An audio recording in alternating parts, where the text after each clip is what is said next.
radio, man. Get me fired up. I love it. It is kickoff day. Johnny, good morning to you. Good morning to the city of Philadelphia. And good morning to the start of the road to the repeat. We've been saying it throughout the summer. It is now official tonight. Kickoff in South Philadelphia when the Eagles host the Dallas Cowboys without Micah Parsons, with a crazy owner, with 30 years of irrelevance.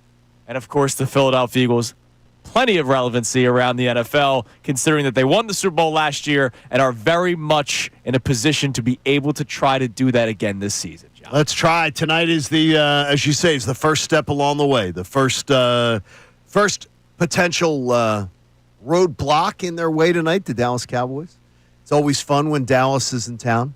It always means a little bit more to my generation than it does to yours. Sure. But always special. And look forward to it tonight. It is going to be amazing.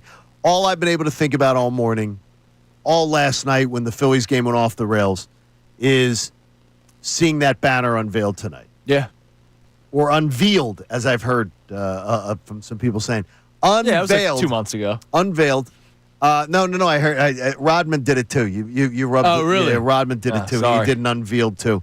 It is when I see that banner, there will be feelings. Yeah, sure. There will be feelings. Second Super Bowl, and again, the feelings are different this time around. And that's why today's show, we're going to talk about embracing the dominance that could be the Philadelphia Eagles. Now, obviously, yesterday's show, we talked about standards the first 4 weeks of the season, right? But when it comes to month 2, month 3, month 4, we know what this team is capable of doing. We'll get more information early on, right? Dory Jackson, what is he going to look like as the second corner? What is Sidney Brown going to look like as that second safety next to Reed Blankenship? Who is Reed Blankenship alongside Sidney Brown and not Chauncey Gardner-Johnson? What does this offense look like under new OC? First-time OC in Kevin Patullo. There's obviously questions. I'm sure it will bubble into concerns and boil into concerns for a lot of people. But, John, ultimately, we know that this football team is good. As you said a couple of times yesterday, the best roster in the NFL, by far one of the best offenses in the NFL when you return 10 of 11 starters, and the one guy that was not the starter played in games last year, and Tyler Steen when Mekhi Becton missed time. The Philadelphia Eagles are going to be a dominant team again this season. The question is just how far they can go, and I think we all have potential Super Bowl expectations. But we don't want you to run from that. No, all right? and embrace it. And honestly, that's what I felt yesterday. And I want to thank and I highlighted at least 1, 2, 3, 4, 5, 6, 7 emailers who took the time to email yesterday who were totally appalled by our content yesterday. Who were like, you're absolutely right. People are wimping out. People are shying away from the expectations that this team should have on it. People are acting like this is a team that we should be okay. If they get off to a slow start, it's okay because they've done it before. Nonsense. Teams that are dominant, teams that are the best teams in the NFL, you don't say, it's okay if they get off to a bad start. No, let's change our mindset. Sure. I'm just making it clear that I'm not going to panic if they start 2-2. But that is a different discussion. The discussion is what should be the expectation. And the expectation should be is that the Eagles get out of September 3-1. No, I don't know. I think 4-0 is a radical. That's a lot to ask. Yeah, of but course. They should walk out of September the best team in the NFL. They're the best team in the NFL. And everybody own it. Don't run from it. Right. Don't be shy of it. Don't be worried about stuff. I'm hearing people, well, I'm worried about Dak tonight. I heard yesterday the term worried on our radio station from callers 4 times. When I'm driving around, I'm doing some errands, and I honestly, my head scratches. Yeah, the term if you're worried worried about does the not Cowboys, come to my mind. If you're worried about the Cowboys, I know you're not. No. I don't think Connor is either. Maybe the term test, because I do Yes, think this it's is a good test for the new look secondary against CeeDee Lamb, George Pickens, Correct. Jake Ferguson, their Correct. tight end, a good quarterback in Dak Prescott. I know we like to make jokes about him because he always pees himself come playoff time. How about a terrible offensive line? Right. Though that is true too. A sieve-like offensive line. Right. That, No running game. Correct. The Cowboys have no running game. Like they Javonte Williams and Miles Sanders and company really freaking you out. Oh, Miles is back in town. I forgot about that. These guys don't scare me. So, look, it's a true test for the new look Eagles secondary. But then you go to the other side of the ball. The Dallas Cowboys have some players on defense, but their number one player is no longer in their organization. Their number one player is in Green Bay now, Micah Parsons. And so I'm sitting here wondering, who's the guy on the Dallas Cowboys defense that's going to slow down this Eagles offense? Who's the guy on the Cowboys offense that's going to absolutely torch the Eagles? Because let's face it, CeeDee Lamb, as dangerous as he is, will probably have Quinyon Mitchell on him pretty much the entire game, if that's what Vic Fangio decides to do, because we don't know yet. Is Quinyon Mitchell going to be on one side of the field, or will Quinyon Mitchell shadow the opposing team's best player? That's something that we will find out tonight, because we didn't have to see it last year because you had Q locked down one side, Darius Slay locked down the other. And you have somebody that can run with George Pickens. Right, absolutely. I mean, there's things that you got to – there's concerns of individual matchups, but if you're concerned about the Eagles handling the Cowboys tonight, then you don't believe in this team. If you're concerned about this being a game that can the Eagles handle the Cowboys, then you don't believe they're going to a Super Bowl. You don't believe they're going to repeat. You may not believe that they have the best roster in the NFL, because this is a game tonight that it should just be a matter of how much do they win by. That's how it should be. Whether it is or not, we're going to find out. And it's going to be up to Kevin Patullo. Yeah. And how many points they put on the board. That is a concern that I have. Not a fear, but I'm very excited to see Kevin Patullo and your look at this offense. Could wash away come halftime. Like, and it very you could say, could. wow, this guy has a handle on what he's doing on the sideline. They look slick. Yeah, and maybe the passing offense looks a little bit more, creative, yes, crisp. Like who knows? Like, that's one of the reasons I got a gentleman at the gym yesterday. I'm sorry, I'm drawing a blank on your name, but I did write it down. I'll go find it. Gentleman at the gym had a question for Andrew Deco. Sure, because of something I said yesterday, and he goes, What are we going to be looking for in the passing game? Because he felt the same thing I do. Yeah, that the passing game last year was pretty. Until the dagger with all their stars, right? Until the Super Bowl. And NFC title game, you saw some. He's like, well, what are we going to be looking for with Kevin Patullo? So we're going to ask DeCecco. Right. He goes. He actually comes up to me on the floor and he goes, Could you ask Andrew DeCecco a question? I'm like, sure. Oh, sure. I'll be glad to be your errand boy. And that's what I said to him. I said, I'll be glad to be your errand boy when he joins us 8 to 10 today. Hey, you have the opportunity to do it. So yes. Look, this is what we're trying to get people to do today. Don't run from it. Embrace it. The Eagles are ready to defend. They are built to defend. This is not like Super Bowl 52. And following that Super Bowl 52 incredible run with Nick Foles that is still magical to this day, where I still pinch myself every once in a while to make sure I'm not in some crazy dream that has felt like it's been going on for 8 years. This is a little bit different. It's not an aging roster. It is one of the younger rosters in the NFL. Draft picks are hitting. You're not relying on one-year veteran deals. You actually have the makeup to potentially build the D word. Now, obviously, you do not become a dynasty until you win a second one, but they are built to actually go for it, unlike the last time they won the Super Bowl. And that's why today is a day where you celebrate the dominance that this Philadelphia Eagles team can be. Now, here's the deal. I want to have a question that we will discuss on the other side, but it's the question that we want you to chime in on at 610-632-0975. Will you hold them to that standard?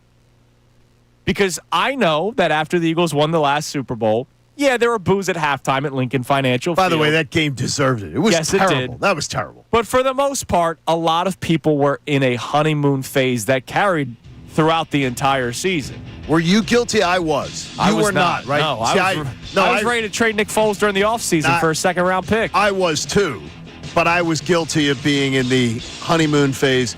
I was still gaga over that banner. I kept them to that same standard, That banner affected me that night. I'll tell you. It affected me that night. I kept staring at it. Yeah. Well, will it affect you tonight and the entire season? We will discuss that amongst ourselves, but we also want you to chime in at 610-632-0975. Will you hold them to this Super Bowl or bust or defend or bust standard? We discuss that next. It's Kincade and Salciunas on game day. Thursday night, they open up the season. You're on 97.5 The Fanatic. Philly fans, you are the best sports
Kincade Salciunas, 97.5 The Fanatic on this game day Thursday morning when the Eagles open up the season as defending Super Bowl champions. Now, the question is, are you holding them to the repeat standard?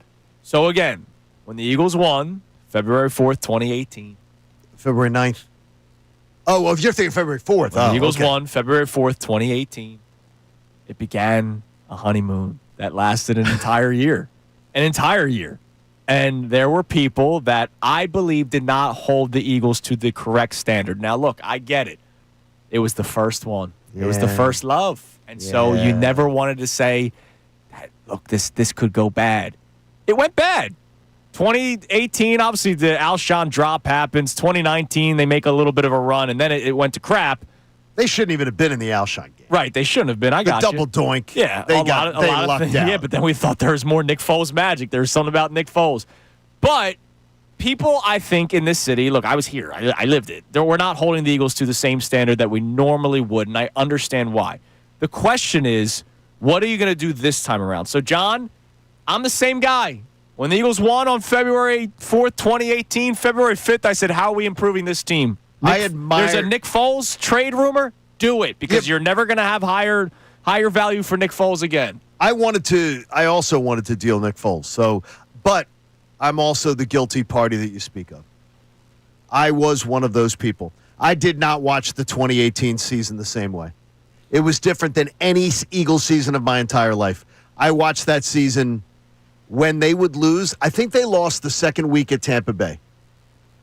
And I watched that game, and I watched it with a giant Eagles club in Atlanta. Yeah. And I remember walking out with... Wasn't it like Ryan Fitzpatrick to Deshaun Jackson? It was like they got blown out, though. Yeah. And it was like I walked out that day, and I wasn't pissed off. Yeah. I was still in the glow of winning a Super Bowl. So how will you be this year? Oh, no, it's totally changed. It's totally John, changed. It's amazing. Totally. So we had this topic probably 2 or 3 months ago, right? Yep. And now it's game day. So it's here. We're here. We can revisit it. And I said to you, I think it's changed a little bit back to the way that I would have done it, like the way I did it back in 2018, where I'm still holding them to a certain standard because I'm not somebody that just wants to party once. I want to party 2 times. I want to party 3 times. I want to relive my college days where I would go out Thursday through Sunday. Like, I want to relive those party days. All the time, right? Let's go. Eddie Murphy. And so the Eagles, I want the party to continue. Unfiltered ran a poll yesterday that I found fascinating because it tells me that I'm right. What would you consider a successful season for the Eagles is the term they use, successful. And they put it in quotes, so that was the highlighted word, successful. Okay. 50% said winning the Super Bowl. Your options were reaching the Super Bowl, NFC Championship game, making the playoffs, winning the Super Bowl. And winning the Super Bowl ran away with it. Reaching the Super Bowl just got 23%. NFC Championship game, 21%. Making the playoffs, only 5%. And I agree with you. They can't just make the playoffs and call it a day. I'm actually kind of surprised that it's that much, though. I think 50% is ridiculous. So if they don't win the Super Bowl, the season wasn't a success? I think it's ridiculous. But it tells you where people are at, that this time they want more. Unlike last time, it was, everything's beautiful. If this Eagles team is playing in the Final Four, it was a successful season. Successful season. Yeah. They got there. They have a chance, have another chance to win a Lombardi. That's why I said NFC Championship game or bust. Right. I mean, to me, that is right there. They should have, though. They are the best team in the NFL, though. So I can understand where the 50% are coming from. Sure. Absolutely. And again, I would just say to you is, and I think we will see this play out, who's the team in the NFC? Right. Who's the team that we're supposed to be saying, it's okay if they go to San Francisco and the Eagles don't? Who is that team? Right. Absolutely. Because this morning, if you can give me that team and go, we should be okay if the Packers go to the Super Bowl and the Eagles don't. I'm going to tell you bullcrap. Yeah. Like, we should be okay if the Commanders. No. We should be okay if something went wrong. The Lions. No. Well, roster-wise. Yeah, but no. Not with the turnover that they've had and everything. And by the way, their offensive line. Yeah. Their center retired. Go read about their offensive line. They're very concerned about there's a lot of transition there, and they're worried about problems they're having. So to me, the 50%. I admire the 50%. All right. I'm not necessarily with them, but I understand it. Well, it's and better I than the admire them. last time around where it was, I don't care if they go No. 0-16. They No. won the Super Bowl. No, but wimpy boys like me aren't going to be like we were last time. Damn right, I man. promise you. That's because you started going to the gym, And doing shoulder like exercises. like Coach Carter. All right, so coming up next, what is the standard? We already debated the bar for the first month of the season, the first 4 games. Well, what's the standard for the entire year, and what are some of the individual standards that we have? As Jaylen Hurts says, the standard is the standard, but I want to know, Keep the main thing. what is that standard? It's Kincade and Salciunas, 97.5 The Fanatic. Now on 97.5 The Fanatic Sports Update. The NFL season starts today. I'm Connor Thomas, and you made it, everybody. It is kickoff day, not just for the NFL season, but it's game day for the Birds. The Eagles take on the Cowboys tonight at 8:20 p.m. Lincoln Financial Field, the setting for the first game of the NFL season. And we got final injury reports yesterday from each team from the practice schedule, and the Eagles and Cowboys are both healthy and ready to go. There are no major injuries for both teams. The only players out are Tanner McKee and rotational defensive tackle Perry on Winfrey for the Cowboys. So everything and everyone is ready for tonight, including head coach Nick Sirianni, who Adam Schefter talked about when he joined us yesterday. I think that there's a respect for what he's done with that team, what he's done in the locker room, the respect he holds amongst the players. He's won. He's done it. Like, his players clearly have responded. We'll keep you updated with any news until kickoff, but it's just about go time. And it wasn't really go time for the Phils last night, certainly not in the first inning. They fell to the Brewers 6-3 last night after a terrible start from Aaron Nola. Nola gave up 5 runs in the first inning before even recording a single out. The Phils will play the Brewers again today at 4:10 p.m. with the rubber match of that series on the line. Ranger Suarez faces Freddie Peralta. We'll talk to Andrew Deco from the 8 o'clock hour on. Kevin Negandi joins us at 8:55. And Nui Scruggs from down there in Dallas will talk to us at 9:10. This update's brought to you by Wendy's. They have breakfast biscuits for just $1, including the Honey Buddy. Get yours today and start your day off right. Got to be Wendy's. Limited time only. Price and participation may vary. Limit 5 qualifying items per transaction. Not valid in a combo while supplies last. I'm Connor Thomas for 97.5 The Fanatic. Join the Fanatic for the inaugural live broadcast of Unfiltered with Ricky Bo, Bill Colarulo.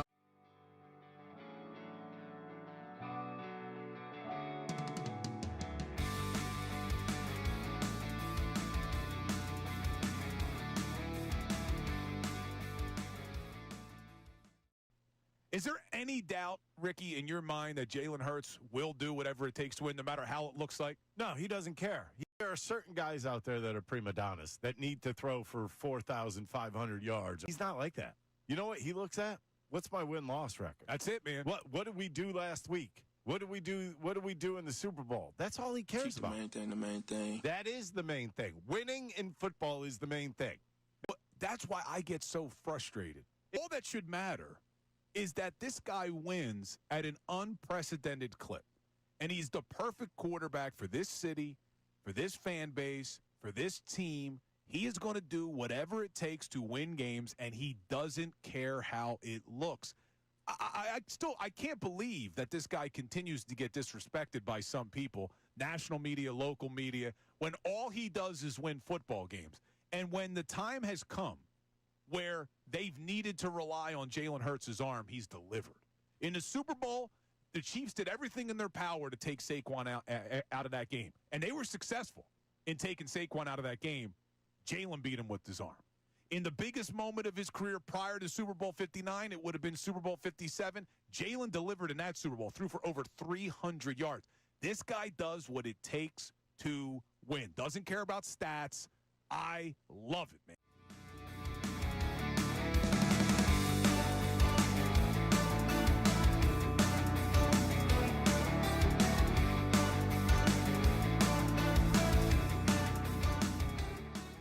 You think there are going to be teams that study what the Chiefs did? Yeah. The only thing is about how to sell out to stop the run. The only thing I say to that is that then they're going to get trounced Well, through it the depends air. on who your corners are. Look, there's a reason why all these summertime lists of executives, not Fox analysts, CBS, ESPN, Correct. executives, coaches, GMs in the NFL, still put Jaylen Hurts at like 9, even though he's a Super Bowl MVP. Because there's a certain way that these guys feel about Jaylen Hurts. So I would not be surprised if we see a game where teams sell out to stop the run if they have a good enough secondary.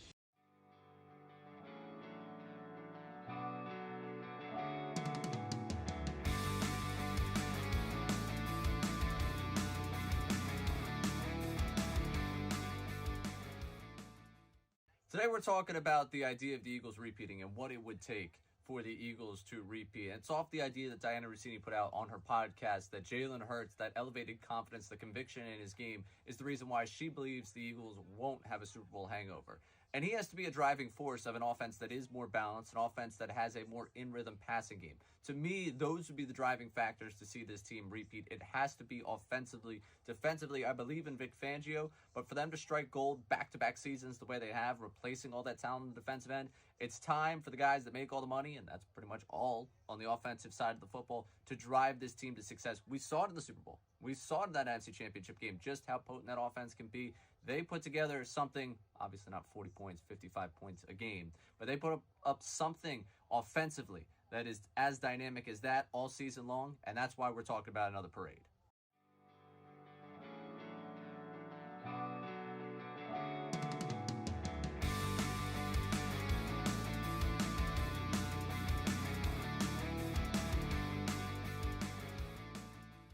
What are your impressions more of the leadership that Nick Sirianni has, and what what it looks like to watch him lead this group following last season?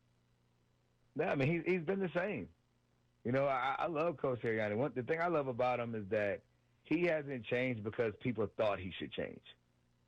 And that goes from day one, right? I think he's just continued to learn and grow and thrive in his role as a communicator, as a leader, as a guy that the locker room believes in, right? And the proof is in the pudding, right? The way that he's been able to lead his team, there are very few coaches in the history of the game that have accomplished what he has accomplished. And he's only been going for a few years. Here on Kincade Salciunas, 97.5 The Fanatic on this game day, Thursday morning. Also a Wendy's Thursday morning. What's got you more pumped? It's game day.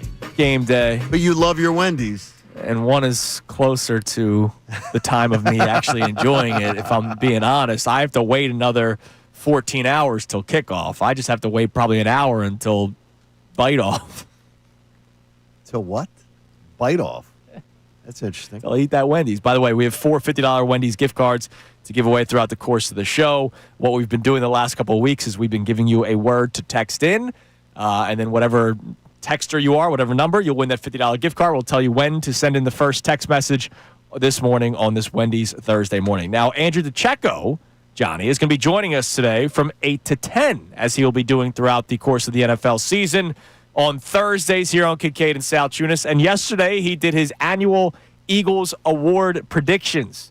Team MVP, defensive breakout, offensive breakout, biggest surprise, most valuable role player, and more. So I'll just tell you right now, his team MVP is Jaylen Hurts. So, John, let's talk about the standard. All right, the standard is the standard. Jaylen Hurts will tell you that himself. And the standard is winning. And so we're trying to figure out, A, how will you hold this team accountable this season? What is the standard that you will hold them to? Because I know the last time the Eagles won the Super Bowl, it was a honeymoon for an entire year. I don't get that sense this year. And the unfiltered poll yesterday kind of tells us that when 50% of people said a successful season for the Eagles this year is winning the Super Bowl. Nothing less. I love that.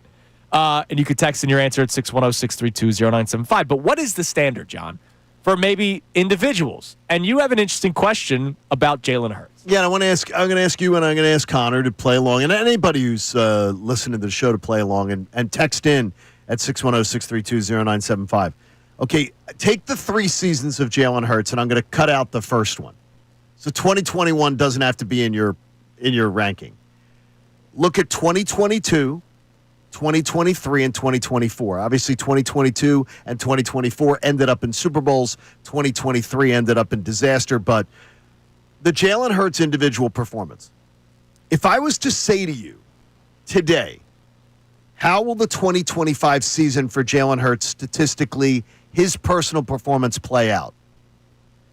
Where do you think it's going to rank?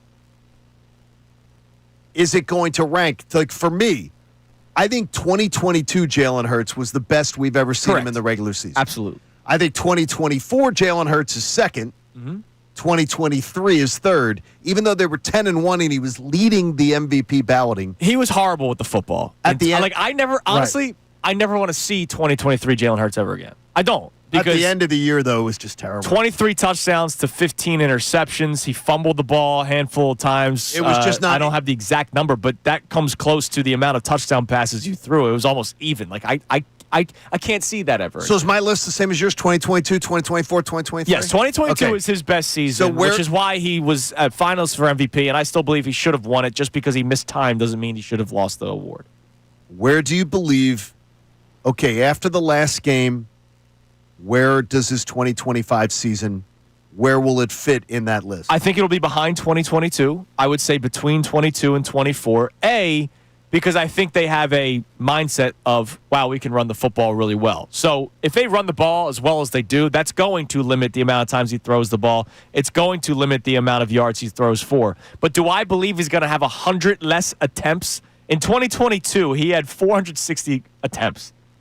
Last year, he only had 361. And they both seasons, he missed 2 games, right? So it's not like, oh, well, he missed time last year. He played 15 games in both of those seasons, and he threw 100 less times in 2024 than he did in 2022. Connor, first, before we get to that, Connor, what is your number? Where do you think it ends up? Yeah, I think he's in between the 2022 and 2024 seasons. That's what I want to see. He's not going to be as good as 22, but he needs to be better than last year. I think they found out who he is, what he can be, his ceiling, right?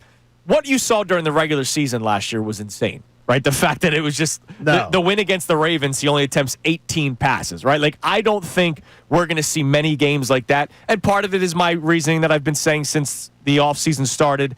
I don't know how many touches Saquon Barkley can have this year. Will he surpass 400 again? I don't think they should do that. I think they should be careful with him. And so if that's the case, Jalen's going to have to throw more.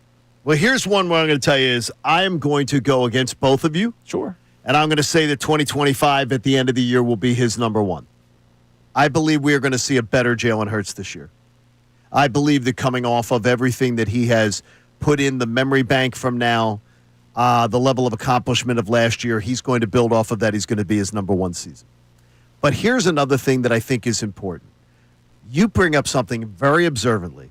That was one of my next points. Okay. And you're not even realizing where I was going with this. Is the more pass attempts.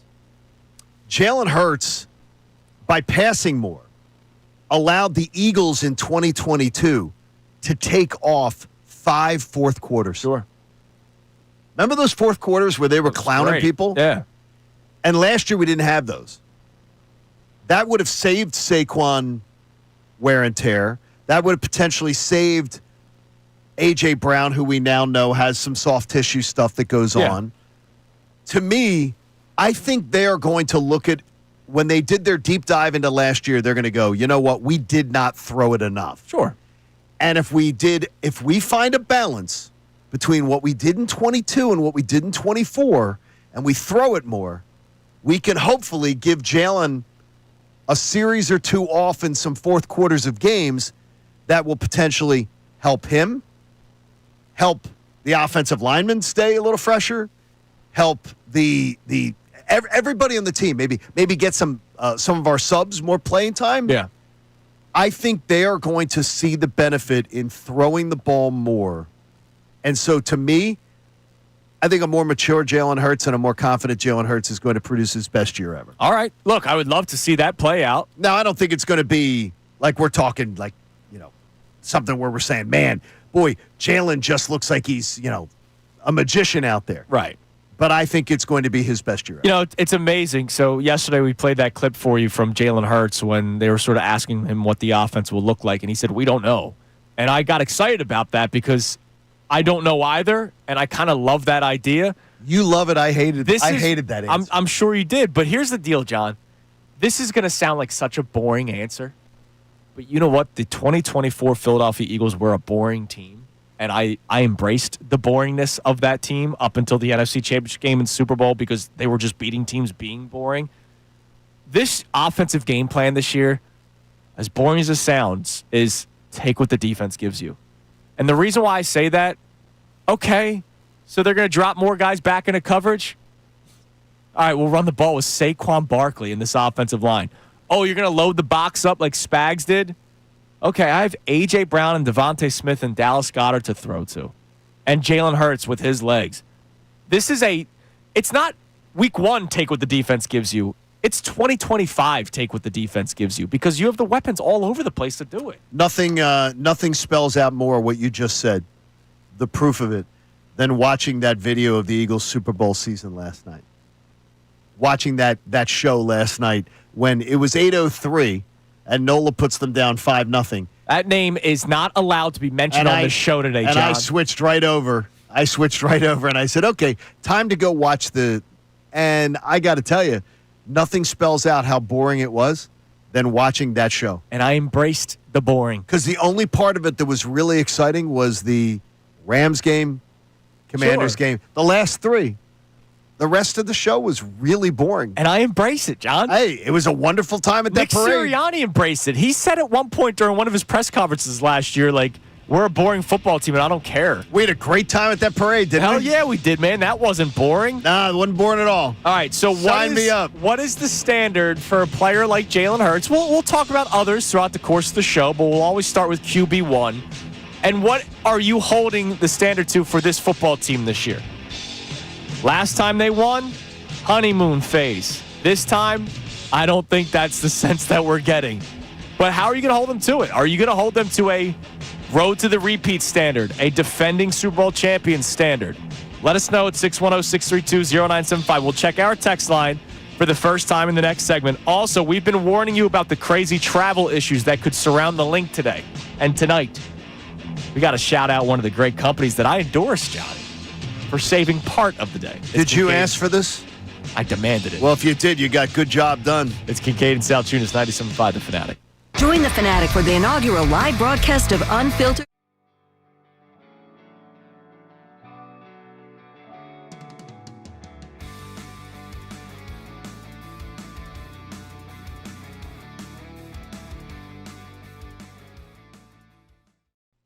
Is there any doubt, Ricky, in your mind that Jaylen Hurts will do whatever it takes to win, no matter how it looks like? No, he doesn't care. There are certain guys out there that are prima donnas that need to throw for 4,500 yards. He's not like that. You know what he looks at? What's my win-loss record? That's it, man. What did we do last week? What did we do in the Super Bowl? That's all he cares about. The main thing. That is the main thing. Winning in football is the main thing. But that's why I get so frustrated. All that should matter is that this guy wins at an unprecedented clip. And he's the perfect quarterback for this city, for this fan base, for this team. He is going to do whatever it takes to win games, and he doesn't care how it looks. I can't believe that this guy continues to get disrespected by some people, national media, local media, when all he does is win football games. And when the time has come where they've needed to rely on Jaylen Hurts' arm, he's delivered. In the Super Bowl, the Chiefs did everything in their power to take Saquon out of that game, and they were successful in taking Saquon out of that game. Jaylen beat him with his arm. In the biggest moment of his career prior to Super Bowl 59, it would have been Super Bowl 57. Jaylen delivered in that Super Bowl, threw for over 300 yards. This guy does what it takes to win. Doesn't care about stats. I love it, man.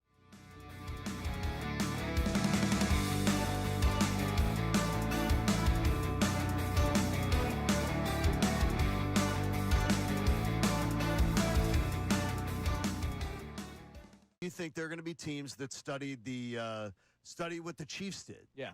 The only thing is about how to sell out to stop the run. The only thing I say to that is that then they're going to get trounced through the air. Well, it depends on who your corners are. Look, there's a reason why all these summertime lists of executives, not Fox analysts, CBS, ESPN, Correct. executives, coaches, GMs in the NFL, still put Jaylen Hurts at like 9, even though he's a Super Bowl MVP. Because there's a certain way that these guys feel about Jaylen Hurts. So I would not be surprised if we see a game where teams sell out to stop the run if they have a good enough secondary.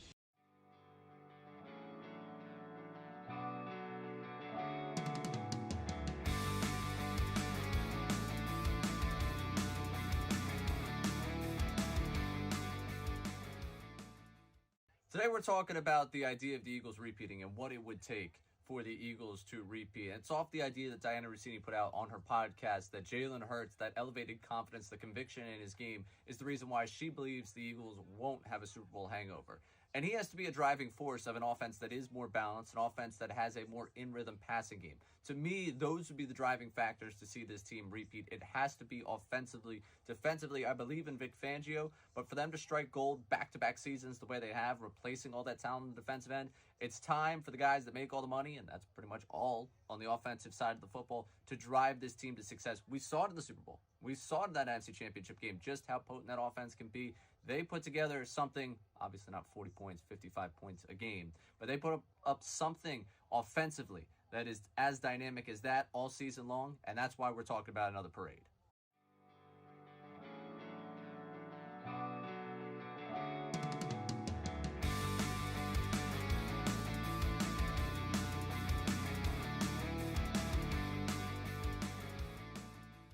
What are your impressions more of the leadership that Nick Sirianni has, and what what it looks like to watch him lead this group following last season? Yeah, I mean, he's been the same. Thursday morning, Wendy's Thursday morning. A lot of mornings today. DeCecco Thursday morning. Get into that routine yeah, absolutely. now. He'll be joining us from 8 to 10 today. All right, so before we get to our text line on our topics today, yesterday I already saw videos. I believe it was John Clark that was tweeting them out of people already lining up outside of Lincoln Financial Field last night.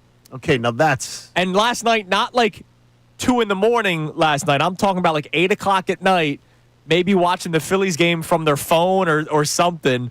People already lining up. Okay, now what's that about?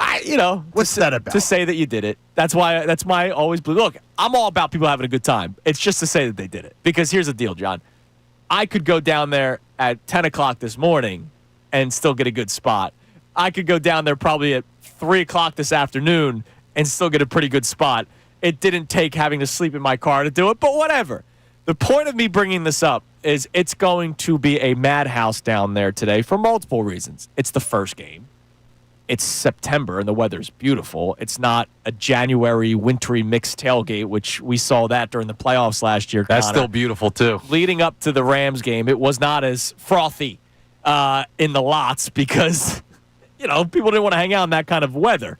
We act all tough until a little bit of sleet comes down. So it's going to be nuts down there tonight. And it's a Thursday. I imagine a lot of people are going to take Friday off, and it's going to be a blast. But obviously there's the SEPTA issues going on. But I do want to give a shout-out to FanDuel because FanDuel is partnering with SEPTA. Shame on you, SEPTA, and the state of Pennsylvania. Partnering with SEPTA to restore the Broad Street line for an hour after the game. More trains will run an hour after the game. The trains will still be running. But you weren't getting you were not getting the lined up express trains. Correct. That just pour everyone out of there like normal, which my daughter uses that. Right, exactly. And so it's going to approximately 70 minutes, so a little bit over an hour from NRG Stadium, all up and down the Broad Street line. So shout out to my good friends at FanDuel Sportsbook, John, for doing this. I think they did a great job. And look, that's huge. And as a lot of people joked around on social media, they'll probably make their money back on bad parlays today. Could happen. Probably going to happen. But I think that's really cool that they're doing that, and it's necessary because it's going to be insane down there. All right. There was a sold-out concert there last night, Ricky was saying, too. Oh, was there? Down there. So maybe that was the reason that people were lining up to get in for the tailgate lots? I don't know. Well, maybe once they get in, they can stay down there. Yeah, just lock yourself to one of the light poles. Yeah, sure. You ain't taking me out of here. We ain't leaving. I don't know if Ricky maybe visited some of the tailgates afterwards. Maybe he did. He looks a man of the people. He looks so fit and trim. I don't think he was eating any of the crap, at the tailgates. Well, maybe he ate it and then he ran home. He could have done that. Maybe he took the run all the way back. By the way, you can go hang out with Ricky today and the gang from Unfiltered. Yes. They'll be out at Chickies and Pete's this afternoon. So you want to hang out in South Philadelphia? You ain't stupid. No, you're not stupid. Go hang out with them. It's going to be really cool. To be. 2 to 6 today at Chickies and Pete's in South Philadelphia. All right, what do we got in the text line, Connor, on any of our discussion points so far this morning on game day? All right, Colby from Central PA will lead us off for this NFL season. He says, the standard, I will hold my standard if you need to go to the Super Bowl. Not going to say I expect 13, 14, 15 wins, but you will win the East and you will make it to the Super Bowl. Now, can they win 13, 14, 15? Yes, Sure. but I'm not looking for it. Tonight, I got Saquon 100-plus rushing and Hurts 2 touchdowns. Go Birds. I love that. I love that, and I we think got picks, man. I think the standard there is right because you're the best team in the NFL. Look, and the Chiefs did it. They should won a Super Bowl going 11-6. And you should be able to go. This team should be able to say, go back to a Super Bowl. This team should be able to go back to a Super Bowl because again, if you can tell me the team in the NFC that you make the case to me going, that's the team that you should say should go ahead of the Eagles. I don't think you can make it. I don't think you can make that argument. And look, being battle tested is also something that's important. Look at what happened in the NFC Championship game, right? One team was ready, one team was not. No. Like at all. And then there was no. Who no, said wait, it? the Washington punter was. Yeah. Because he had the longest completion in the game. Who was it that he said was ready? Now Jaden Daniels wasn't ready. Who was it that said during the summer that there were people around the Commanders? That was in-house, not the players, but there were people inside the Commanders. I don't know if it was front office or whatever that they were like. Wasn't it Adam? I mean, Schefter may have heard it from somebody. Yeah, that he heard that people were like, during the week, like, we're happy that we're glad to be here. Yeah, we're happy that we made it here. Whereas the Eagles, it was one goal in mind, and they're not going to be there this year. So I'm glad. I hope they got a good T-shirt for it. They when they took over the Hard Rock. Yes. They won't be there this year. That was fun. That was such an I incredible miss day. those days. What else we got on the text line? All right, we have a check-in on Jaylen here from Media Joe. I don't know if he works in media or if Joe is from the town of Media, but he says... Or maybe he's in the media. Or is he That's in the what media? I'm saying. Right, we don't know. He could write for the Inquirer. I don't know. Yeah, Media Joe says, for several reasons, I'm expecting Jaylen to have a better year this year than last, which should put the 2025 season as his second best ever. I also think we'll see a breakout season for Devontae Smith. So he thinks 2022... The weird thing is that a lot of people seem to think that 2022 can't be eclipsed. I think people are more thinking it shouldn't be. Look, I think it was just the efficiency. Look, numbers might be different, right? Like maybe he throws for 2 more touchdown passes I certainly hope that Jaylen Hurts has a better year than 2022 in him at some point. I mean, he was the runner-up for MVP. No, I certainly hope that. But look at the. I can hope. But look at the numbers of that season. Do you really think that Jaylen Hurts doesn't have a season like that in him? Like that we can look at that and go, okay, here's Jaylen's numbers that we can say for his career, he's not going to have a better year than 3,700 yards passing? I think he could, but does chasing those numbers hurt the ceiling of what this team could be with all the other talents they have? I got you. 22 touchdown passes? Yeah, but like I said, I certainly hope my quarterback does that. He could throw for 25 touchdown passes, but just because he threw for more touchdown passes, does that mean he had a better year? Like, I don't know. Like, it's the efficiency. Like, I got you. I knew the second quarter was going to start, and they were going to put up points. Well, remember that? Remember they had a historic point differential in the second quarter? Like, I just knew that they were going to roll on teams in 2022, and he was a big part of it. Doesn't mean he won't be a big part of it this year, but it's more balanced. Like, you have a much better ground game. You have a lot more at your disposal than in 2022. Like, he passed for 800 less yards last year than he did in 2022. His passer rating, though, was better last year. Because he took the safe throws constantly, which I celebrated. I like that, too. Game manager's a pro term on this show. But to me, I gotta see Jaylen crank it up one year and give me a number of I want to see the 4,000-yard passing year.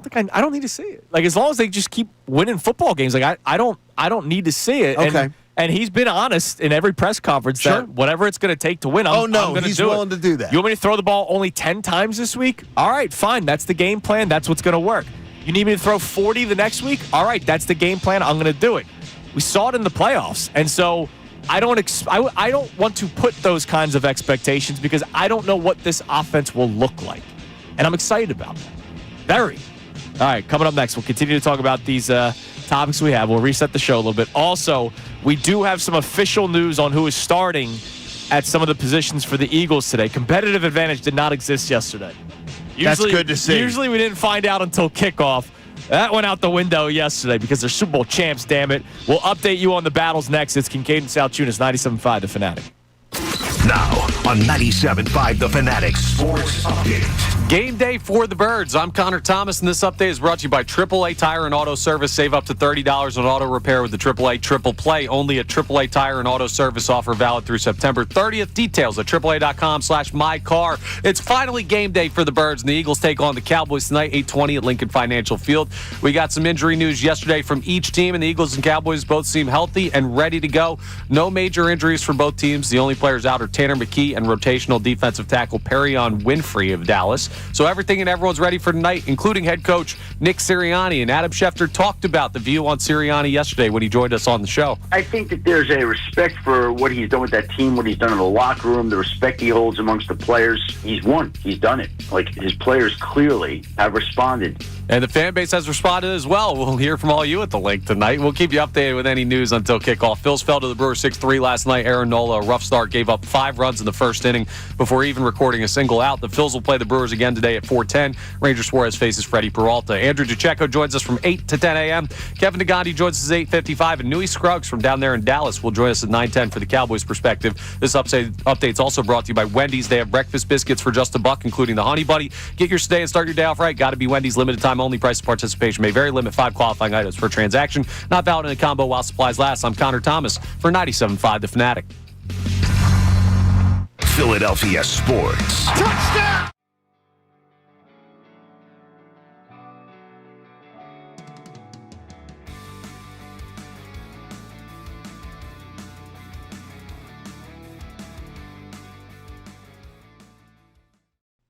Is there any doubt, Ricky, in your mind that Jaylen Hurts will do whatever it takes to win, no matter how it looks like? No, he doesn't care. There are certain guys out there that are prima donnas that need to throw for 4,500 yards. He's not like that. You know what he looks at?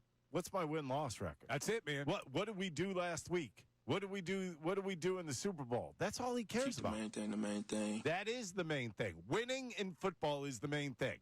But that's why I get so frustrated. All that should matter is that this guy wins at an unprecedented clip. And he's the perfect quarterback for this city, for this fan base, for this team. He is going to do whatever it takes to win games, and he doesn't care how it looks. I can't believe that this guy continues to get disrespected by some people, national media, local media, when all he does is win football games. And when the time has come where they've needed to rely on Jaylen Hurts' arm, he's delivered. In the Super Bowl, the Chiefs did everything in their power to take Saquon out of that game, and they were successful in taking Saquon out of that game. Jaylen beat him with his arm. In the biggest moment of his career prior to Super Bowl 59, it would have been Super Bowl 57. Jaylen delivered in that Super Bowl, threw for over 300 yards. This guy does what it takes to win. Doesn't care about stats. I love it, man.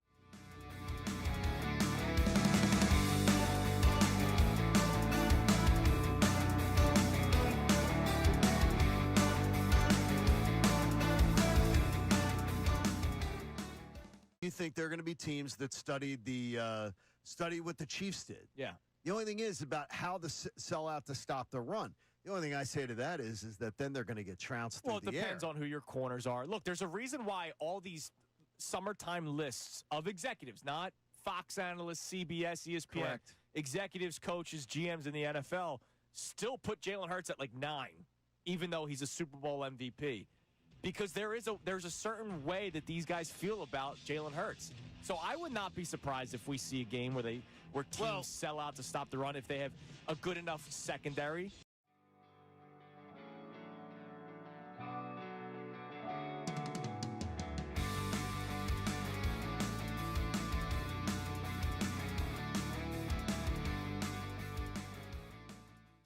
Today we're talking about the idea of the Eagles repeating and what it would take for the Eagles to repeat. It's off the idea that Diana Rossini put out on her podcast that Jaylen Hurts, that elevated confidence, the conviction in his game, is the reason why she believes the Eagles won't have a Super Bowl hangover. And he has to be a driving force of an offense that is more balanced, an offense that has a more in-rhythm passing game. To me, those would be the driving factors to see this team repeat. It has to be offensively. Defensively, I believe in Vic Fangio, but for them to strike gold back-to-back seasons the way they have, replacing all that talent on the defensive end, it's time for the guys that make all the money, and that's pretty much all on the offensive side of the football to drive this team to success. We saw it in the Super Bowl. We saw it in that NFC Championship game, just how potent that offense can be. They put together something, obviously not 40 points, 55 points a game, but they put up something offensively that is as dynamic as that all season long, and that's why we're talking about another parade.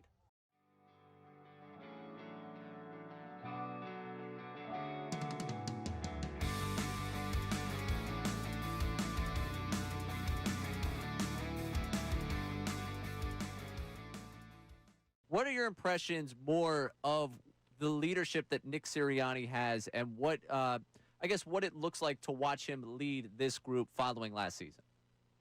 Yeah, I mean, he's been the same. You know, I love Coach Sirianni. The thing I love about him is that he hasn't changed because people thought he should change. And that goes from day one, right? I think he's just continued to learn and grow and thrive in his role as a communicator, as a leader, as a guy that the locker room believes in, right? And the proof is in the pudding, right? The way that he's been able to lead his team, there are very few coaches in the history of the game that have accomplished what he has accomplished. And he's only been going for a few years, right? So when you think about it that way, he's done an amazing job. And he's still young, and he's fresh, and he has the ability to relate to the guys in the locker room. So I don't think he has to do any more proving anything. He's done it. Right now, it's just about being consistent. Text the word champs. Good and word. The first one, because the Eagles are the number one team in the NFL. The first person to text the word champs to 610-632-0975 will win our first of our four $50 gift cards to Wendy's. Wendy's has breakfast biscuits for just $1, including the Honey Buddy, which is what I call John Kincade every morning I see him. Get yours today and start your day off right. Gotta be Wendy's. Limited time only. Price and participation may vary. Limit 5 qualifying items per transaction. Not valid in a combo while supplies last. First person to text the word champs to 610-632-0975 will win our first $50 gift card to Wendy's. All right, so what we have been talking about so far this morning has been about the standard that we're going to hold the Eagles to. I found it amazing, the unfiltered poll yesterday on 97.5 The Fanatic with Bill and Silvana and Ricky Bo. 50% of people said that a successful season for the Eagles this year would be to win the Super Bowl. Okay, I don't think it's outrageous. No, I love it because it's different than what it was. I'm glad to 7 years ago. 7 years ago, it was I don't care if they win a game. Well, wait a minute though. I don't think that's what it was. It was for a lot of people. No. It wasn't. Would you take 10 bad years? Remember those polls? Well, would you take 10 bad years of Eagles football if you were able to win one Super Bowl? That was stupid. But it's the idea is that it wasn't though. How about this? Is that the losses didn't feel the same. Sure. They weren't as painful, or aggravating, or frustrating. Yes, they were for you. Yes, they were. And I admire you for it, and I wish that I had that mentality. Greed is good. But I promise you, I'll never have that mentality again. Good. I'll never, ever have that Welcome mentality to the right again. side of history, But John. but the problem was, you were a spoiled brat. Hell yeah, it was. You were a little kid seeing them win a championship. You hadn't lived my life. I want another cookie. You hadn't lived my life. You hadn't waited your whole life to see that. It's a completely different conversation when you talk to somebody who's 50 or 45 that saw that compared to somebody who's 20 or 25. It is a completely different point of reference. They couldn't accept it the same. A second one, there's no reason why a fan should go into this season being like, oh, I'm just so happy they won last year. No, and I can't do that. What are we welling over there, There's Mr. Thomas? a little bit of a reason. And here's the thing, it's not just the fan base. Because the fan base learning from what we might have gotten wrong in the 2018 wake of like the honeymoon phase is one thing. But we're not as important as one person who did learn from 2018. Howie Rosen. Now you don't have those thank you contracts. So if the fan base wants to be easier, they should a little bit, because not to the point where losses don't hurt us, but Howie has fixed some things that he did not fix in 2018. And we should have even more confidence than we should have in 2018. It's not that team anymore, guys. We're poised for this. What about that terrible contract he gave Aaron Nola? Wait a minute. He didn't give Aaron Nola that terrible contract. I told you, John, you have now broken the rule twice. I'm sorry. The rule was that name would not be mentioned on the show because he disgusted me last night. You think night. Howie could get us out of the Nola contract? And what I say yesterday when we were talking about his last out against the Braves, He did settle in, just like he did. kind of settled in yesterday. Yeah, but yesterday was 5. But against better teams, I don't want to be down 5-0 in the first inning of a ball game. Yeah. The Rav 4th inning moved up a couple. My it was God. terrible. All right, you're listening to 97.5 The Fanatic, WPEN, WPN, HD1, Burlington, Philadelphia, a Beasley Media Station broadcasting live from the Comcast Business Studio, powering possibilities. Before we get back to our text messages, Jeff McClain doing great work as always. One of our favorites. He spoke with Drew Makuba yesterday. Okay. And Drew Makuba informed Jeff McClain that Sidney Brown will be the starter at safety. I think we all expected that to happen based off of the reports from our own Andrew Deco and many others that, look, Drew Makuba just hasn't been available. A lot of injuries during practice. Sidney Brown has not had a bad camp, to his credit. But Drew Makuba told Jeff McClain that Sidney Brown will be the starting safety tonight. Makuba is likely to play on the defense at times in certain personnel packages, from his understanding, maybe from Drew Makuba. And Adoree Jackson, to no surprise, will start at outside corner. So we are getting this official report from Jeff McClain. So competitive advantage is done. That be damned. I'm going to tell you, I bet that Drew Makuba gets a talking to. I guarantee you he gets a talking to. Guaranteed. Yo, Drew. Yo, Drew. That's not what we do around here. Yo, Drew, zip it. What are you doing? Like, why are you talking? You haven't even played an NFL game. It is weird, right? Like, you haven't even played an NFL game yet. You're talking about other personnel. If somebody had a bad day on the toilet, Nick Sirianni wouldn't tell you. He'd be like, "Oh no," and now I wouldn't want to hear that. And now Drew Makuba, who has never played an NFL game, is talking about other personnel decisions. Yeah, he's a rook, and they're going to talk to him. And Zip it.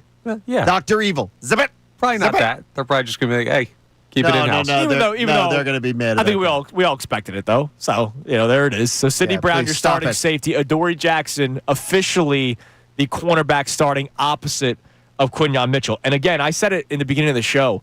I can't wait to see what they do with Quinyon Mitchell tonight. Is he shadowing CeeDee Lamb? Now look, George Pickens is still a hell of a receiver when he's not losing his mind, right? So. In a game like this, are you just saying, hey, you got one side, you have the other, whoever you're lining up against, you line up against? Or because CeeDee Lamb is better than George Pickens, despite how talented Pickens is, CeeDee Lamb is in a class of his own. I don't know that you could just do we're going to line up and play it straight against Dallas, can you? Absolutely, and you should. Because if you're moving Quinyon, you're moving the other guy. And I don't really want Adoree Jackson with too much on his mind.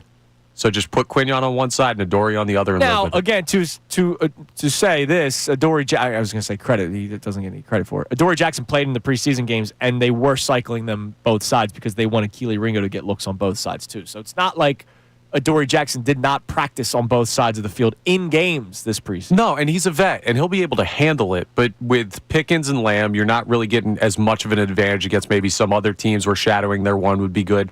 Week 1, just play it straight up. Okay. Yeah. Look, CeeDee Lamb's that makes me anxious. CeeDee Lamb's a beast, man. That makes me anxious. And if I'm Dallas and if I see that early, and if attack. Yeah, and if I also see that that's what you're doing, I'm all over you. Because here's the other thing. Dallas is going to be like, are you kidding me? It's not just where Adoree Jackson is on one side of the ball the entire game. It's also who's behind him. And look, I have questions about Sidney Brown. Why wouldn't you? So what has he ever answered for you? Right. So he can hit people. He can hit people. We have no answers. When he hits. Yeah, we have no answers on Sidney Brown. Yeah, so something to keep an eye on. I'm really interested to see what Vic Fangio ends up doing tonight. That's the competitive advantage that we won't find out until game time. All right, what do we got on the text line, Connor? You can text the show at 610-632-0975. All right, so we have a check-in from Mark in Hatboro who wants to talk about Jaylen, and he says, all I'm asking Jaylen Hurts to do, let's keep the ball safe and play like he did last year, and we will be just fine. Look, I think he has to do more. Because I do believe there will be a mindset of limiting Saquon's touches at times. And so that means Jaylen's going to have to do more. There's going to be games, maybe not as drastic as what Kansas City did, but there's going to be games where maybe in the first half, defenses will say, we're not going to let that guy beat us. We're not going to go into the tunnel down 2 scores because Saquon Barkley's running all over the field. So let's try to stop the run early and make Jaylen Hurts beat us. And that's why I keep on bringing up these athletic polls, right, where it's coaches and executives and scouts doing the voting, not members of the Fox media, not members of the Fanatic, right? It's the executives inside the league feel a certain type of way about Jaylen Hurts, and they might say, go ahead, try to beat us. I'm excited to watch it. Yeah, I'm excited to watch it. I just Are you? Do you have more questions about how they're going to do things defensively or almost offensively with this group too? Because I'm anxious to see how they're going to attack tonight offensively. Also, I'm more questioning defense just because of who they're also playing. I'm not talking about the questioning. I'm more talking about what they're going to do tonight. I'm fascinated to what it's going to look like. I think I could easily see the Eagles coming out tonight and trying to light up the scoreboard. Sure. And trying to say it's going to be different. 44-6, baby. That it's going to be an aerial show tonight. I hope they don't. I sort of hope they don't too, but I'd feel pretty good. I just want it to be balanced. Take what the defense Well, gives they've never been balanced. Yeah, they have Take what the defense gets. They're not really balanced. It's the most boring answer I could possibly give, but this is one of the more boring teams, and I love it. Oh, they're boring. I love it. All right, what else we got at 610-632-0975? All right, so we have something great from Chris down in Tampa who said, it's going to be a great day. I just woke up my 11-year-old son this morning, told him to get dressed, and we're headed to the airport for the game tonight. Whoa! He had no idea. Eagles traditions handing down. We'll be at the link tonight. Go Birds. And where was he from? Chris in Tampa. In Tampa. So Chris, we'll hope to see you down there. Wow, that's really cool. And the son or child, I don't know, boy or girl. 11-year-old son. The 11-year-old son did not know. Now that's outrageous. I remember, John, when my dad would say, "Hey, you're not going to school today. We're driving to Philly to watch the Phillies." Could you imagine being woken up and saying, "Hey, we're getting on an airplane soon"? No, that's awesome, man. It's a lifestyle I didn't live, but I absolutely would love that. He said, "Come on, son, walk the mail route with me." Now, my dad did though. My dad absolutely would have said, "Miss school for something big." Right, which I love that. Absolutely, my father would have said that's worth missing. I never understood the schools. When the Phillies won the World Series in 2008, the memo that if they miss school for the parade, they're going to be suspended a day. Bro, I got sat in a freshman football game for that. Yeah. My dad was like, all right, dude, you're getting suspended for a day. What's going to be more memorable, that one-day suspension or the World Series parade? That's pretty embarrassing. And then they didn't do it. And they didn't do it? They didn't follow through? No, because 90% of the school was out. What are they going to do, suspend 90% of the school? Wow. Might as well do a teacher in-service day the next day. All right, coming up next, we're trying to tell you to embrace the road to the repeat. Embrace the standard that we should hold this Eagles team to. But are there people nationally trying to tell us that we're fooling ourselves? We'll discuss that next. It's Kincade Salciunas here on 97.5 The Fanatic. Philadelphia Union Soccer. Evander pushing back to his left, still has it at his feet, moving to his left. Evander with the left foot, there's...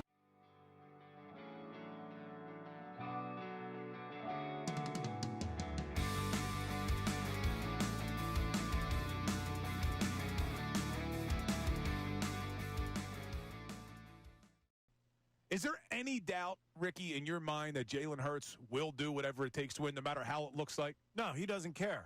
There are certain guys out there that are prima donnas that need to throw for 4,500 yards. He's not like that.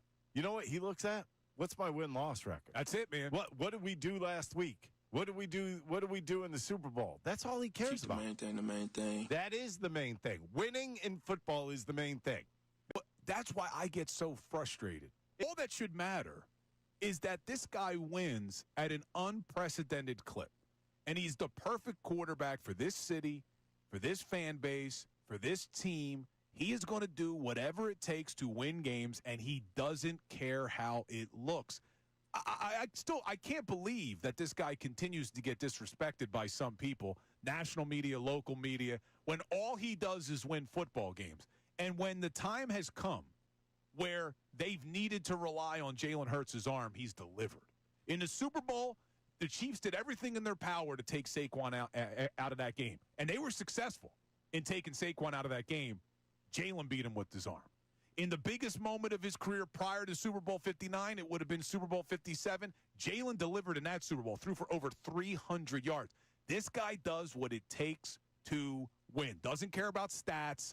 I love it, man.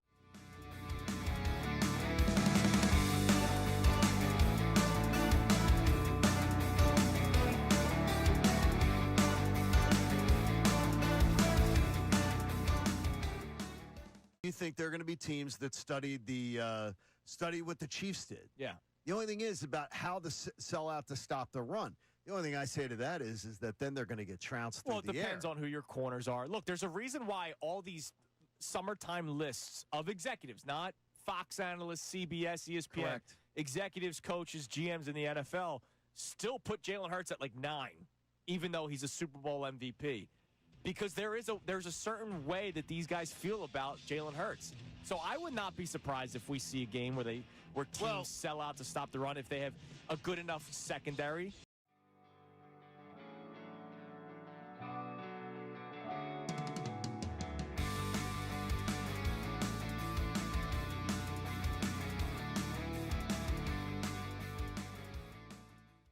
Today we're talking about the idea of the Eagles repeating and what it would take for the Eagles to repeat. And it's off the idea that Diana Rossini put out on her podcast that Jaylen Hurts, that elevated confidence, the conviction in his game, is the reason why she believes the Eagles won't have a Super Bowl hangover.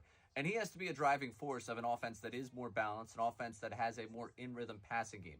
To me, those would be the driving factors to see this team repeat. It has to be offensively. Defensively, I believe in Vic Fangio, but for them to strike gold back-to-back seasons the way they have, replacing all that talent on the defensive end, it's time for the guys that make all the money, and that's pretty much all on the offensive side of the football, to drive this team to success. We saw it in the Super Bowl. We saw it in that NFC Championship game, just how potent that offense can be. They put together something, obviously not 40 points, 55 points a game, but they put up something offensively that is as dynamic as that all season long, and that's why we're talking about another parade.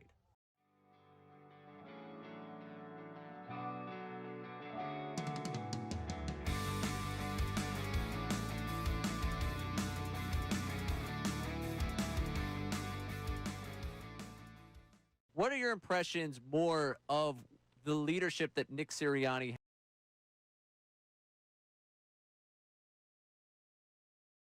Gambling problem.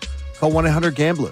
That sounds so good. It sounded live. That audio was incredible. Kincade Salciunas, 97.5, The Fanatic, on this game day Thursday morning when the Eagles open up the season in South Philadelphia, hosting the Dallas Cowboys on the road to the repeat. It's amazing. So I talked about this with Connor last week when you were on vacation, because we always save the best stuff for when you're gone. Appreciate that. It was just I wasn't thinking of you. Quick, 5-minute discussion, because remember, week 1 in the college football slate, you had the Texas-Ohio State game, right? Yes. And that was arguably, well, people were saying, the game of the year, and it ended up being a snooze fest. Do you like when sort of marquee matchups happen early in the season? Because I love it. Hate it. I know you do. Hate it. I knew you Why did. do I want to see Texas-Ohio State? Well, no, I'm talking about Eagles, Cowboys. Forget that. I'm talking about this. Things like that. No, but I mean, just as the example we just had. Yeah. Why do I want to see Texas-Ohio State the first game of the year in August?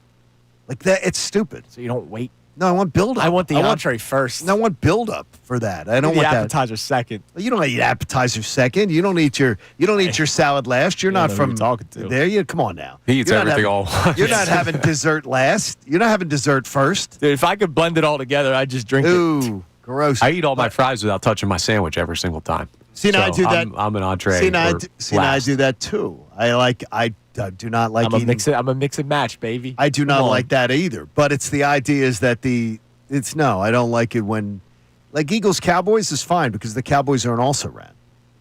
This isn't one of the big games on the schedule. Right. I wouldn't want to start with Eagles Chiefs. I hate the fact that Eagles Chiefs is week 2. I love it. I can't stand it. I love it. Give me the entree early, man. I don't want that. I want the best things to be built up towards. You know what? When the server says, "Hey, it's when food's ready, we bring it out," I go, "All right." I don't have to do the appetizer and then wait 30 minutes. Whoa. Bring it all out, baby. You like going to those restaurants where they say, we just bring it out when the kitchen's. Hell yeah, man. You have a party of 4. Yeah. So somebody else can get their entree and the other 2 people. No. Let's go. You don't eat when your wife's not eating, do you? No, I do not do that. Okay, good. Because I think that's terrible. I also eat my food cold, so it's perfect. All right, we got to move on. You guys are making me hungry. All right, Terrible. so NFL.com, the team at NFL.com did their predictions, their Super Bowl predictions. And you sent it to me yesterday, and I was looking through it. Now, the number 1 team that is being picked is a team that I actually believe will be making it out of the AFC this season, and that is the Baltimore Ravens. So that's the team that majority of people at NFL.com are picking to win the Super Bowl this year. But I like what they did. What they did was, if you thought the Ravens were going to win the World Series, they put down all the names of the people that had that and then who they were facing, right? Correct. And so a lot of people had the Ravens beating the Eagles in the Super Bowl. 1, 2, 3 people. 4, 5. 5 people seriously. at NFL.com, 6 people at NFL.com have the Ravens beating the Eagles to win the Super Bowl. So that means the Eagles are getting back to the Super Bowl in 6 of those writers' minds. The second team to be picked to win the Super Bowl, Buffalo. Yes. Now, again, a couple of them have them beating the Eagles. The third team they have winning the Super Bowl, the Kansas City Chiefs. Who also? 2 of them have them beating the Eagles. So is this a good news story or a bad news story? In your mind, when you got it and you look at it, good news or bad news? Because it seems overwhelmingly NFL.com says you got plans for the second week of February or whatever it is. Right. So there were 5 teams that had at least one person said they were going to win the Super Bowl, the Eagles being one of them. The Rams, Packers, Broncos, and Bengals. I just don't see the Bengals doing it. You don't see the Broncos. No. I don't see the Broncos winning the Super Bowl either. No. But I don't look at that as like a negative. Here's what people are saying. Oh, man, it's so hard to repeat in the NFL. I can't put them down as repeat champions. Not true. I know, but that's what probably somebody writing is going to say. But a lot of them still have the Eagles getting to the Super Bowl, which, sign me up. Sign me up, You too. know what I mean? Like, are you kidding me? get me to the dance. Like, if that's what I'll take people are my saying, chances. let's go. I say if anybody who gets to the 4, you get to the Final 4, you got a shot. Yeah. You got a shot for that parade. You are a legit contender to win it all. You get to that 4. The Eagles should have no expectation less than being in that 4. Right. With that chance to do it all. Right. Their biggest reasoning is it's just, they don't see a team repeating, and it's Baltimore or Buffalo that wins it, or Kansas City. But the thing is, like with the Eagles, who's keeping the Eagles out of getting to the 2? Yeah. Again, you really have to. I think you have to do mental gymnastics to have the Eagles not in the NFC title game. Sure, and look, that's an opinion to have on September 4th, right? Right. We'll always see Jordan Love may take that step forward that everyone expects to see, right? He may. Who knows? There are people that said, you and I think differently about the Packers. Right. I think the Packers are a division champion. There's as far as what we think of that team. They could end up being better or worse than we think they are, and there could be ascension. I did say on the network my bold prediction when we did the 2 days that you loved. The Packers. 2 days. The Packers, I did say, would win the division, but be an early exit in the playoffs. Oh, so you did have them win the division? Yes. Okay. Yeah, but I just don't believe in the Packers as this, threat to get to the Super Bowl. Yeah, because once you get there, your quarterback's got to take you. Yeah, remember the USA Today article that had he's been to a Super the Bowl Packers going already. to the Super Bowl? Who, Jordan Love? Oh, No, yeah. I'm saying as far as those other teams teams like the Lions, teams like that are still Right, no, there. but he's talking about okay, but the Packers just make it. I just don't see the Packers getting to the Super Bowl. I really don't. No, but I mean, people said the same thing with the Lions. People say the same thing with I got to see the Chiefs. Look, you can say your quarterback can sometimes be along for the ride. I said Brock Purdy. Yeah. Seriously, Jimmy G. I think it would be best. You don't need your quarterback can be along for the ride, and you could go to a Super Bowl. Sure. I think it would be best for Jordan Love to take a slight step back and run with Josh Jacobs. What worked for the Eagles last year? Run the ball. I'm telling you this. Waxy eyebrows is not going to allow that to happen. I know. His ego will not allow that to happen. I know. All right, real quick. Knowing that it's football season, I get to talk to this man. And I just want to get hyped up because he does this for us every single week during the football season. From Montgomeryville, our man Benny. Benny, what's up, Ben? Happy game day. What's up, guys? How you guys doing? What's up, man? I love the energy. How are you doing, Benny? Listen, I think we're going to win the Super Bowl. We're going back to back. I expect it too. Now, are you going to be down there tonight? Yeah, I'll be there. Maybe I should come by Chickies and Pete's and say hello. You absolutely should. And then I need you to do something for us that I know you would do for Unfiltered today. I need to hear that Eagles chant, Benny. Yep, we're gonna go. We're gonna win. We're gonna beat the Cowboys. We're going 14-3. All right, let me hear it, Benny. Yep, here we go. E-A-G-L-E-S, Eagles, go Birds! You're the man, There you go, Benny. Benny. There's our man, Benny from Montgomeryville, the Eagles autism champion. He's tremendous, and what he does for the community a lot of is work. great. That's good. It is, and he's all over the place. I It's love the Lord's Benny, work. man. Good job. Benny's the best. Good job, Ben. All right, coming up next. Yesterday, we rolled our eyes at the mindset to ignore the fact that the Eagles are Super Bowl champions, right? At some point, you're just like, all right, dude, we get it. I read an article this morning about what A.J. Brown did this offseason to stay motivated. It was incredible. I think it's actually more meaningful and impactful than just ignoring the championship. We'll go through that article, very well written by Tim McManus next. It's Kincade Salciunas, 97.5 The Fanatic. Now on 97.5 The Fanatic Sports Update. Gearing up for Game 1, I'm Connor Thomas, and this update is brought to you by Wendy's. They have breakfast biscuits for just $1, including the Honey Buddy. Get yours today and start your day off right. Got to be Wendy's. Limited time only. Price and participation may vary. Limit 5 qualifying items per transaction. Not valid in a combo while supplies last. The Eagles are gearing up for game day tonight, 8:20 p.m. Lincoln Financial Field against the Cowboys to kick off the NFL season. And we got some injury news yesterday that, well, there's really not all that much going on for both of the teams. Tanner McKee and rotational defensive tackle Perion Winfrey of the Cowboys are the only listed as out currently. So everything and everyone's ready for tonight, including head coach Nick Sirianni, who Adam Schefter talked about yesterday. I think that there's a respect for what he's done with that team, what he's done in the locker room, the respect he holds amongst the players. He's won. He's done it. Like, his players clearly have responded. And we'll see if they continue to respond tonight against the Cowboys. We'll keep you updated with any news until kickoff. Phillies fell to the Brewers last night 6-3. Aaron Nola gave up 5 runs in the first inning before even recording a single out. The Phillies will play the Brewers in the rubber match today at 4:10 with Ranger Suarez on the mound against Freddie Peralta. Talk to Andrew Deco for the 8 o'clock hour on. Kevin Negandi joins us 8:55. Newey Scruggs at 9:10. This update's also brought to you by your local Can-Am dealer right now through October 31st. Take advantage of the Can-Am factory sales on select 2025 Can-Am side-by-side or ATV vehicles. Conditions apply. Visit your local Can-Am dealer for details. I'm Connor Thomas on your home for the best birds coverage, 97.5 The Fanatic. Yo, everybody, it's Bill Colarulo and the...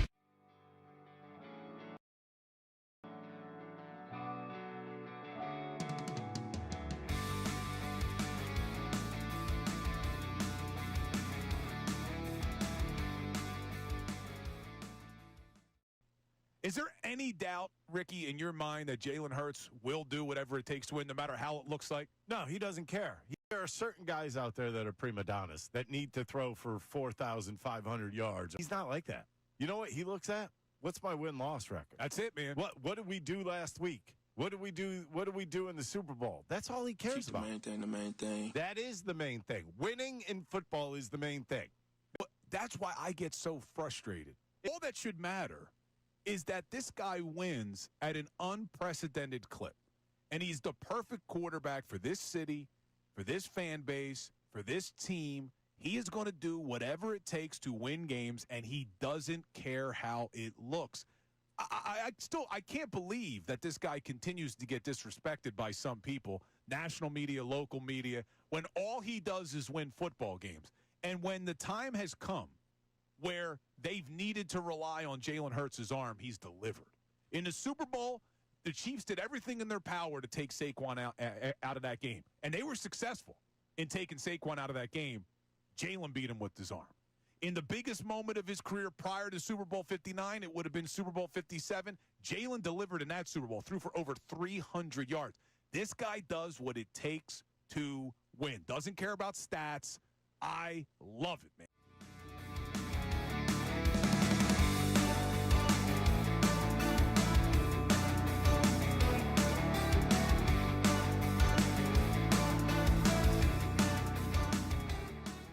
You think there are going to be teams that study what the Chiefs did? Yeah. The only thing is about how to sell out to stop the run. The only thing I say to that is that then they're going to get trounced through the air. Well, it depends on who your corners are. Look, there's a reason why all these summertime lists of executives, not Fox analysts, CBS, ESPN, Correct. executives, coaches, GMs in the NFL, still put Jaylen Hurts at like 9, even though he's a Super Bowl MVP. because there's a certain way that these guys feel about Jaylen Hurts. So I would not be surprised if we see a game where teams sell out to stop the run if they have a good enough secondary.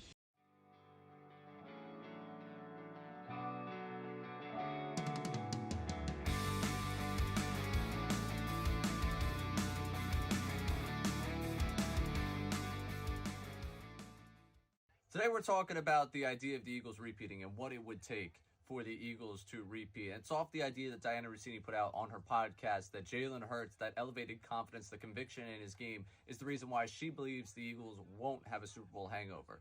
And he has to be a driving force of an offense that is more balanced, an offense that has a more in-rhythm passing game.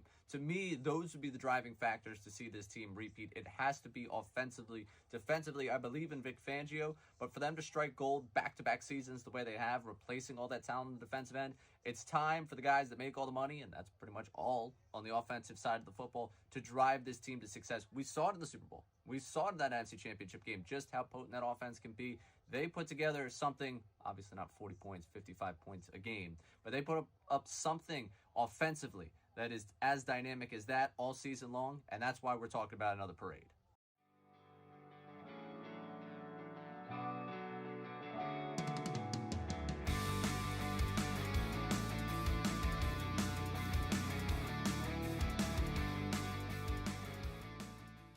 What are your impressions more of the leadership that Nick Sirianni has, and what what it looks like to watch him lead this group following last season? Yeah, I mean, he's been the same. You know, I love Coach Sirianni. The thing I love about him is that he hasn't changed because people thought he should change. And that goes from day one, right? I think he's just continued to learn and grow and thrive in his role as a communicator, as a leader, as a guy that the locker room believes in, right? And the proof is in the pudding, right? The way that he's been able to lead his team, there are very few coaches in the history of the game that have accomplished what he has accomplished. And he's only been going for a few years, right? So when you think about it that way, he's done an amazing job. And he's still young, and he's fresh, and he has the ability to relate to the guys in the locker room. So I don't think he has to do any more proving anything. He's done it. Right now it's just about being consistent, getting the best out of the guys year in, year out. But he's proven that he's a coach that, honestly, when you talk about down the line, I mean, he's been at two Super Bowls. I mean, there's coaches who we consider legends who haven't even been to one, right? So I think what he's been able to accomplish, he has to have a little bit more respect on him.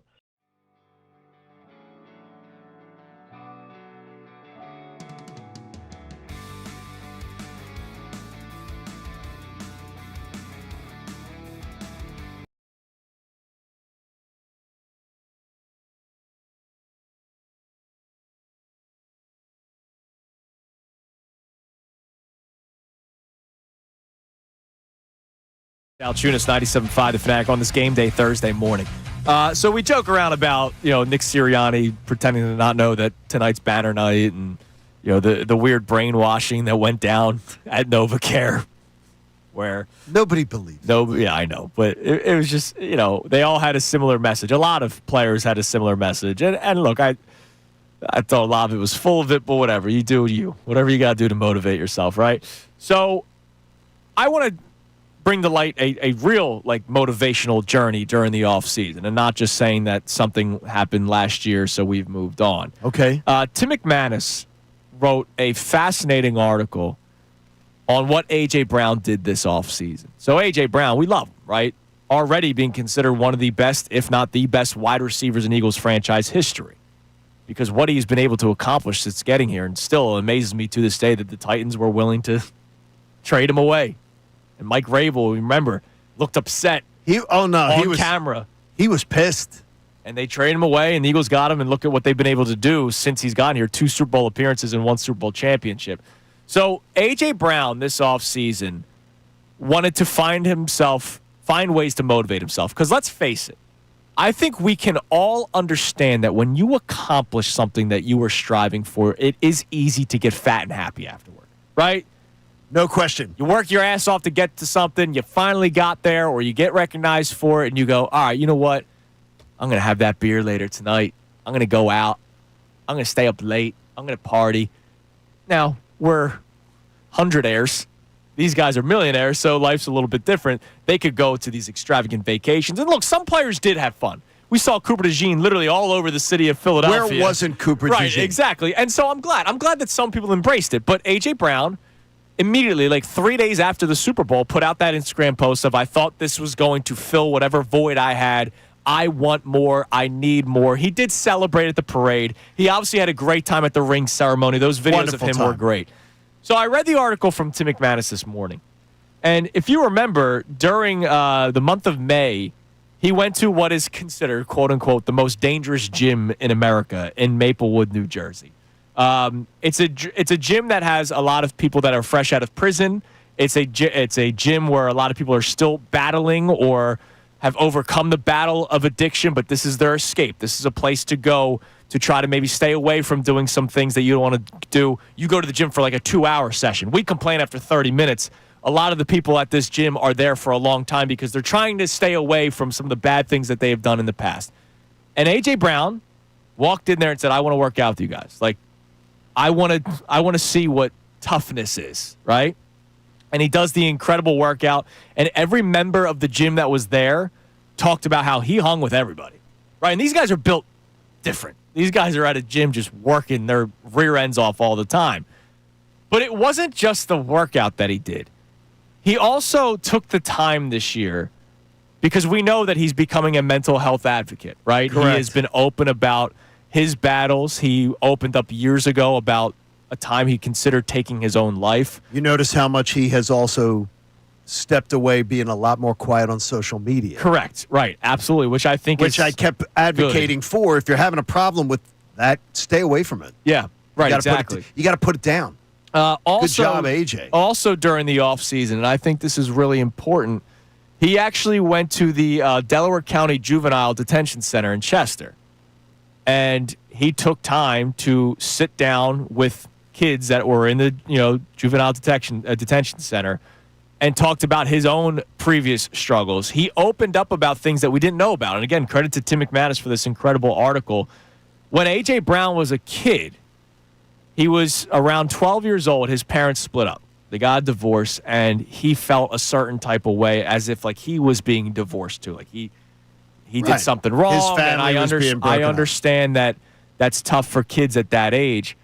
And so he joined a gang in the town that he was living called the Gangster Disciples. And he did things we don't know what. He said nothing crazy. He never got put into jail. He never went to prison, but he made mistakes, is what he says in this article. And so he spoke to these children, these kids, these young adults about the things that he did in his past and to try to get out of it. And he said that there were people in his neighborhood growing up that said, this isn't for you, man. A quote from the article is, this bleep ain't for you. Go play ball. And, it wasn't just football for him. It was also baseball. So he used sports as his way to get out. But he's not somebody that years later he got out, so he ignores the past. I love what he did this offseason, not just for his own mentality, but for helping other people. I can't believe he did it. Sure. Like to me, it's almost an unbelievable story. It's crazy. Yeah. What he did and what he felt he needed to do to sort of get his head on straight and to get himself focused. And he took the time to help other people too, which to me is really profound. Yeah. That's really awesome stuff. But a really crazy story. Yeah. It's a wild story. It's a wild. Check it out. Tim McManus is he's so good, man. Tim McManus in long form is as good as it comes. Yeah. His long form stuff is well thought out, really well done. And then remember the book. What was the book? Because Connor's reading it. What's the book again? I should know. This is like Inner Excellence. Inner Excellence. Thank you. Him reading the book on the sideline. There's actually a picture of him at his high school, Starkville High School. Remember the old posters, the drink milk posters? Oh yeah. Remember those of all the Love athletes and all that stuff? They have a poster in his high school of him reading the book on the sideline, and it says in big letters, big bold letters, if A.J. Brown can find time to read, you can too. Like, this is cool, and A.J. Brown's all for it. And so I just want to highlight that because that's a great. Not only is he a tremendous player, but this story by Tim McManus shows sort of how difficult his life was growing up and how he still feels like a certain type of way, carries baggage from it. but he's been open about it, and I think that openness has really helped him out. So you're saying the world's most dangerous gym is not for me? You're saying more I should stick to ACAC? Sure. Yeah. That's probably. I would like to see you try to do the exercise. No, I would not like to. I've been complaining for 2 days about my shoulders. Yeah, that was my first thought when I read the article yesterday. Was I check this out? What? Yeah. Yeah. I wouldn't do well at it, but I'd check it out. No, you would not. But I could see you checking it out. I think that'd be really cool. All right, what do we got? That's an amazing story. What do we got in the text? I just wanted to highlight that because that's a great story. We made fun of the Nick thing yesterday. I still will. I think it's hilarious. The Nick thing is stupid. I had no idea it was banner night. This to me is like, all right, this is what it was all about. You won the Super Bowl. You could have just gotten fat and happy. Instead, A.J. Brown's like, no, you know what? I'm going to go back to where I came from. I'm going to go back to my struggles and face them again. And I think that's powerful. What do we got on the text line, Connor? All right, Mike from Phoenixville checks in and says, I think it's an MVP year for Jaylen Hurts. He's checked every box. It's the only thing he's got left to accomplish. He'd never say that. And I think the main goal is the Super Bowl, but he still has to prove people wrong. But you know that Kyle Brandt picked him yesterday for MVP. Who, Hurts? Yeah. Okay. There's a lot of people that are on this. Now, I think he's going to have a great year. But there's a lot of people who are on this. They're thinking Hurts is going to dial, that this is going to be a launching off point and they use the point that there's a lot of quarterbacks in their history that when they get to a certain point, once they've sort of achieved what he's achieved, then they have the launch off. You've talked about Brady all the time. Yeah. Remember, Tom Brady was along for the ride. The first 2 Super Bowls, he was along for the ride. Yeah. And then he became Brady. Out. Yeah, exactly. Then he became Brady. By the way, one more quote from the story. Yes. This is from A.J. Brown. Every time we talk, it's I want to leave a legacy that's memorable. I want people to talk about the Eagles like they do the New England Patriots in the 2000s. He's talking it into fruition. I love that. I love you, A.J. Brown. But I love the fact, though, that he's controlling what he can control first. Right. His own legacy. And he's embracing it. This His is why own legacy. Today's topic that we want people to chime in on at 610-632-0975 is, are you ready to embrace it?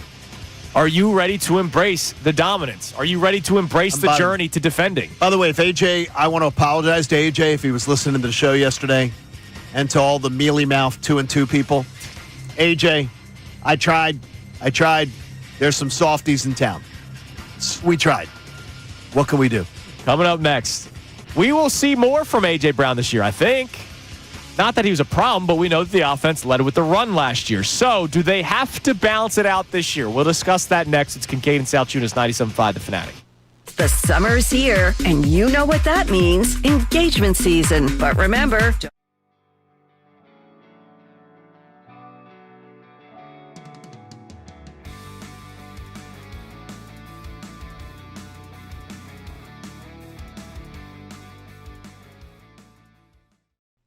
Is there any doubt, Ricky, in your mind that Jaylen Hurts will do whatever it takes to win, no matter how it looks like? No, he doesn't care. There are certain guys out there that are prima donnas that need to throw for 4,500 yards. He's not like that. You know what he looks at? What's my win-loss record? That's it, man. What did we do last week? What did we do in the Super Bowl? That's all he cares about. The main thing. That is the main thing. Winning in football is the main thing. But that's why I get so frustrated. All that should matter is that this guy wins at an unprecedented clip. And he's the perfect quarterback for this city, for this fan base, for this team. He is going to do whatever it takes to win games, and he doesn't care how it looks. I can't believe that this guy continues to get disrespected by some people, national media, local media, when all he does is win football games. And when the time has come where they've needed to rely on Jaylen Hurts' arm, he's delivered. In the Super Bowl, the Chiefs did everything in their power to take Saquon out of that game, and they were successful in taking Saquon out of that game. Jaylen beat him with his arm. In the biggest moment of his career prior to Super Bowl 59, it would have been Super Bowl 57. Jaylen delivered in that Super Bowl, threw for over 300 yards. This guy does what it takes to win. Doesn't care about stats. I love it, man.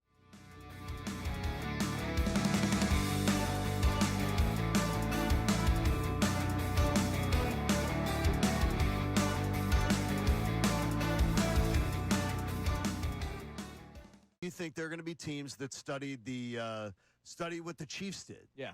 The only thing is about how to sell out to stop the run. The only thing I say to that is that then they're going to get trounced through the air. Well, it depends on who your corners are. Look, there's a reason why all these summertime lists of executives, not Fox analysts, CBS, ESPN, Correct. executives, coaches, GMs in the NFL, still put Jaylen Hurts at like 9, even though he's a Super Bowl MVP. Because there's a certain way that these guys feel about Jaylen Hurts. So I would not be surprised if we see a game where teams sell out to stop the run if they have a good enough secondary.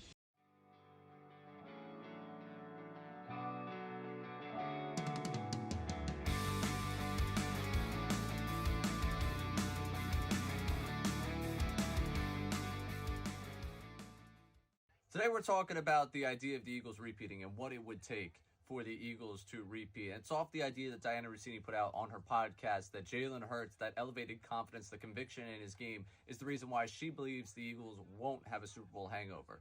And he has to be a driving force of an offense that is more balanced, an offense that has a more in-rhythm passing game. To me, those would be the driving factors to see this team repeat. It has to be offensively. Defensively, I believe in Vic Fangio, but for them to strike gold back-to-back seasons the way they have, replacing all that talent on the defensive end, it's time for the guys that make all the money, and that's pretty much all on the offensive side of the football, to drive this team to success. We saw it in the Super Bowl. We saw it in that NFC Championship game, just how potent that offense can be. They put together something, obviously not 40 points, 55 points a game, but they put up something offensively that is as dynamic as that all season long, and that's why we're talking about another parade.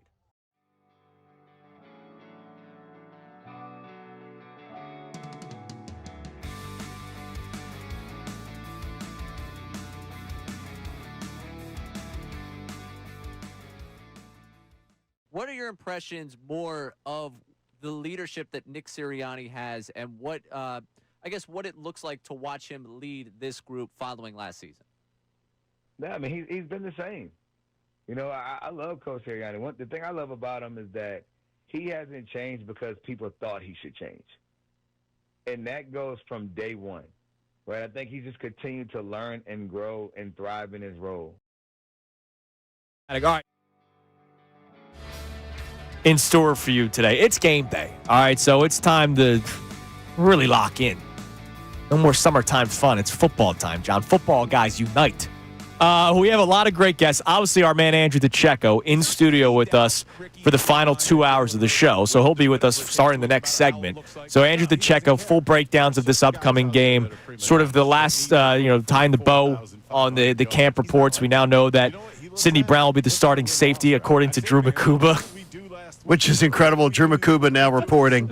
And it looks like Adoree Jackson will be the second corner on the opposite of Quinyon Mitchell. We'll find out. I'll ask Andrew, are they going to be staying on one side? Will they be shadowing specific players? We'll find out.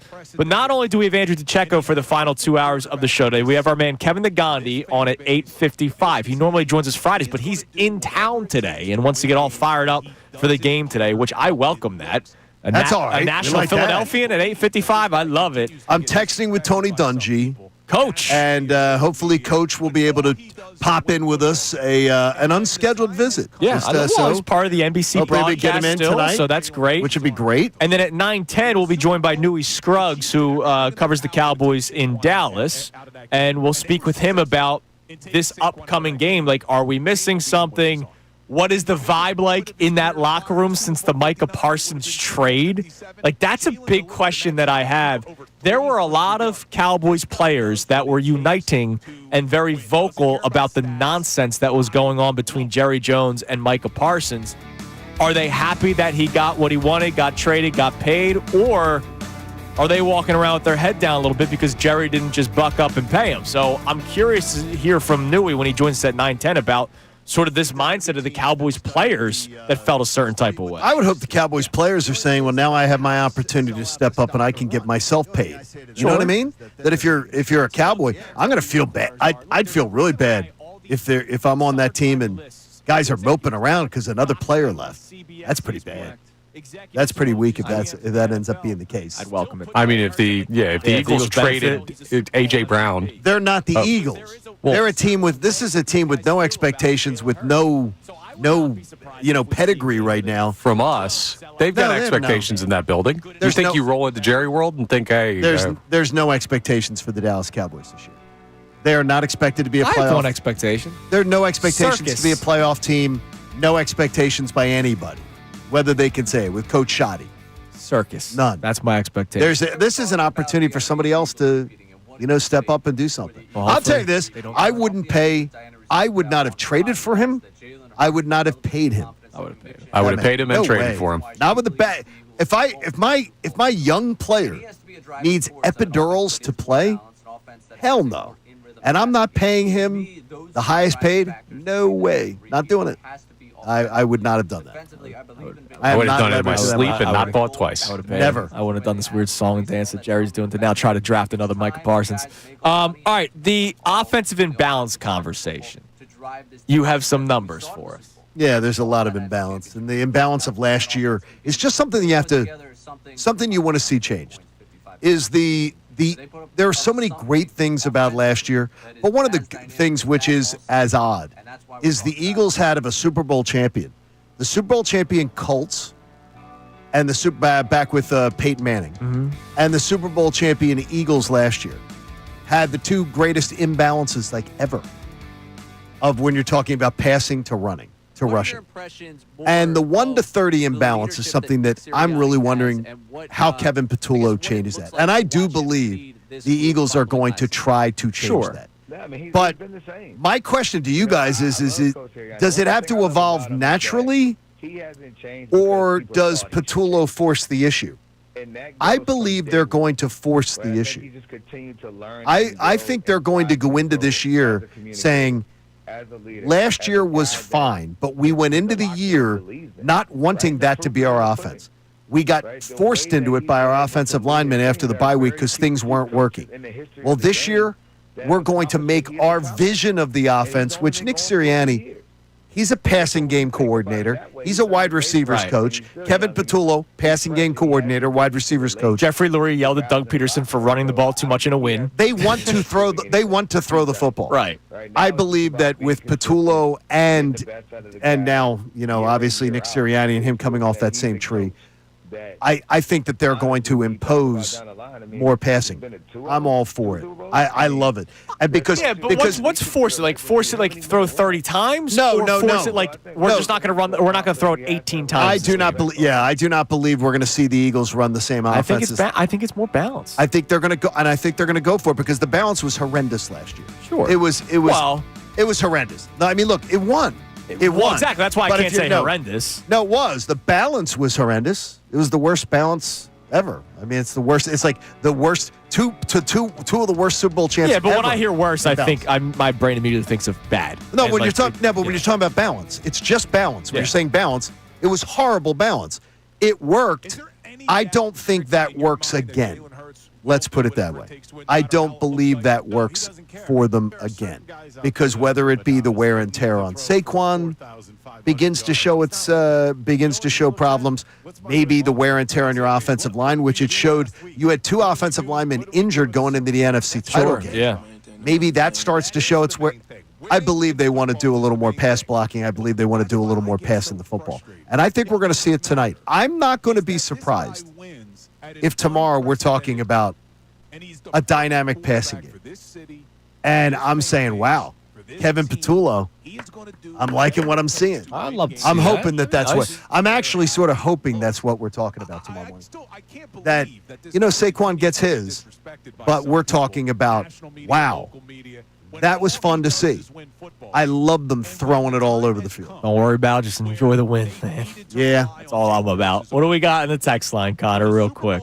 All right, so we have a bunch of people checking in, of course, on the Eagles opener. Now, Sean says, I'm looking to see Jaylen throw more this season. Keeping Saquon fresh and healthy will be the most crucial part of this offense. Defensively, most I'm looking into the secondary. Who will step up, or like most I'm looking into the secondary, who will step up and answer the questions we've had almost all offseason? Look, we don't know if somebody will step up early.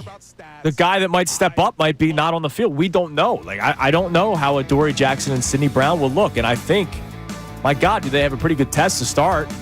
I'm not fearing the Cowboys, but it's a great test to go up against CeeDee Lamb and George Pickens and Jake Ferguson And Dak Prescott. And just so you know, there's going to be some players that take a step back. Sure. We just don't know who they are yet. By October, they played at such a high level. Exactly. By October, we're going to know that a few players have taken a step back. We just don't know who they are. All right, coming up next, our man Andrew Deco joins us in studio. He will be with us for the remainder of the show.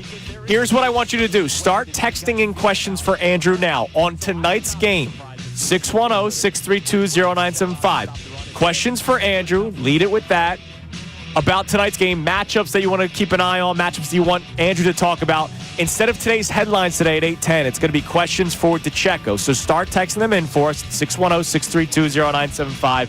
DeCecco joins us next here on 97.5 The Fanatic.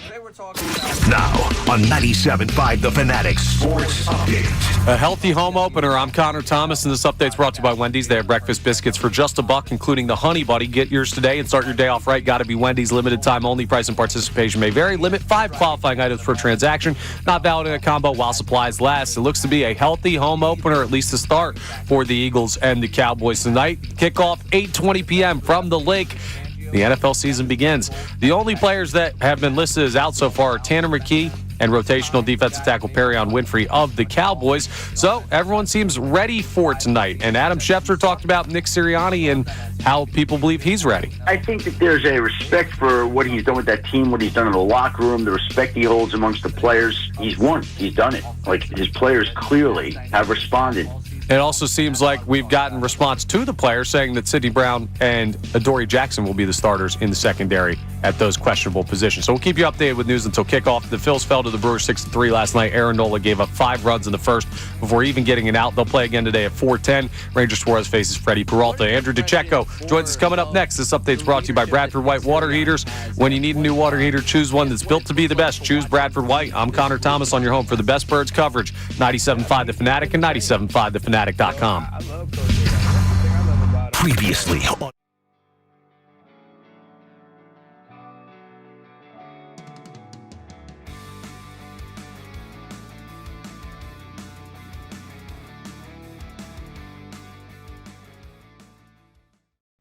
Is there any doubt, Ricky, in your mind that Jaylen Hurts will do whatever it takes to win, no matter how it looks like? No, he doesn't care.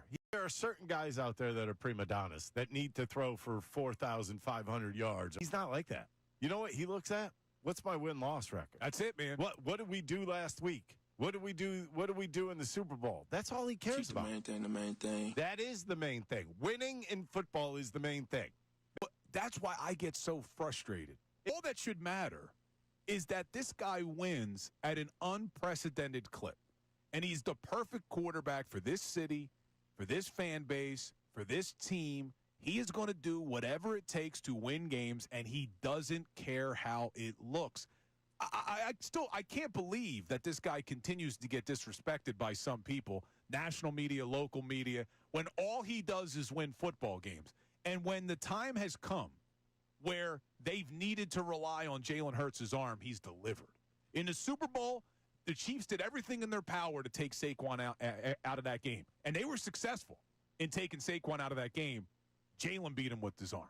In the biggest moment of his career prior to Super Bowl 59, it would have been Super Bowl 57. Jaylen delivered in that Super Bowl, threw for over 300 yards. This guy does what it takes to win. Doesn't care about stats. I love it, man.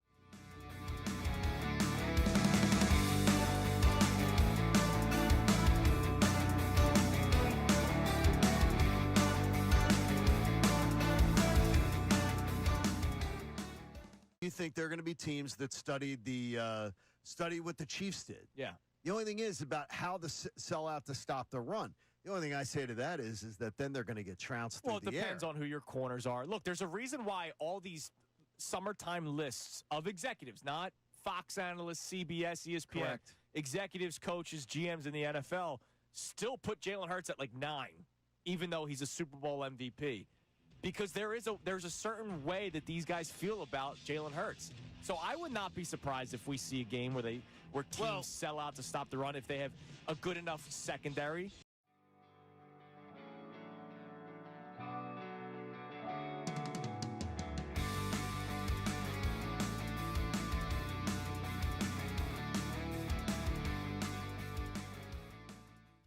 Today we're talking about the idea of the Eagles repeating and what it would take for the Eagles to repeat. And it's off the idea that Diana Rossini put out on her podcast that Jaylen Hurts, that elevated confidence, the conviction in his game, is the reason why she believes the Eagles won't have a Super Bowl hangover.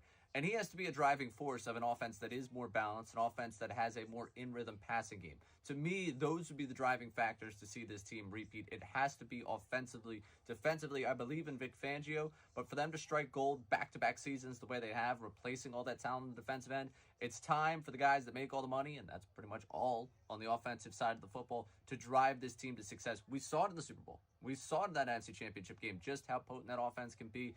They put together something, obviously not 40 points, 55 points a game, but they put up something offensively that is as dynamic as that all season long, and that's why we're talking about another parade.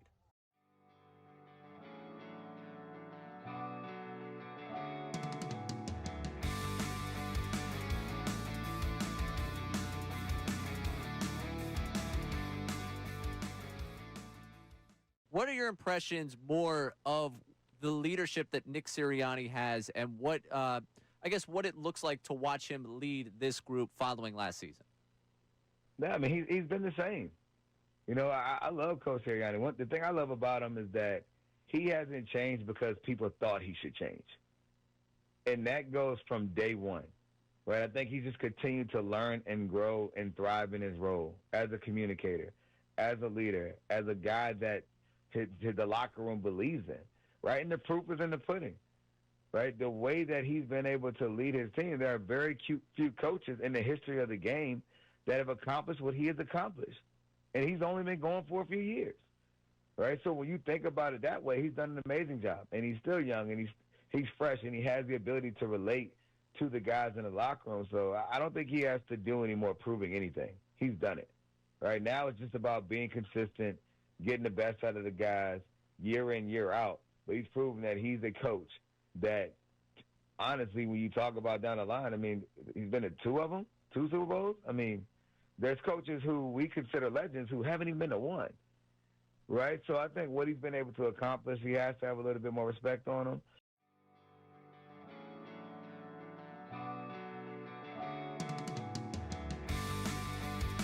All right, text the word repeat to 610-632-0975. Our first keyword for the $50 Wendy's gift card was champs. Number 2, we'll do repeat, and let's do texter 2, because if you repeat, that means 2 straight. So the second person to text the word repeat to 610-632-0975 will win our second $50 gift card to Wendy's. Wendy's has breakfast biscuits for just $1, including the Honey Buddy. Get yours today and start your day off right. Got to be Wendy's. Limited time only. Price and participation may vary. Limit 5 qualifying items per transaction. Not valid in a combo while supplies last. We will have one more in the 8 o'clock hour and one more in the 9 o'clock hour. And now, joining us for the remainder of the show, get used to it because he will be with us every Thursday from 8 to 10 from Inside the Birds. We already mentioned him earlier in the show because he did his predictions for the individual awards for the Eagles. Our man Andrew Deco joins us. Good morning. Good morning, guys. How are you doing? I'm ready. You're ready. You're pacing yourself like I am. I'm ready to go. You're already on like your 6 Celsius. Yeah, it's going to be a long one today, man. I'll be leaving the stadium at like 2 a.m. probably. Dude, I woke up today. John, I don't know about you. The 4 a.m. alarm sucks. Yes, right? I woke up this morning.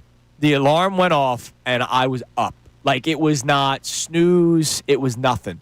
I woke up, and it was, all right, it's game day. I've never hit the snooze button in my life. God. So I just get up. Good for you. Well, good for you. Yeah. Price is Right music. My God, I can't do that. The Price is Right music goes off. I get up. I get in the shower. I'm like a daily snooze guy. One time, it's 8 minutes. Get that. You extra can do 8 that. minutes. I usually change the alarm a few minutes later, like 6 a.m. I woke up. 6:06, 6:07, 6:08. Before, yeah. Tony Dungy has returned the call. He will join us at 8:25. All right, so programming notes from now until the end of the show as you're listening to 97.5 The Fanatic, WPEN, WPN HD1 Burlington, Philadelphia, a Beasley Move station broadcasting live from the Comcast Business Studio powering possibilities. Our man Andrew Deco is with us for the rest of the show. Coming up at 8:10.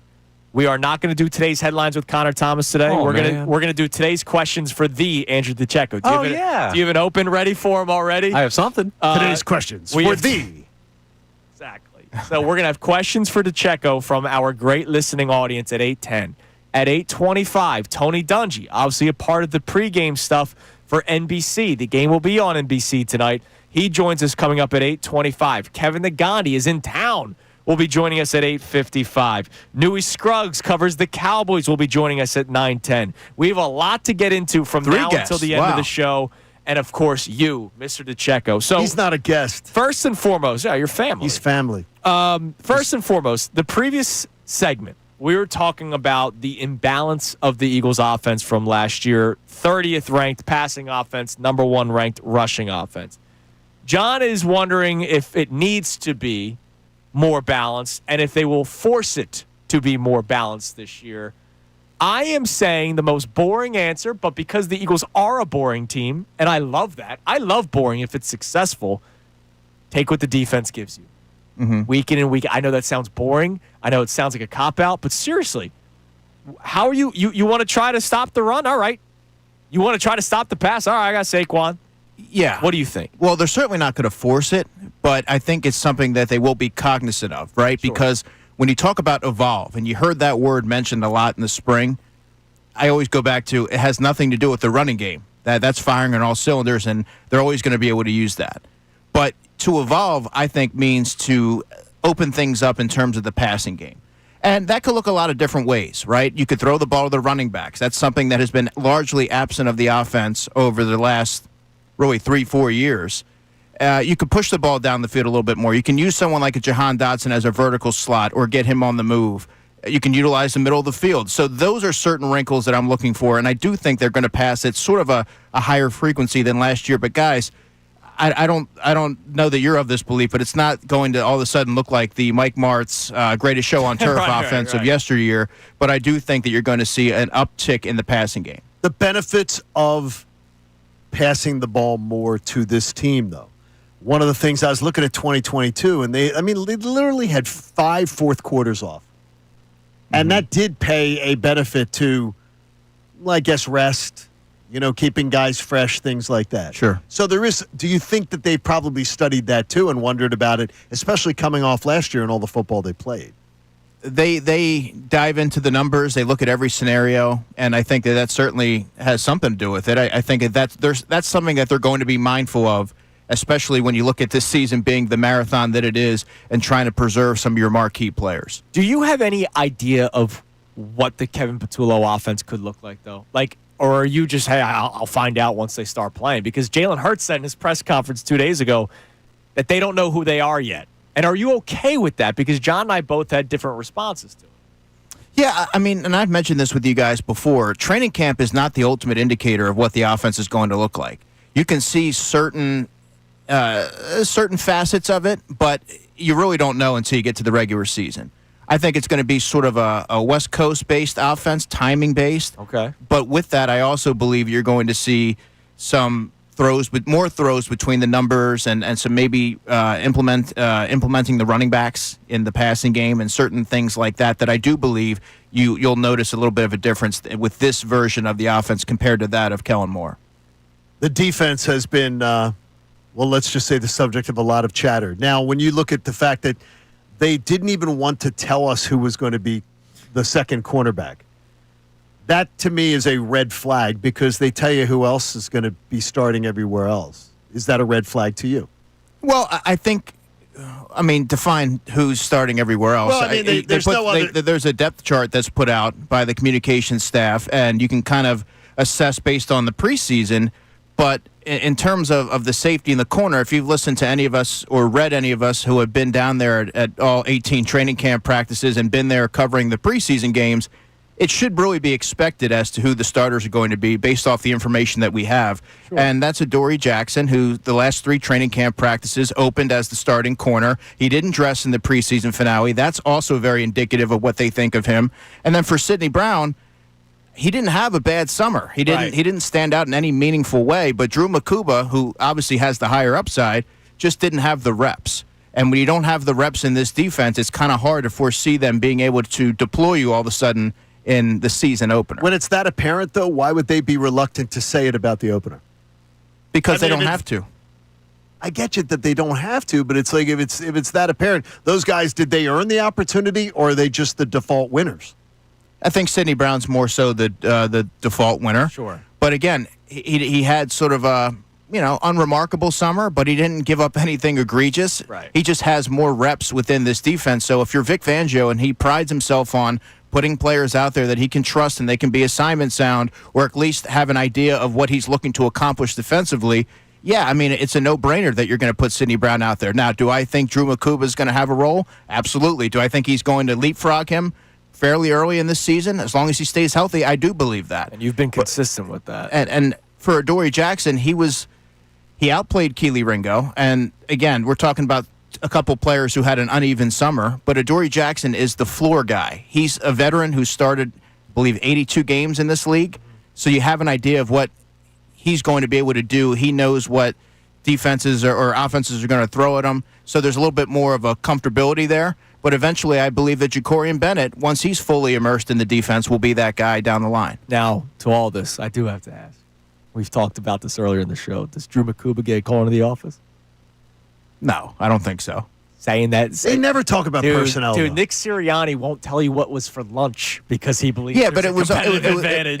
If you're at practice, you see that he's practicing, and he practiced in full the last couple of days. So that's he didn't share anything that wasn't on the injury report. He said that Sidney Brown would be the starter. Sidney Brown's the starter. And what I'm telling they wouldn't even mention the starter. Yeah, like Nick Sirianni will literally say, "Nah, we don't want to tell you what's going on for lunch today because there's a competitive advantage to us knowing what we're eating and you guys not knowing." I mean, they didn't announce Sidney Brown's the starter, but Drew Makuba did. I just wonder, is that a call? Is that a mini? Not a lashing. Just come here. Let's not be chatting about we gotta that. talk here. Yeah, I mean, I don't know. I don't really get into all that, but that's just something that they like to keep close to the vest. But I mean, it is what it is. It is what it is. But I mean, it was very obvious to anyone who's been covering the team that those two players are going to be starting in the secondary. Right. For how long? That's to be determined. I don't think it'll be very long, but that's the way it's going to be. All right, as we've mentioned, very busy remainder of the show today, and we're thrilled for it. We're so excited. It's game day. It's time to really lock into football time, Johnny. We got Tony Dungy joining us at 8:25. Newey Scruggs, going to be joining us at 9:10. Scrubs. I got my wife. You're thinking about the Cowboys, who are Scrubs, but Scruggs is not. Good point. Kevin Negandi joins us in the middle at 8:55. And coming up next, questions for DeCecco. So not headlines with the Connor Thomas. It is questions for the Andrew DeCecco about tonight's game. So Andrew, be ready. I know you'll be on your skates. It's Kincade and Salciunas on this Thursday morning, game day, 97.5 The Fanatic. Do you feel unfulfilled? Do your afternoons feel like Groundhog Day because you keep hearing the same?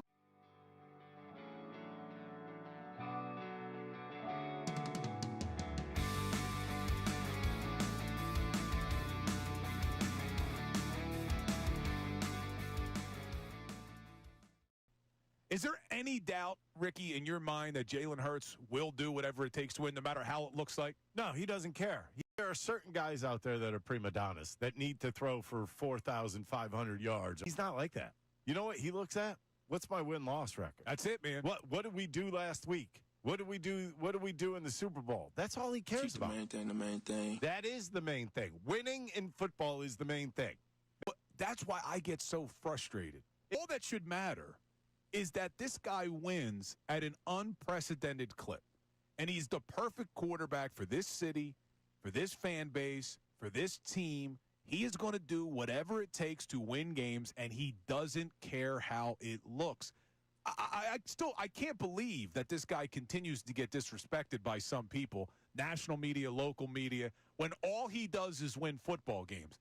And when the time has come where they've needed to rely on Jaylen Hurts' arm, he's delivered. In the Super Bowl, the Chiefs did everything in their power to take Saquon out of that game. And they were successful in taking Saquon out of that game. Jaylen beat him with his arm. In the biggest moment of his career prior to Super Bowl 59, it would have been Super Bowl 57. Jaylen delivered in that Super Bowl, threw for over 300 yards. This guy does what it takes to win. Doesn't care about stats. I love it, man.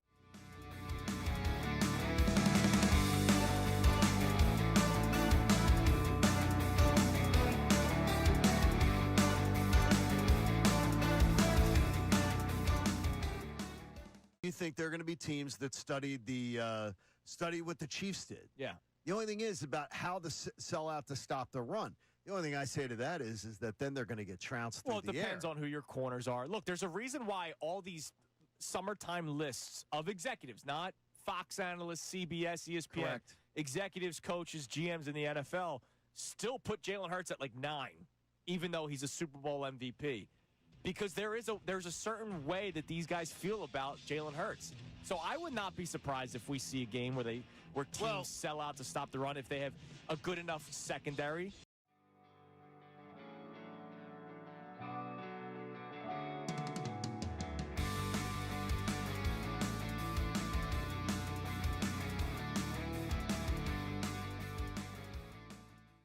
Today we're talking about the idea of the Eagles repeating and what it would take for the Eagles to repeat. And it's off the idea that Diana Rossini put out on her podcast that Jaylen Hurts, that elevated confidence, the conviction in his game, is the reason why she believes the Eagles won't have a Super Bowl hangover.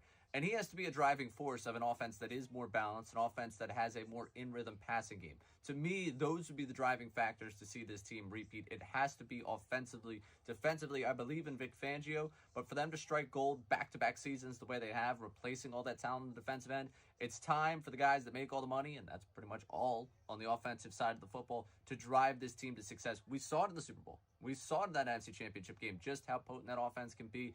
They put together something, obviously not 40 points, 55 points a game, but they put up something offensively that is as dynamic as that all season long, and that's why we're talking about another parade.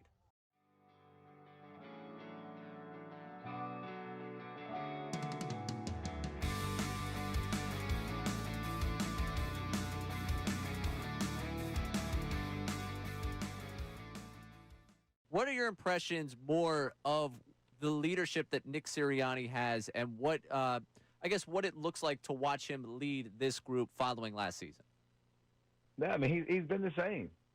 You know, I love Coach Sirianni. The thing I love about him is that he hasn't changed because people thought he should change. And that goes from day one, right? I think he's just continued to learn and grow and thrive in his role as a communicator, as a leader, as a guy that the locker room believes in, right? And the proof is in the pudding. I'm ready to go. It's game day. Wendy's just dropped off the food. I ate my delicious sausage, bacon, egg, and cheese sandwich. It's fantastic. No. Wasn't a sandwich. Well, kind of is. A burrito? He rips the bread off. Well, because I'm watching the carb intake. Come on, man. Oh, it's football season, baby. Bikini season. The real football guy crushed the bread. It's just protein. Andrew Deco ate the bread. Straight up protein. So did you. Season. That's right. I think that speaks volumes Look, about I'm you. not perfect, all right? I'm a fake football guy. We get it. But, I have football guy instincts and then some non-football guy instincts. I mean, get you some kale. It's rare, but sometimes you let me down. I know. No, I know. I know it's very rare. But when it happens, like, it hurts you even more. It does cut because of pretty how deep. rare it is. I It know. cuts deep. Speaking of rare, Bill Colarulo watching the show right now on YouTube and commenting. He misses his YouTube family. Shout out YouTube as always. Ask Bill what he thinks of the shirt. Well, Gotta like that shirt. I was going to bring it up. Next time you do an unfiltered show, will there be a Kincade Salciunas T-shirt? Well, there'd have to be a Kincade Salciunas T-shirt made. That's a good point. We got to start there. Yeah, let me know when you guys It's have only a shirt been made. March of 2024. Because I see unfiltered, and Yeah, I it's love nice. it. I That's a love nice it. shirt. It looks like a great It's shirt. a nice shirt. They take care of me as That's part of their top casting quality. crew. That is top quality shirt. You're doing the Connor, the you got- branding. Connor, Great. Kincade Salciunas shirts tomorrow morning. We're wearing them. Oh, yeah? Yeah. We're wearing our I'll shirts. get a white T-shirt. I'll write We're wearing it in our Sharpie, T-shirts Kincade tomorrow and morning. Salciunas. With a So we know friggin- where the money in the budget's going. We know where the money's all going. You guys will be wearing white T-shirts with a meatball stain on it. Hell yeah, man! I'm fine with that. Dude, Hey, I got style back here. This Talk to them. sweatshirt, this Yeah. sweatshirt's got every stain You're not imaginable. stupid. Come on. That's right. That's why Bill you got to knows get a what shirt. he's watching. Come on now. All right. Do we have? Give me some football. Questions. Yeah, I got Give it. me some football music. All right. Instead of today's headlines with the Connor Thomas. Today it's football questions on tonight's game for the Andrew Deco. Brought to us by who, Connor? Our friends over at Lundy Law. For over 70 years, Lundy Law has been fighting for injured people. If you need them, remember the name Lundy Law, your injury lawyers. Visit LundyLaw.com. That's LundyLaw.com. All right, first up, we have this wild story from baseball. No, I'm kidding. Come on, it's a football day, and Sean T is checking in for the first time on the text line Whoa, to what's ask up? Andrew Deco a question. Here you go, Andy.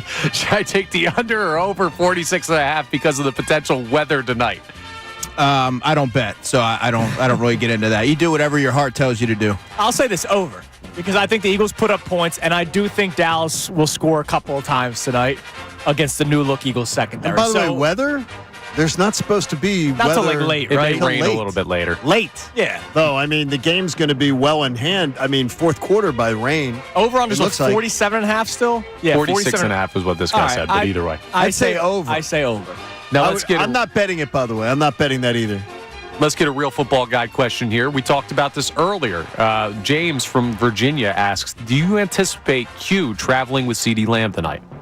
Yeah, it's a great question, but you also have to remember that CeeDee Lamb travels into the slot a lot. So, I mean, Cooper DeJean versus CeeDee Lamb, I think you'll take that matchup as well.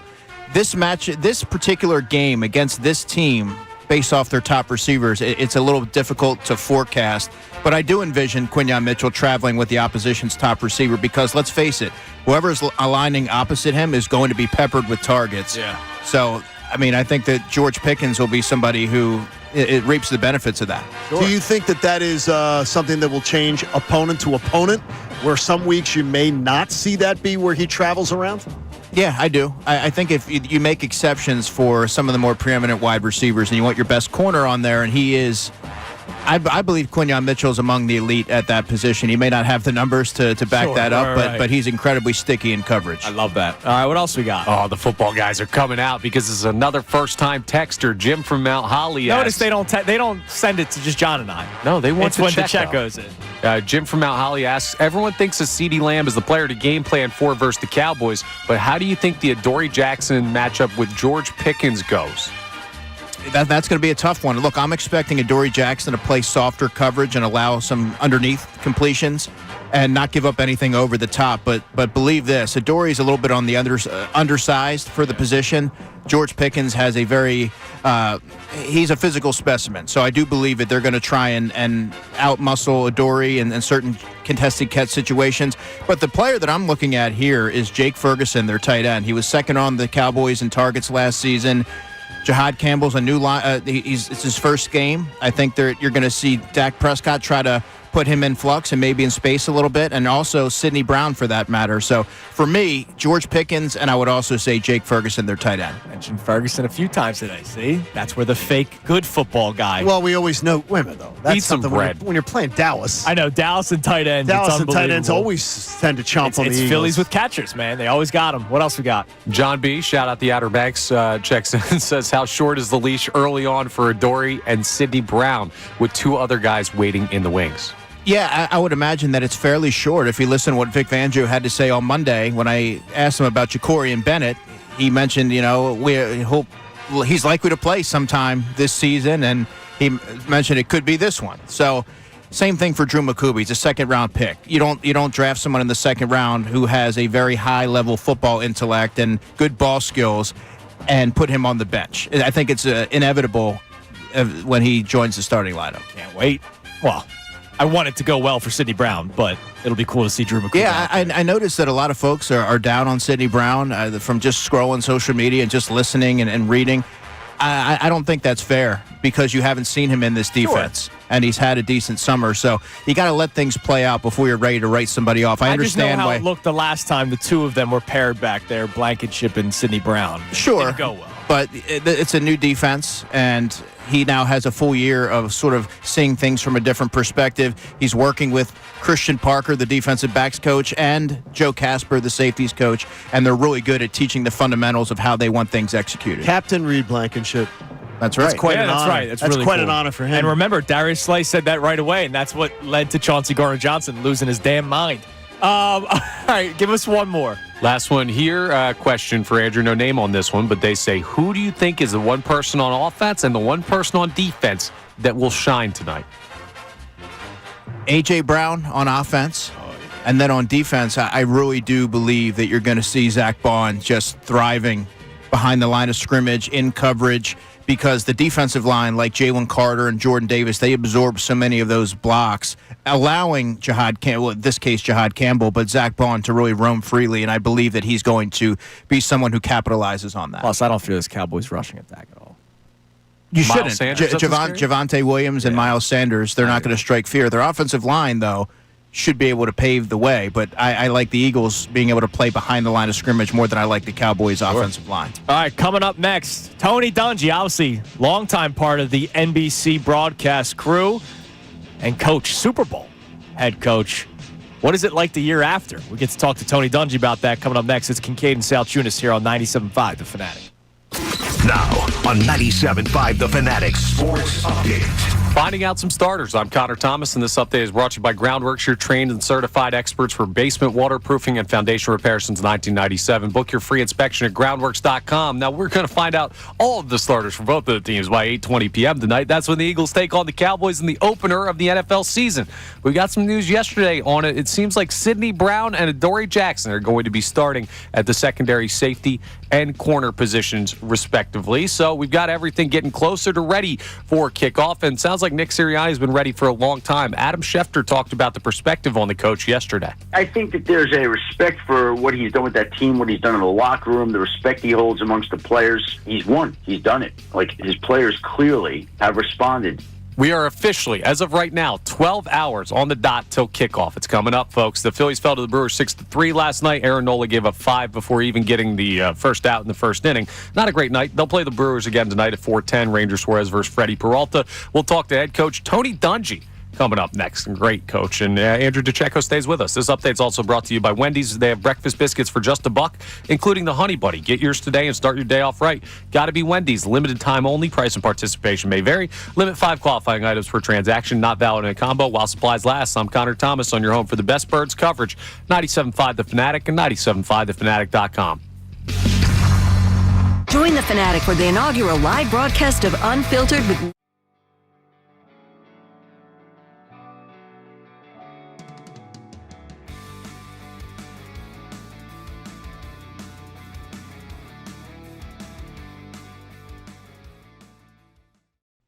Is there any doubt, Ricky, in your mind that Jaylen Hurts will do whatever it takes to win, no matter how it looks like? No, he doesn't care. There are certain guys out there that are prima donnas that need to throw for 4,500 yards. He's not like that. You know what he looks at? What's my win-loss record? That's it, man. What did we do last week? What did we do in the Super Bowl? That's all he cares about. The main thing. That is the main thing. Winning in football is the main thing.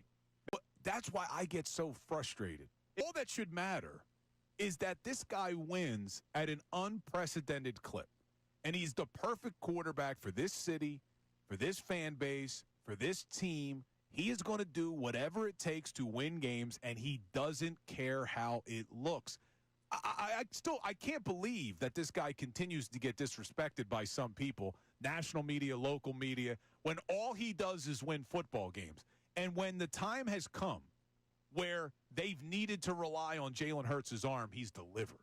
In the Super Bowl, the Chiefs did everything in their power to take Saquon out of that game, and they were successful in taking Saquon out of that game. Jaylen beat him with his arm. In the biggest moment of his career prior to Super Bowl 59, it would have been Super Bowl 57. Jaylen delivered in that Super Bowl, threw for over 300 yards. This guy does what it takes to win. Doesn't care about stats. I love it, man.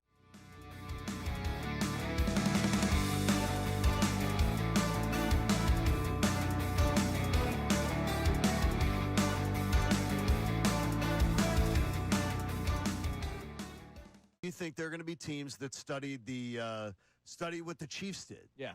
The only thing is about how to sell out to stop the run. The only thing I say to that is that then they're going to get trounced through the air. Well, it depends on who your corners are. Look, there's a reason why all these summertime lists of executives, not Fox analysts, CBS, ESPN, Correct. executives, coaches, GMs in the NFL, still put Jaylen Hurts at like 9, even though he's a Super Bowl MVP.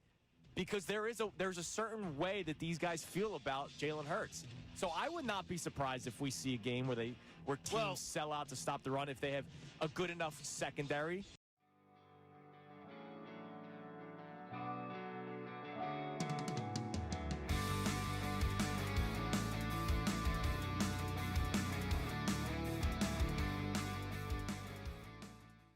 Today we're talking about the idea of the Eagles repeating and what it would take for the Eagles to repeat. And it's off the idea that Diana Rossini put out on her podcast that Jaylen Hurts, that elevated confidence, the conviction in his game, is the reason why she believes the Eagles won't have a Super Bowl hangover. And he has to be a driving force of an offense that is more balanced, an offense that has a more in-rhythm passing game. To me, those would be the driving factors to see this team repeat. It has to be offensively. Defensively, I believe in Vic Fangio, but for them to strike gold back-to-back seasons the way they have, replacing all that talent on the defensive end, it's time for the guys that make all the money, and that's pretty much all on the offensive side of the football, to drive this team to success. We saw it in the Super Bowl. We saw it in that NFC Championship game, just how potent that offense can be. They put together something, obviously not 40 points, 55 points a game, but they put up something offensively that is as dynamic as that all season long, and that's why we're talking about another parade.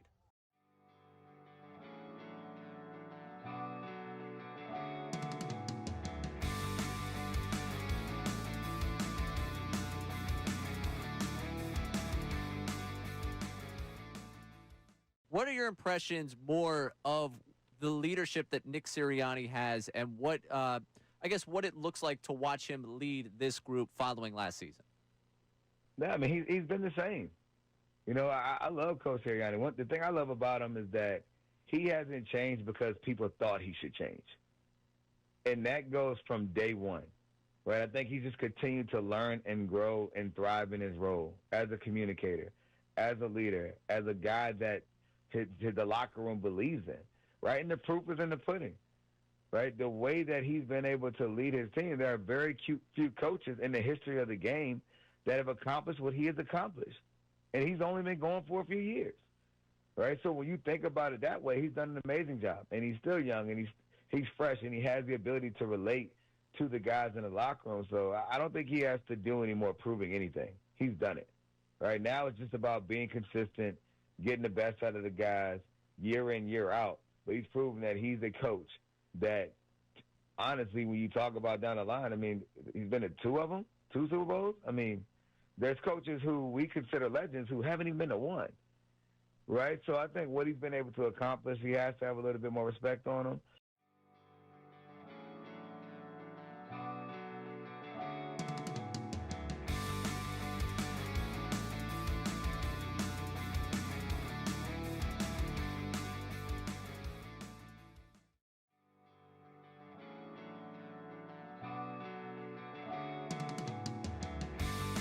Game day is the opener for the Philadelphia Eagles. It's the opener for the National Football League tonight.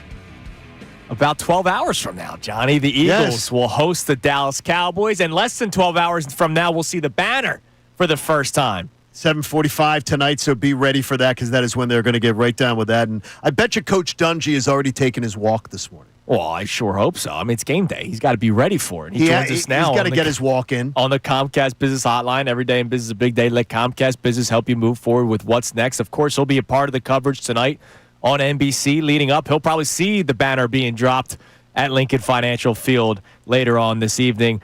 The Super Bowl winning head coach, Tony Dungy, joins us. Tony, good morning. How are we doing today? Hey, good morning, guys, and I haven't taken my walk yet. Coach, I'm surprised with you. What are you doing, slacking off? Come on. I want to be on this show. I wanted to be first thing with you, but secondly, because there's no other games today, I can take that walk a little bit later. That's a good point. That's a good point, Coach. All right, so, Coach, you're a Super Bowl champion head coach, and now we want to know, what's it like heading into year two? The Eagles have had a brainwashed, consistent message of last year was last year. We didn't even know that they were celebrating the banner being shown tonight, which I call bull on, but whatever. They've had a mindset of last year is last year, this year is this year. How difficult is it to get ready for that road to the repeat the following season? Well, it is tough because everybody's shooting for you. You are the target game for every single team you play. You also are getting a lot of praise from all over your constituency. So you have to be disciplined. You have to put that away. 1978, we won Super Bowl 13. It was the Steelers' third one. It was my first one. And we got our rings, and Joe Green told me, wear that ring for a couple of days, show it to everybody that you need to, and then I never want to see it again because we've got more to win. To this day, 47 years later, I still don't wear my ring because I'm afraid of that. So that was the mindset that we had. I think that's the mindset that Philadelphia is taking on. Yeah, we did it. It's great, but you know what? This is the new year. Coach, last year, if I was to talk to you in September, November, December, did you think you were watching one of the greatest teams of all time? Because now that's how people are trying to spin the 2024 Eagles story, that in retrospect, that was one of the greatest teams we've ever seen. Well, I think it was in the playoffs, but as you say, it wasn't all the way through. We had the game in Brazil, and there were some growing pains there opening night. And then we saw the game against Atlanta, and you're just saying, okay, there's some pieces there, but, boy, they got to put it together. But when they did put it together and make that run, there are some tremendous pieces on this team.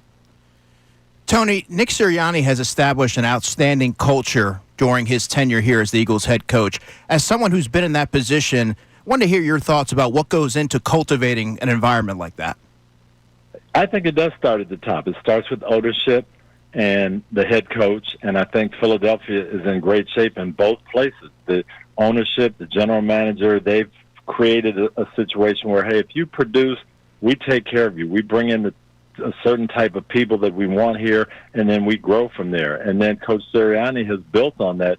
This is who we are. This is how the Eagles are going to play. This is how we're going to act. This is how we're going to carry ourselves. And the players have bought into it. And I think they've got an outstanding thing going here. Coach, last year, after you won the Super Bowl, you went on to win 13 games the next season. You had Peyton Manning as the starting quarterback. Jaylen Hurts, as respected as he is, does not play the way Peyton Manning did. We know how they utilize the run as much as they did last season. Do you expect the Eagles to try to change things up a little bit and maybe rely more on the arm of Jaylen Hurts this year? Or do they go into the season saying, if it ain't broke, don't fix it? I think if it's not broke, don't break it. And so do what you do. And now, of course, people are going to respond. Everybody's going to come into the Eagles game this year and say, we've got to stop the running game. We've got to make Jaylen Hurts throw the ball. Well, you've got to prove that. And I think Philadelphia needs to go in the game, hey, let's see if you can stop us. Now, if you can, now we've got to have a second plan. But let's not assume, okay, we need to do something different. We still have this dynamic offensive line. We still have a tremendous running back. We've got a threat at quarterback. So let's see if people can stop this. I don't believe there's going to be many teams that can. What is it that Vic Fangio does after this long career in the NFL, Coach, that you still look at, especially with your defensive mind, and say, wow, that's pretty innovative?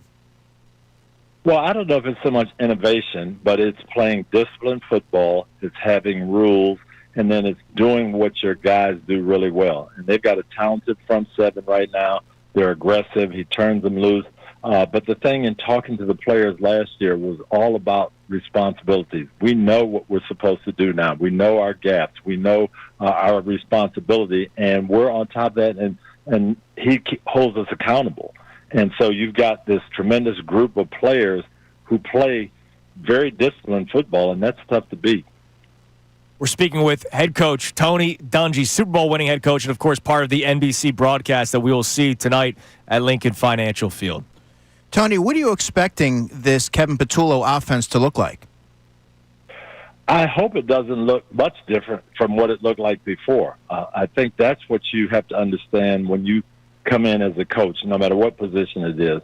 What do my guys do well? What are they used to doing? How can I take advantage of what they do? You've got a dominant offensive line and a running back that if he gets a crease, he can take any play to the house. So you want to keep building on that. You've got a quarterback that they have to respect. He's another weapon in the running game.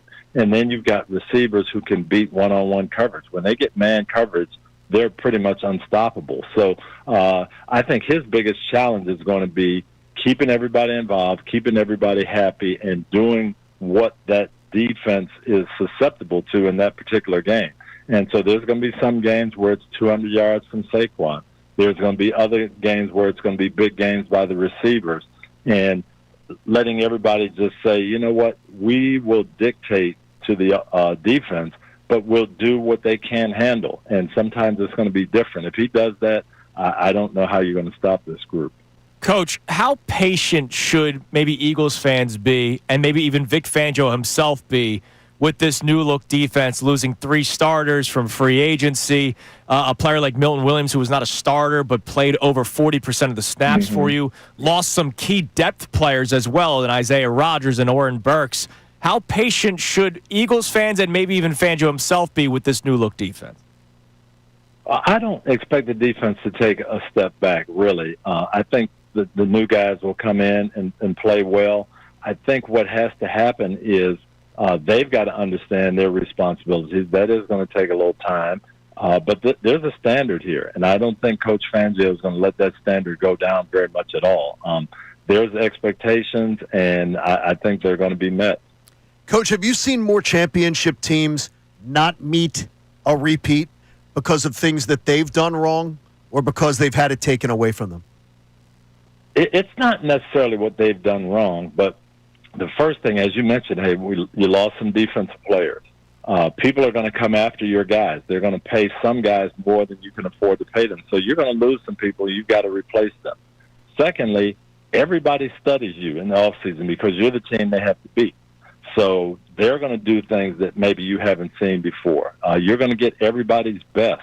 And then you have to deal with the adulation that's all around you. And I think these guys have done a good job of separating that and blanking out that noise. But it still affects you. It's human nature. Hey, we're good. We're had an incredible year. We're going to be fine. You've got to get your leadership to work as hard as you can. And then other teams get better. As you said, our team, we won more games the next year than we won in our Super Bowl year.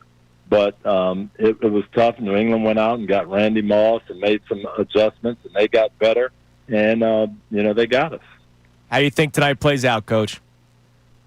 I think it's going to be very, very tough for Dallas to come in here, withstand the physicality, and then the emotion of the night. We only did it one time in my career.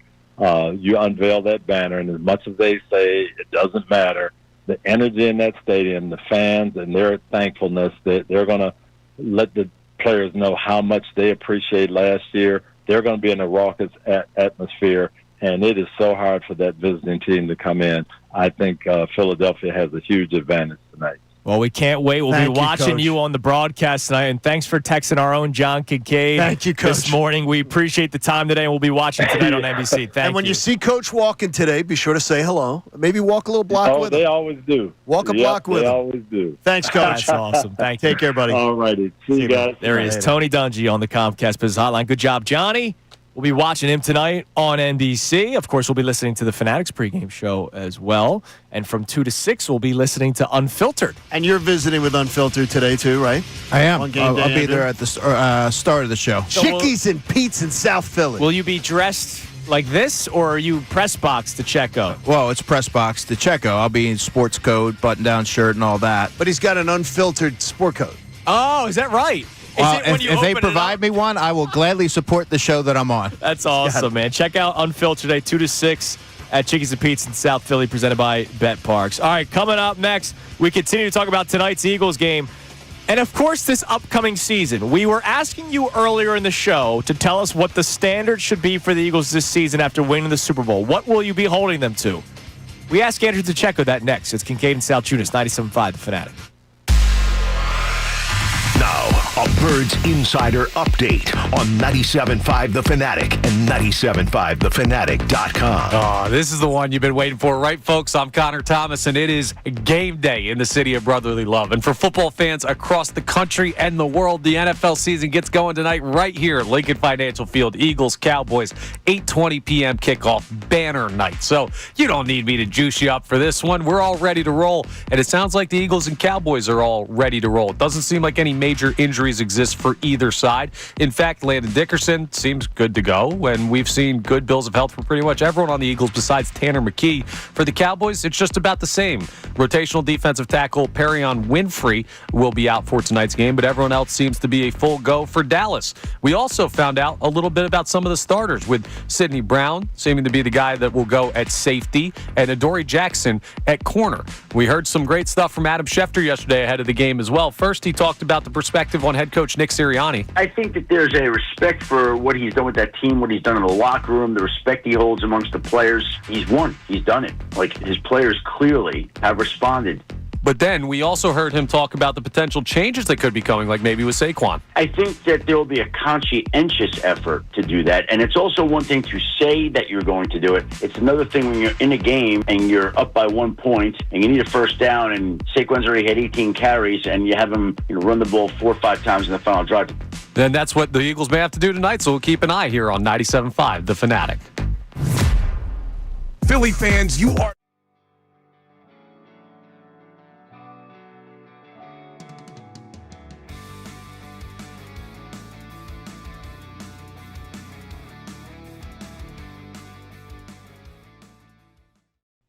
Is there any doubt, Ricky, in your mind that Jaylen Hurts will do whatever it takes to win, no matter how it looks like? No, he doesn't care. There are certain guys out there that are prima donnas that need to throw for 4,500 yards. He's not like that. You know what he looks at? What's my win-loss record? That's it, man. What did we do last week? What did we do in the Super Bowl? That's all he cares about. The main thing. That is the main thing. Winning in football is the main thing. That's why I get so frustrated. All that should matter is that this guy wins at an unprecedented clip. And he's the perfect quarterback for this city, for this fan base, for this team. He is going to do whatever it takes to win games, and he doesn't care how it looks. I can't believe that this guy continues to get disrespected by some people, national media, local media, when all he does is win football games. And when the time has come where they've needed to rely on Jaylen Hurts' arm, he's delivered. In the Super Bowl, the Chiefs did everything in their power to take Saquon out of that game, and they were successful in taking Saquon out of that game. Jaylen beat him with his arm. In the biggest moment of his career prior to Super Bowl 59, it would have been Super Bowl 57. Jaylen delivered in that Super Bowl, threw for over 300 yards. This guy does what it takes to win. Doesn't care about stats. I love it, man.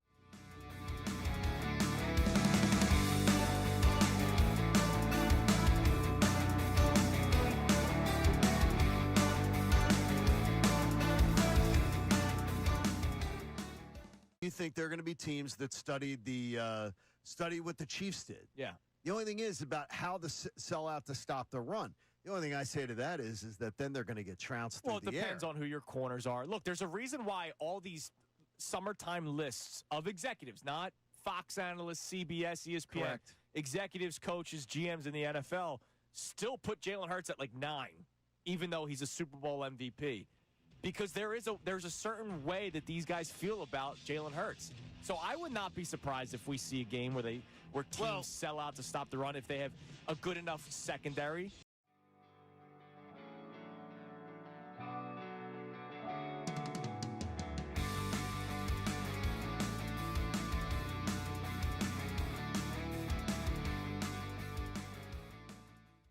Today we're talking about the idea of the Eagles repeating and what it would take for the Eagles to repeat. And it's off the idea that Diana Rossini put out on her podcast that Jaylen Hurts, that elevated confidence, the conviction in his game, is the reason why she believes the Eagles won't have a Super Bowl hangover. And he has to be a driving force of an offense that is more balanced, an offense that has a more in-rhythm passing game. To me, those would be the driving factors to see this team repeat. It has to be offensively. Defensively, I believe in Vic Fangio, but for them to strike gold back-to-back seasons the way they have, replacing all that talent on the defensive end, it's time for the guys that make all the money, and that's pretty much all on the offensive side of the football, to drive this team to success. We saw it in the Super Bowl. We saw it in that NFC Championship game, just how potent that offense can be. They put together something, obviously not 40 points, 55 points a game, but they put up something offensively that is as dynamic as that all season long, and that's why we're talking about another parade.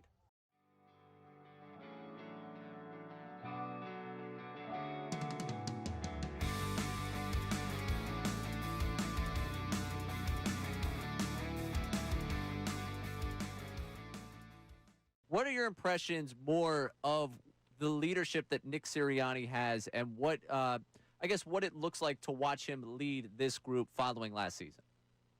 Yeah, I mean, he's been the same. You know, I love Coach Sirianni. The thing I love about him is that he hasn't changed because people thought he should change.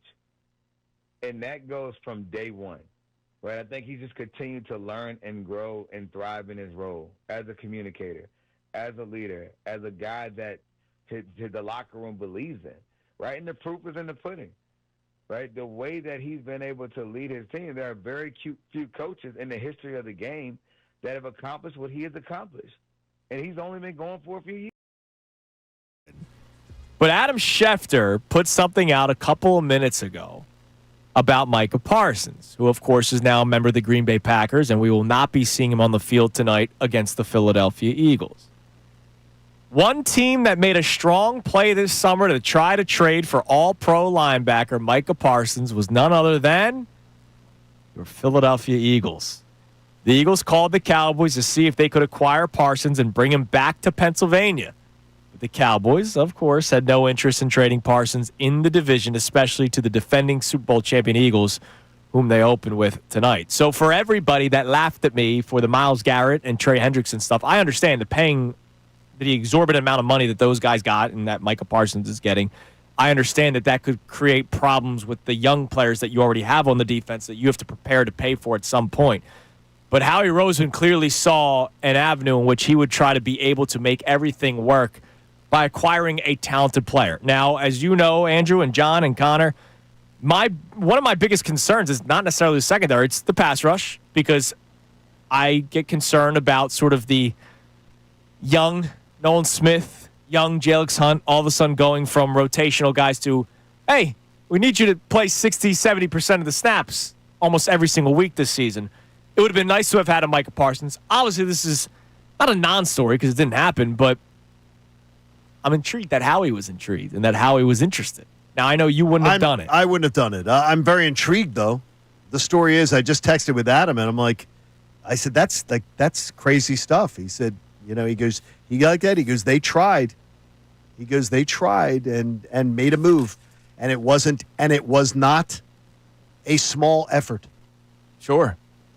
They made a real push for it. Yeah, wow. Howie Roseman has proven year after year that he'll do whatever it takes, or at least make the phone call if he believes that player is going to significantly help, or help even in any minimal way his football team. So this is a generational talent, so I fully expected that they at least inquired. Yeah. Look, I would have loved it. It would have been great. It would have been a great story. It would have been a great player to have on your team in an area where I think they are a little lacking in depth. That's kind of my concern. No, then I don't know how you get all the other players under the cap. I think you're fair in your reasoning for having concern about the edge group as a whole.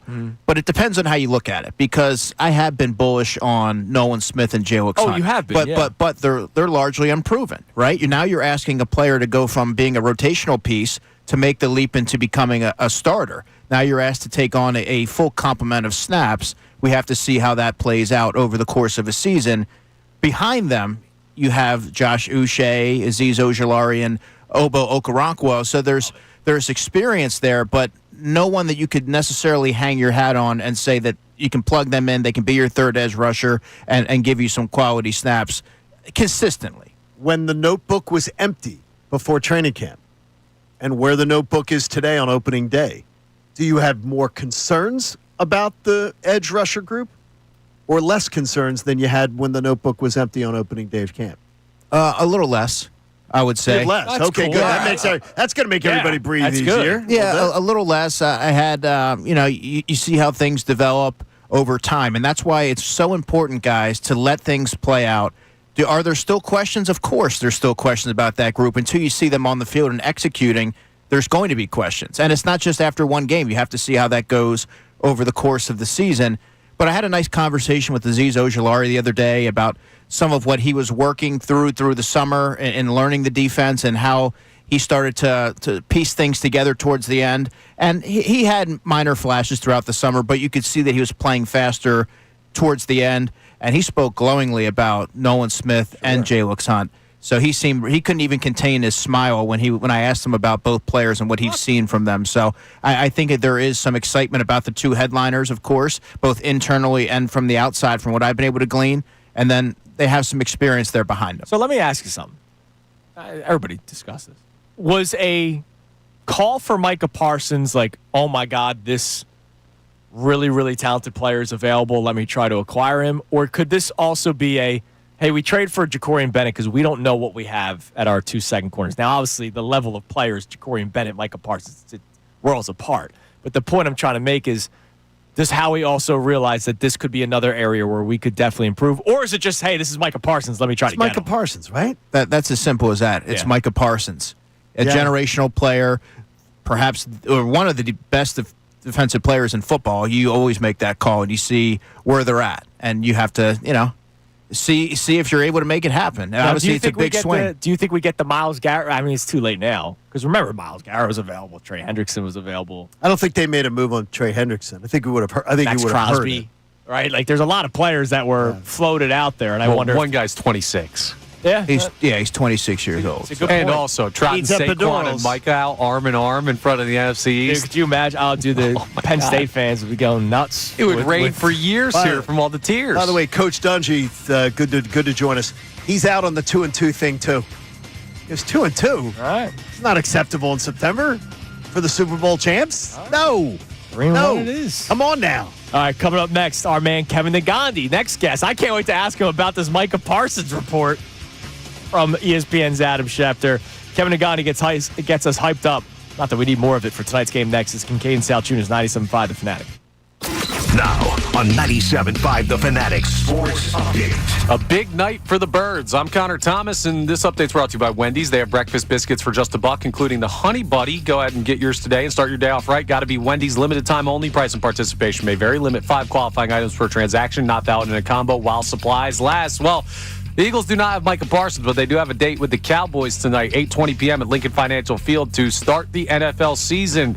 And we have an idea of who's going to be available and who's going to be starting for the Birds. It sounds like Sidney Brown will be at the safety 2 spot and Adoree Jackson at the cornerback 2 spot. And part of that is because, well, the Eagles, they're remarkably healthy. The Cowboys are as well. The only folks on the injury report as of now are Tanner McKee and defensive tackle Perion Winfrey for Dallas. So everyone seems ready for the big game, including Nick Sirianni, who Adam Schefter talked about yesterday. I think that there's a respect for what he's done with that team, what he's done in the locker room, the respect he holds amongst the players. He's won. He's done it. Like, his players clearly have responded.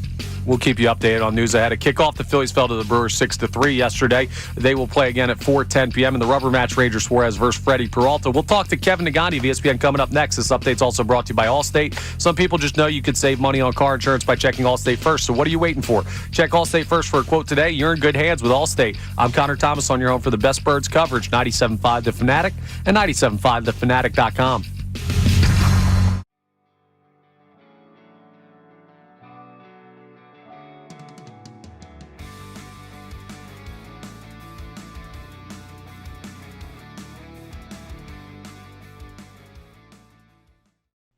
Is there any doubt, Ricky, in your mind that Jaylen Hurts will do whatever it takes to win, no matter how it looks like? No, he doesn't care.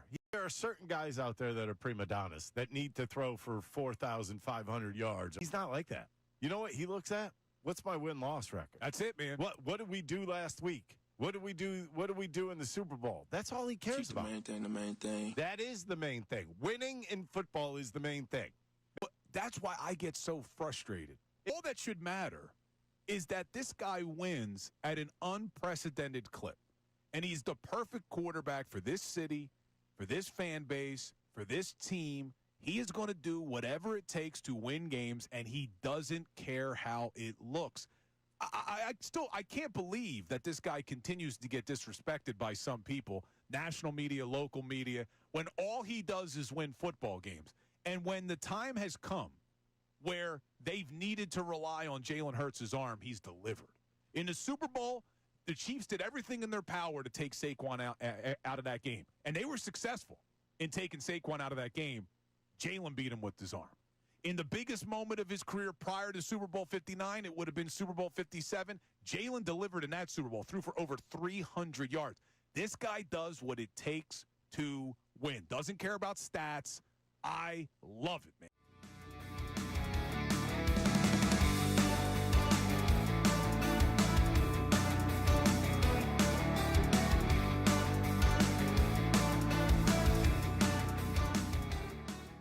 You think there are going to be teams that study what the Chiefs did? Yeah. The only thing is about how to sell out to stop the run. The only thing I say to that is that then they're going to get trounced through the air. Well, it depends on who your corners are. Look, there's a reason why all these summertime lists of executives, not Fox analysts, CBS, ESPN, Correct. executives, coaches, GMs in the NFL still put Jalen Hurts at like 9, even though he's a Super Bowl MVP. Because there's a certain way that these guys feel about Jalen Hurts. So I would not be surprised if we see a game where teams sell out to stop the run if they have a good enough secondary.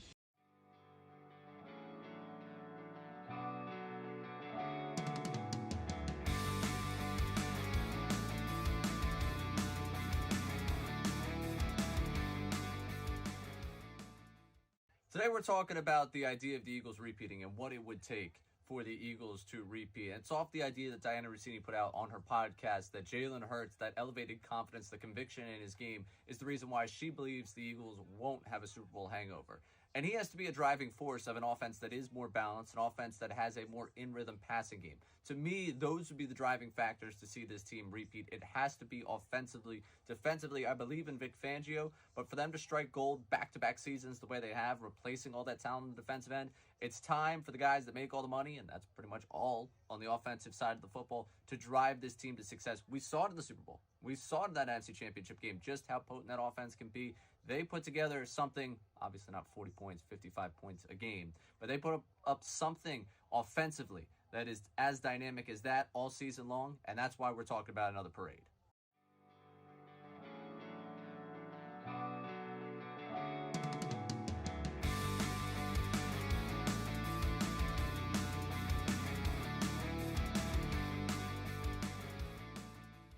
What are your impressions more of the leadership that Nick Sirianni has, and what what it looks like to watch him lead this group following last season?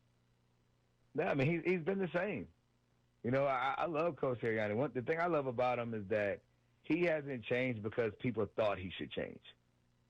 And that goes from day one, right? I think he's just continued to learn and grow and thrive in his role as a communicator, as a leader, as a guy that the locker room believes in, right? And the proof is in the pudding, right? The way that he's been able to lead his team, there are very few coaches in the history of the game that have accomplished what he has accomplished.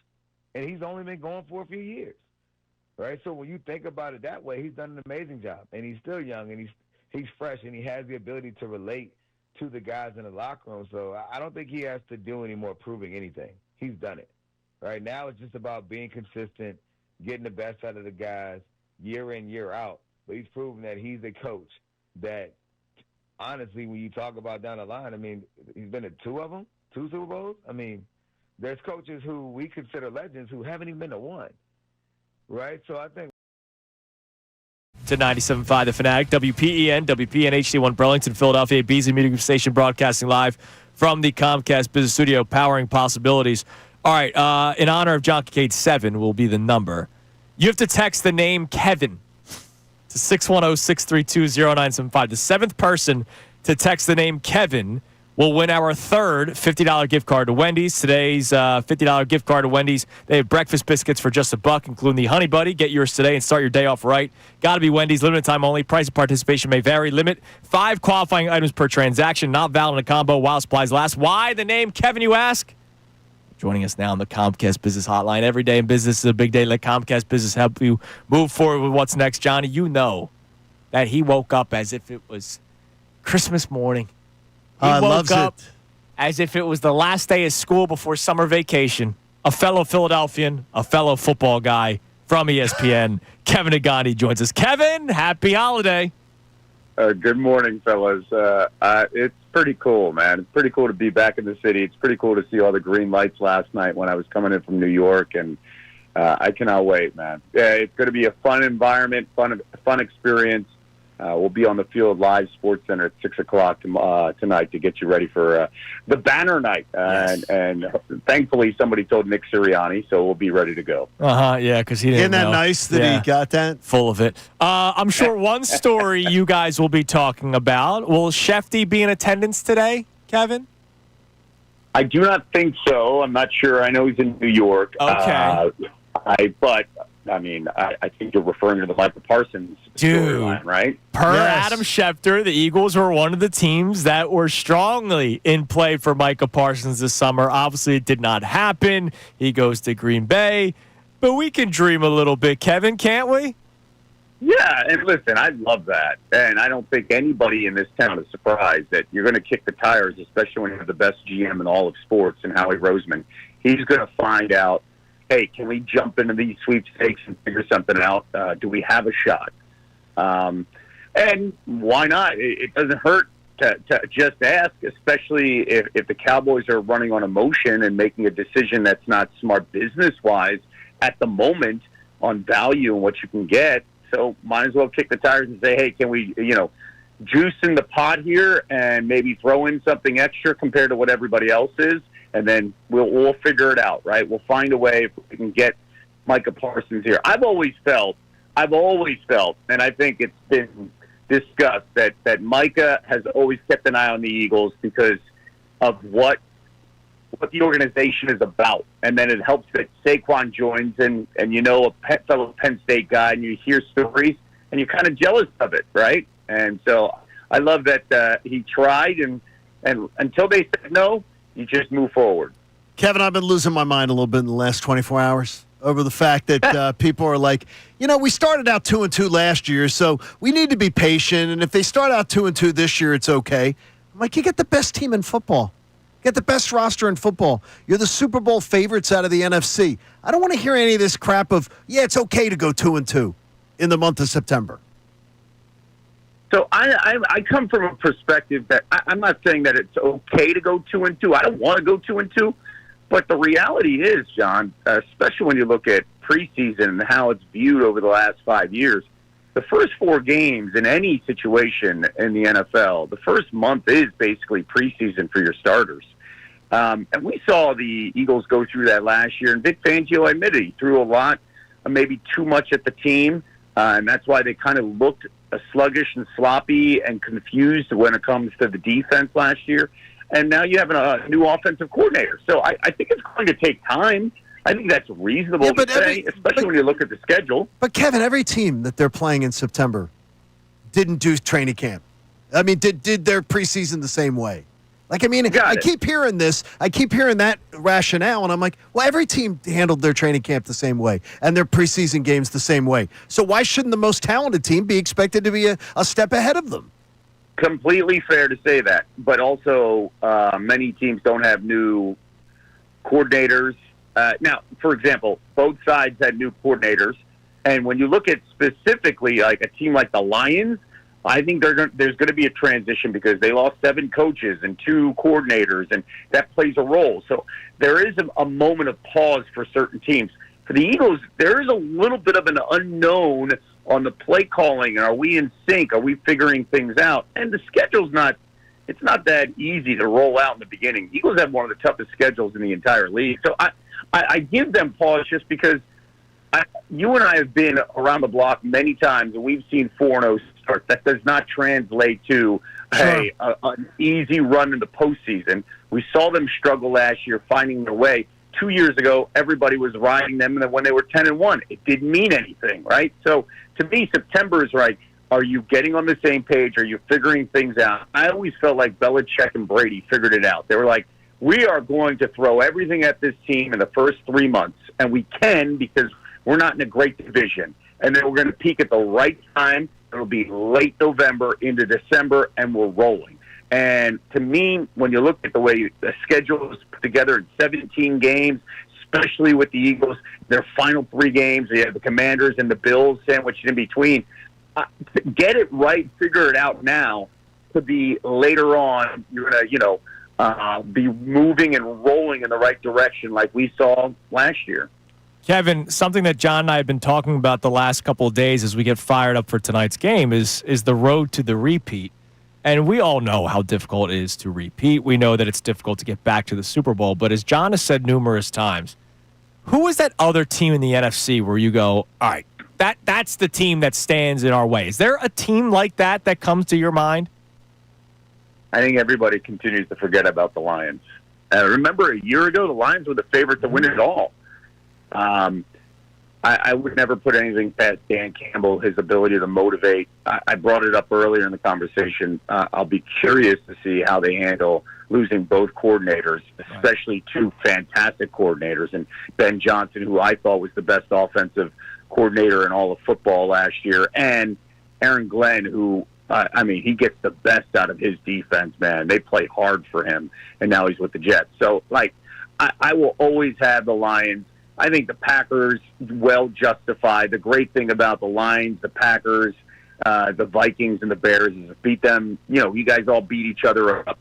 The Commanders are sneaky good because one thing that Dan Quinn has, and he has a great ability to connect with his players, and they play hard for him. They're a little bit long in the tooth. They're a little bit older. They have some experience. I'm curious to see what the sophomore season is going to be like when you have enough film on Jaden Daniels and where that running game is going to be. But if we're talking right out of nowhere, I think the Lions, the Packers, the Commanders, and it's hard to go past the Bucs just because if Baker plays well, Todd Bowles' defense will always be ready to go. Always. And the Bucs are sneaky good, man. I think they're always forgotten. When you saw the first banner drop, you, like me, we had a little more, I'd say a little longer in the tooth than Chunas, seeing that banner drop. Is it going to feel different tonight, seeing the second one drop? Yeah, it is.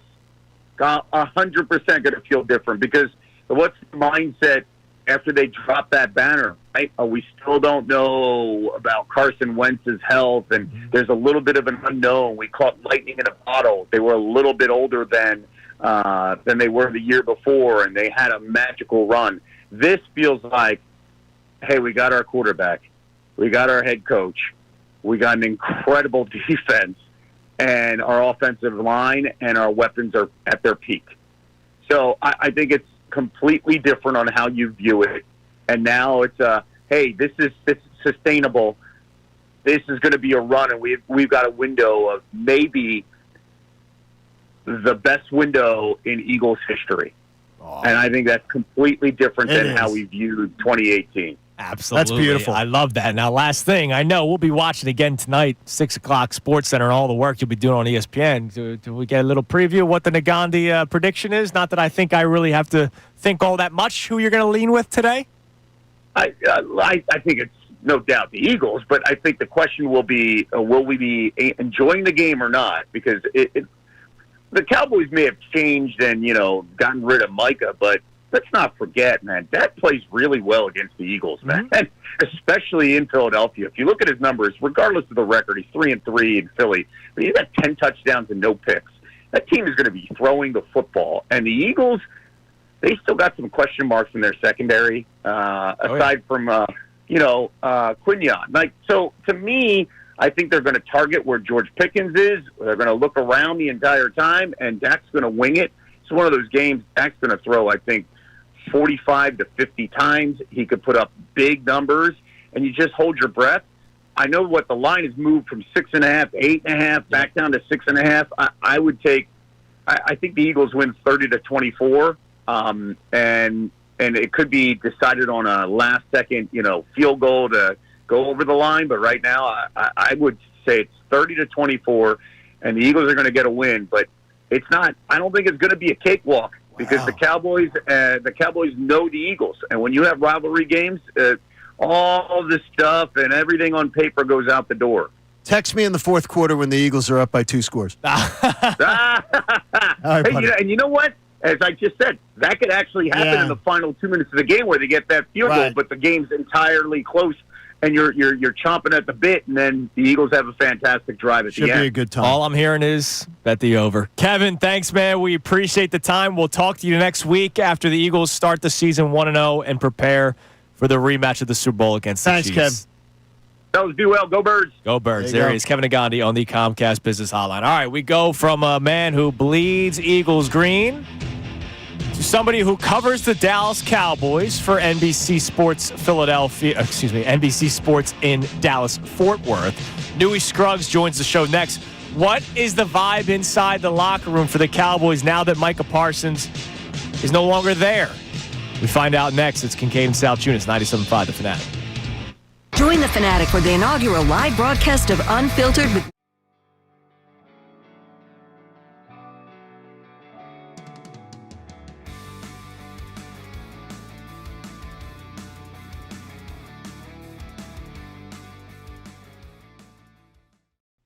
Is there any doubt, Ricky, in your mind that Jaylen Hurts will do whatever it takes to win, no matter how it looks like? No, he doesn't care. There are certain guys out there that are prima donnas that need to throw for 4,500 yards. He's not like that. You know what he looks at? What's my win-loss record? That's it, man. What did we do last week? What did we do? What did we do in the Super Bowl? That's all he cares about. The main thing. That is the main thing. Winning in football is the main thing. But that's why I get so frustrated. All that should matter is that this guy wins at an unprecedented clip. And he's the perfect quarterback for this city, for this fan base, for this team. He is going to do whatever it takes to win games, and he doesn't care how it looks. I can't believe that this guy continues to get disrespected by some people, national media, local media, when all he does is win football games. And when the time has come where they've needed to rely on Jaylen Hurts' arm, he's delivered. In the Super Bowl, the Chiefs did everything in their power to take Saquon out of that game, and they were successful in taking Saquon out of that game. Jaylen beat him with his arm. In the biggest moment of his career prior to Super Bowl 59, it would have been Super Bowl 57. Jaylen delivered in that Super Bowl, threw for over 300 yards. This guy does what it takes to win. Doesn't care about stats. I love it, man.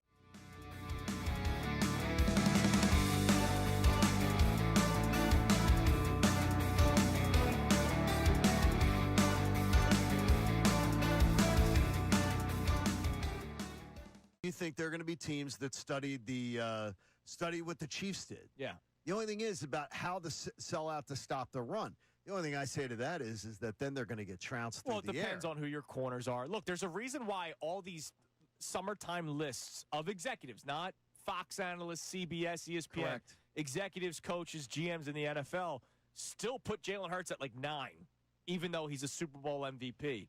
Because there's a certain way that these guys feel about Jaylen Hurts. So I would not be surprised if we see a game where teams sell out to stop the run if they have a good enough secondary.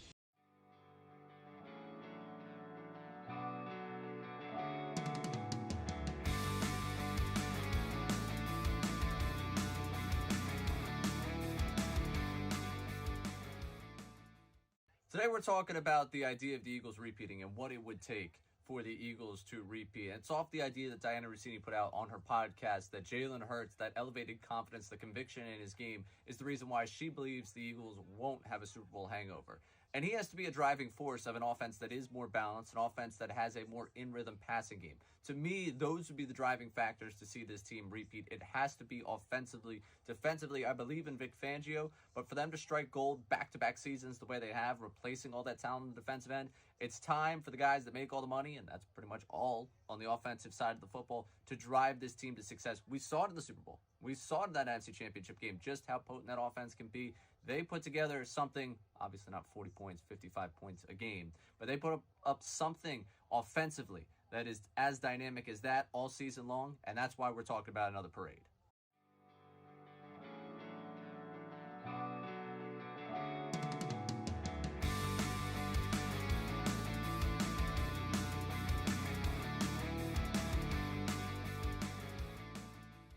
What are your impressions more of the leadership that Nick Sirianni has, and what what it looks like to watch him lead this group following last season?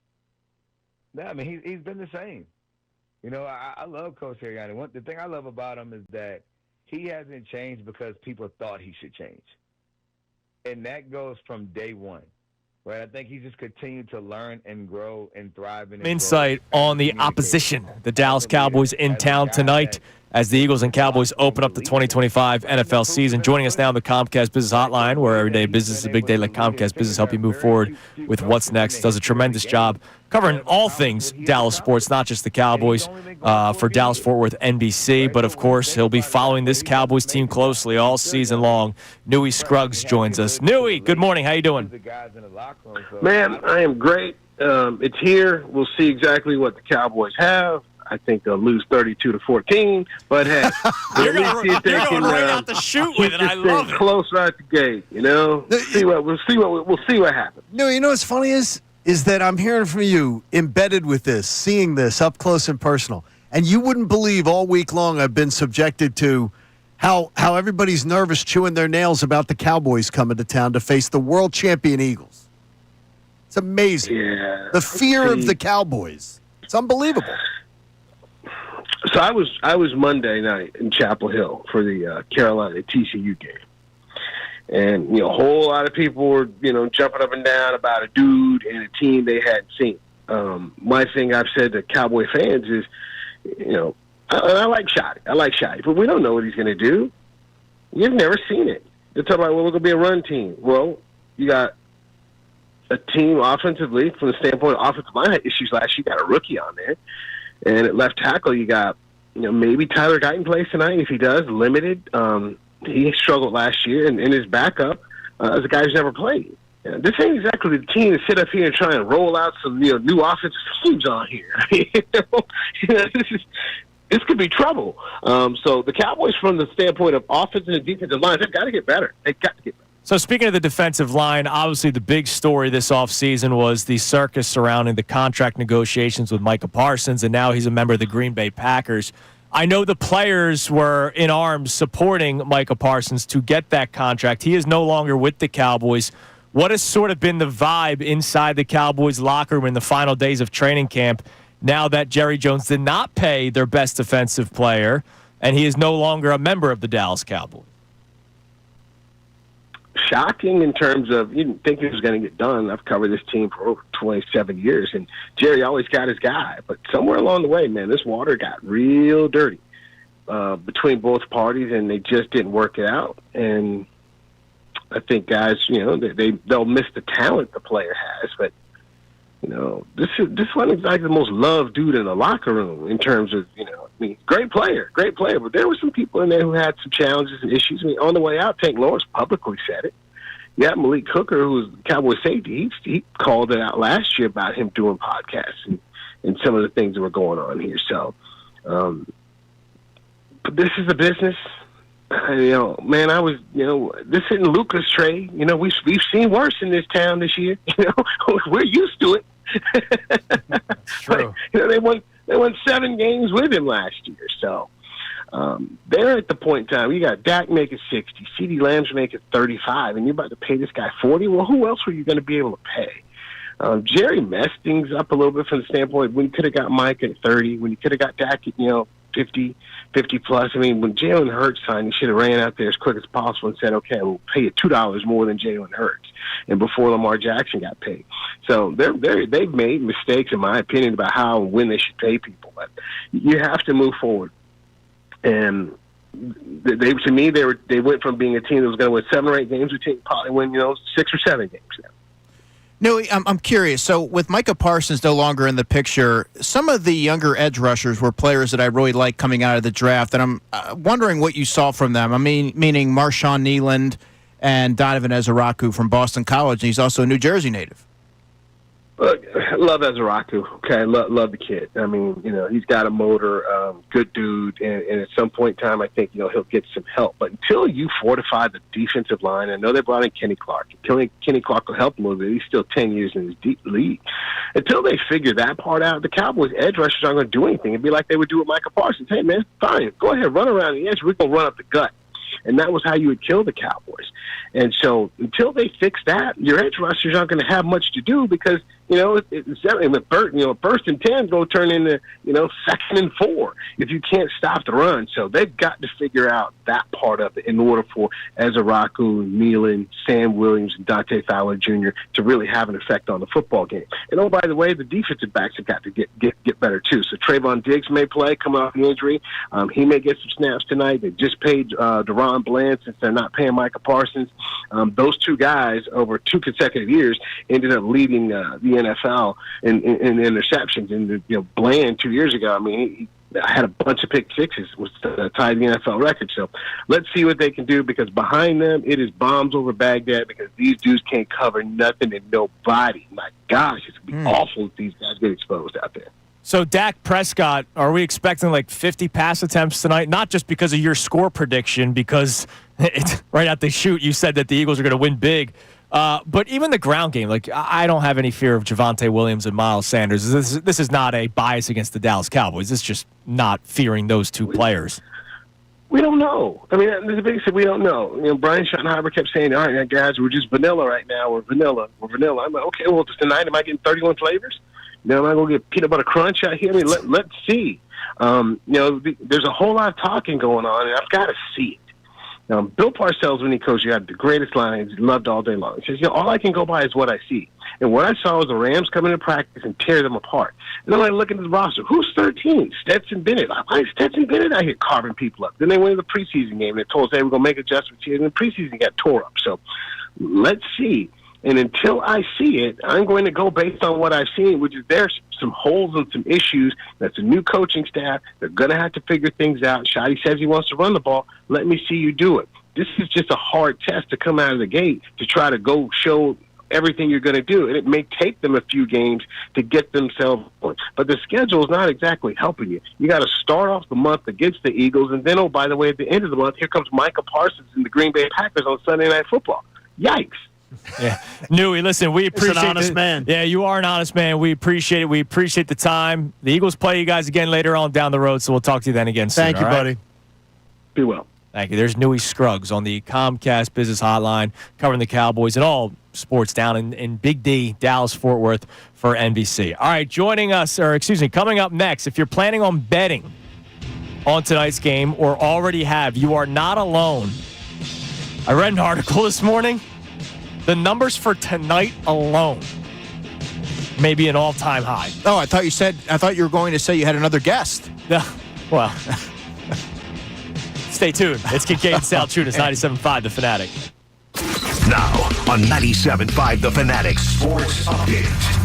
All right, the NFL season starts today, folks. Hope you're ready. This update is brought to you by Bradford White Water Heaters. When you need a new water heater, choose one that's built to be the best. Choose Bradford White, and it's finally game day for the Eagles and the rest of the NFL. The Eagles will play the Cowboys tonight at 8:20 at the Link to kick off the NFL season. And we're keeping an eye on the injury report, but it seems like both teams are relatively healthy and ready to go. The only players currently listed as out are Tanner McKee for the Birds and defensive tackle Perion Winfrey, who's more of a rotational player for the Cowboys. So everything and everyone is geared up for tonight's game, including the head coach. Well, Adam Schefter joined us yesterday and talked about Nick Sirianni and the perspective on him. I think that there's a respect for what he's done with that team, what he's done in the locker room, the respect he holds amongst the players. He's won. He's done it. Like, his players clearly have responded. Well, let's see if he can win tonight. We'd love a 1-0 start to the year for the Eagles. We'll keep you updated with any news until kickoff. The Phillies fell to the Brewers 6-3 last night. Aaron Nola gave up 5 runs before even recording his first out. Not a great recipe for success there. The Phils will play the Brewers again today at 4:10. Ranger Suarez faces Freddie Peralta. This update is also brought to you by Wendy's. They have breakfast biscuits for just $1, including the Honey Buddy. Get yours today and start your day off right. Got to be Wendy's. Limited time only. Price and participation may vary. Limit 5 qualifying items per transaction. Not valid in a combo while supplies last. I'm Connor Thomas on your home for the best Birds coverage. 97.5 The Fanatic and 97.5thefanatic.com. Yo, everybody, it's Bill.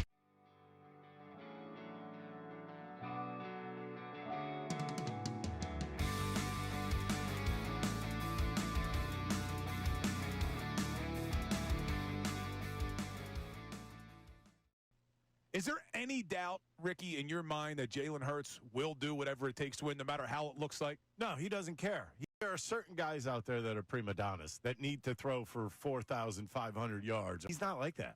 You know what he looks at? What's my win-loss record? That's it, man. What did we do last week? What did we do in the Super Bowl? That's all he cares about. The main thing. That is the main thing. Winning in football is the main thing. But that's why I get so frustrated. All that should matter is that this guy wins at an unprecedented clip. And he's the perfect quarterback for this city, for this fan base, for this team. He is going to do whatever it takes to win games, and he doesn't care how it looks. I can't believe that this guy continues to get disrespected by some people. national media, local media, when all he does is win football games. And when the time has come where they've needed to rely on Jaylen Hurts' arm, he's delivered. In the Super Bowl, the Chiefs did everything in their power to take Saquon out of that game. And they were successful in taking Saquon out of that game. Jaylen beat him with his arm. In the biggest moment of his career prior to Super Bowl 59, it would have been Super Bowl 57. Jaylen delivered in that Super Bowl, threw for over 300 yards. This guy does what it takes to win. Doesn't care about stats. I love it, man.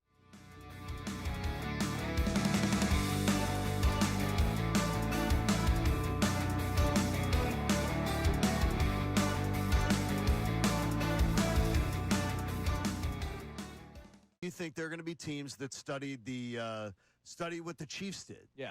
The only thing is about how to sell out to stop the run. The only thing I say to that is that then they're going to get trounced through the air. Well, it depends on who your corners are. Look, there's a reason why all these summertime lists of executives, not Fox analysts, CBS, ESPN, Correct. executives, coaches, GMs in the NFL, still put Jaylen Hurts at like 9, even though he's a Super Bowl MVP. Because there's a certain way that these guys feel about Jaylen Hurts. So I would not be surprised if we see a game where teams sell out to stop the run if they have a good enough secondary.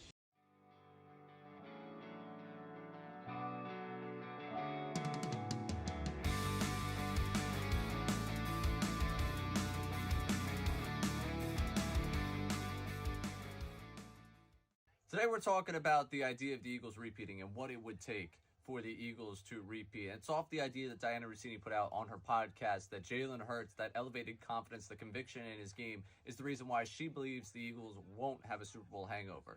And he has to be a driving force of an offense that is more balanced, an offense that has a more in-rhythm passing game. To me, those would be the driving factors to see this team repeat. It has to be offensively. Defensively, I believe in Vic Fangio, but for them to strike gold back-to-back seasons the way they have, replacing all that talent on the defensive end, it's time for the guys that make all the money, and that's pretty much all on the offensive side of the football, to drive this team to success. We saw it in the Super Bowl. We saw it in that NFC Championship game, just how potent that offense can be. They put together something, obviously not 40 points, 55 points a game, but they put up something offensively that is as dynamic as that all season long, and that's why we're talking about another parade.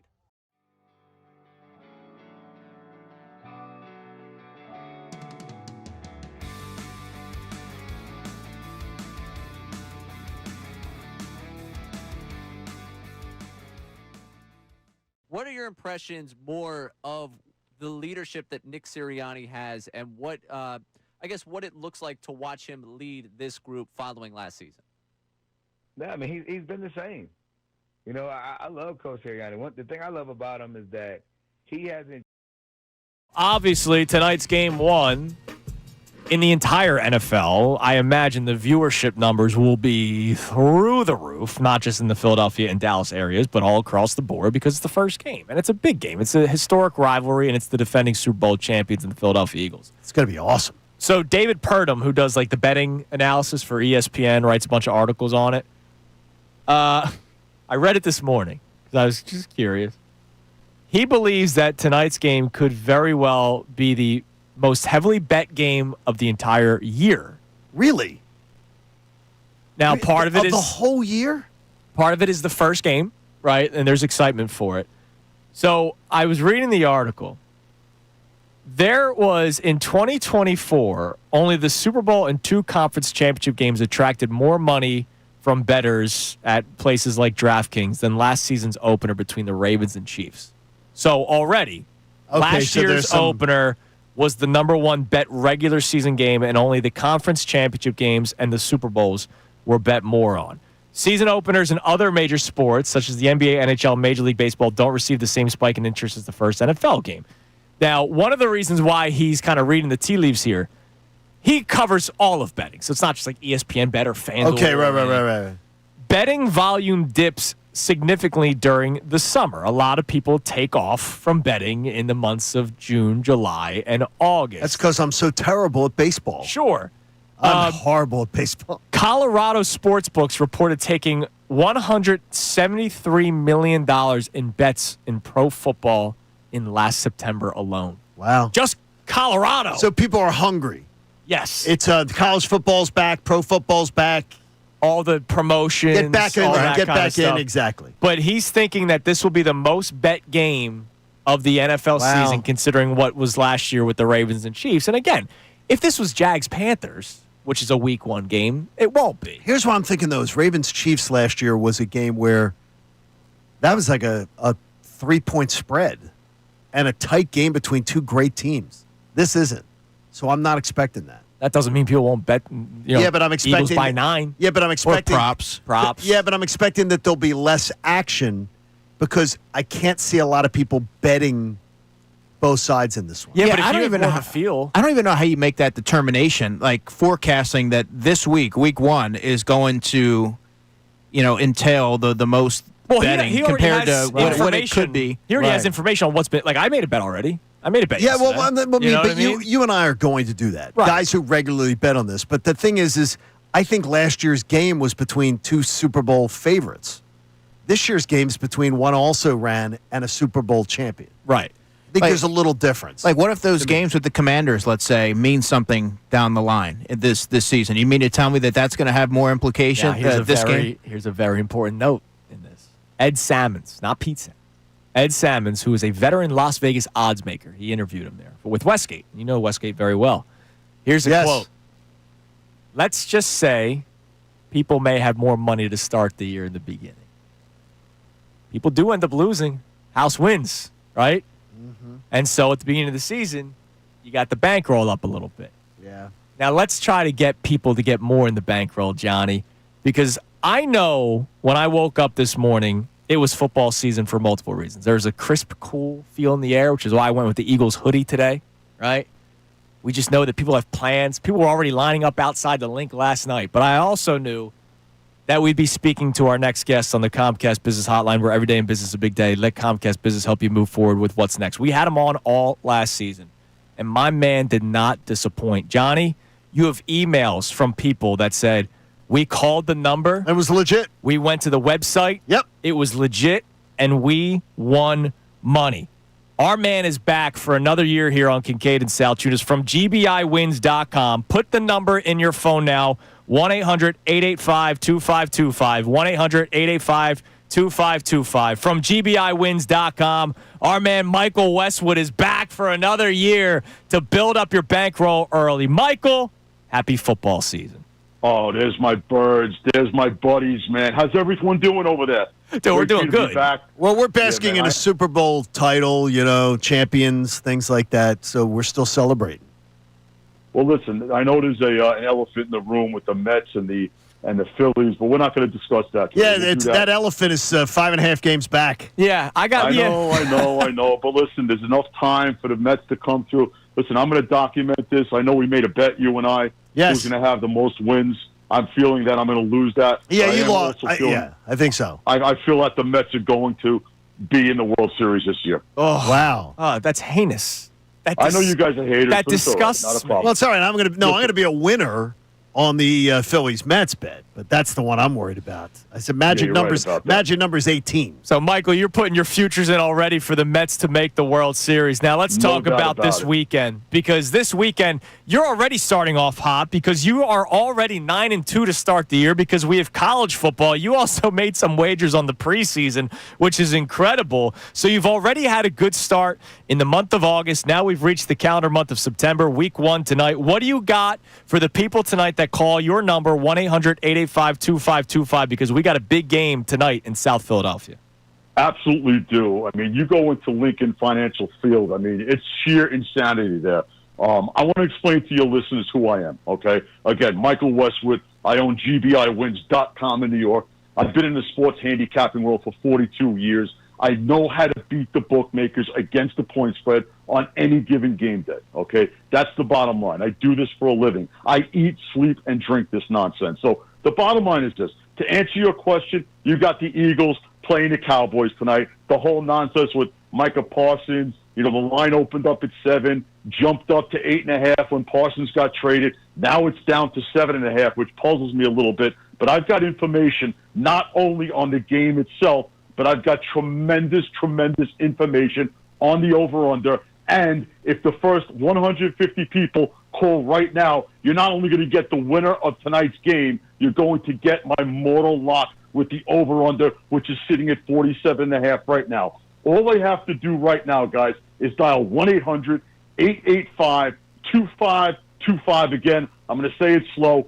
1-800-885-2525. You'll be connected to my free recorded comp line where you're going to get the winner of tonight's Dallas Eagles battle, plus the most important game and information that I have is the total this evening.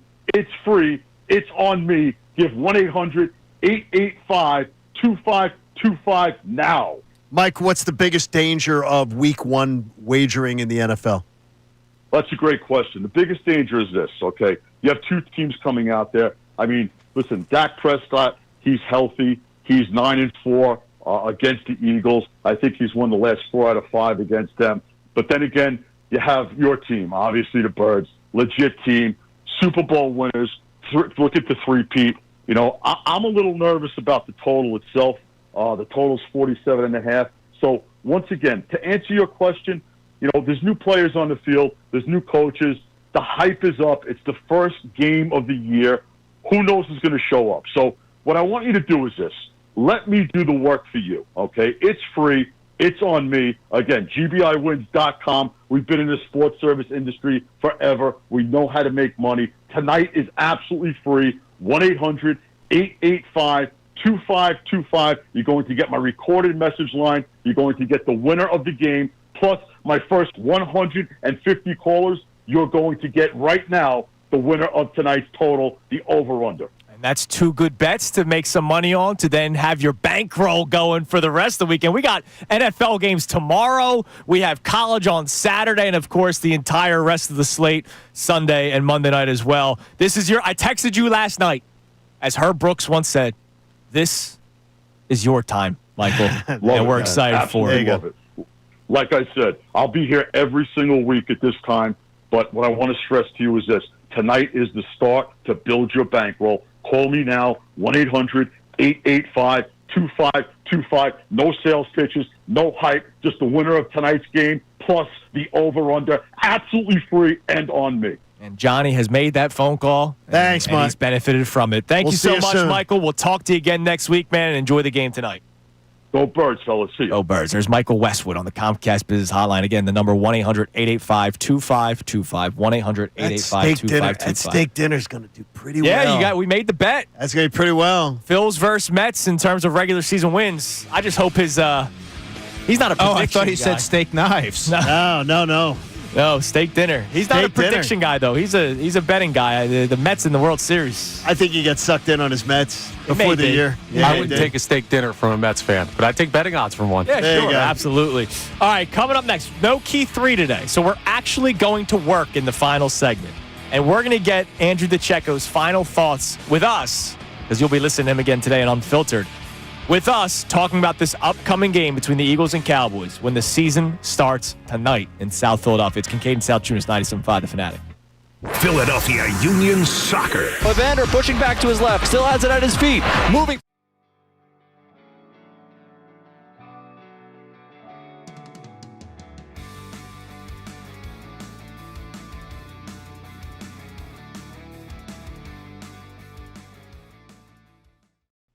Is there any doubt, Ricky, in your mind that Jaylen Hurts will do whatever it takes to win, no matter how it looks like? No, he doesn't care. There are certain guys out there that are prima donnas that need to throw for 4,500 yards. He's not like that. You know what he looks at?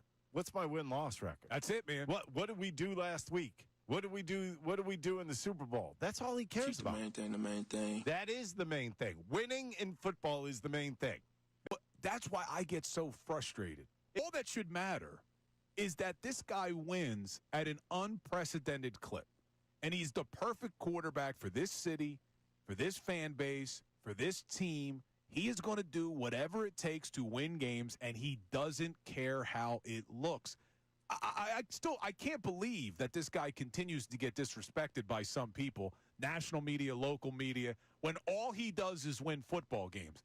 And when the time has come where they've needed to rely on Jaylen Hurts' arm, he's delivered. In the Super Bowl, The Chiefs did everything in their power to take Saquon out of that game, and they were successful in taking Saquon out of that game. Jaylen beat him with his arm. In the biggest moment of his career prior to Super Bowl 59, it would have been Super Bowl 57. Jaylen delivered in that Super Bowl, threw for over 300 yards. This guy does what it takes to win. Doesn't care about stats. I love it, man.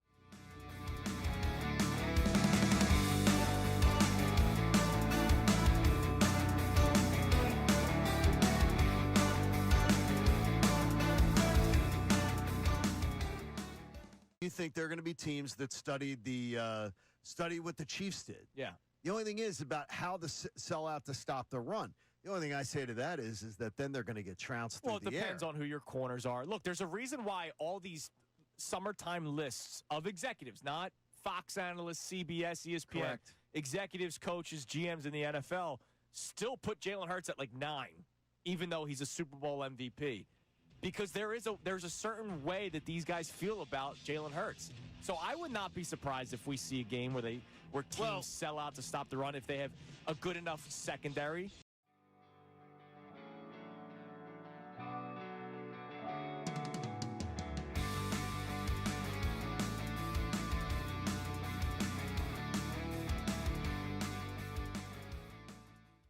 Today we're talking about the idea of the Eagles repeating and what it would take for the Eagles to repeat. And it's off the idea that Diana Rossini put out on her podcast that Jaylen Hurts, that elevated confidence, the conviction in his game, is the reason why she believes the Eagles won't have a Super Bowl hangover.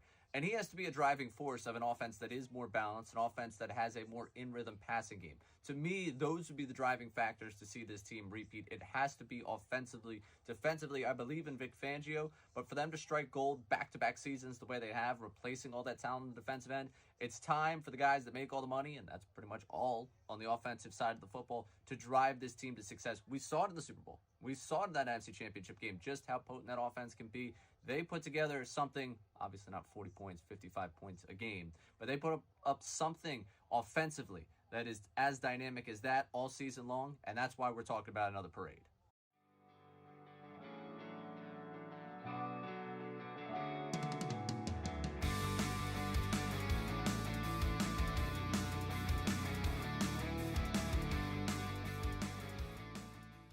What are your impressions more of the leadership that Nick Sirianni has, and what what it looks like to watch him lead this group following last season? Yeah, I mean, he's been the same. You know, I love Coach Sirianni. The thing I love about him is that he hasn't changed because people thought he should change. And that goes from day one, right? I think he's just continued to learn and grow and thrive in his role as a communicator, as a leader. All right, Johnny. We got one more segment left before we hand things over to Ray Dunn. Midday show. Amy in today, right? Ray and Amy? I don't know. I haven't seen her yet. All right, Ray and Amy's okay. Coming up at 10 o'clock. But of course, there she is. She's fired up. She's got her Eagles green on. She's ready to go. There she is. It's game day, okay? And you and I, we're going to do our post-show headlines pregame show edition. We are. A little 10-minute pregame show for the YouTube to check that out later. We'll do tomorrow's postgame edition of it following the Eagles' victory over the Cowboys. But before we get out of here, again, no key 3. We got to utilize Andrew Deco here. We've been busy.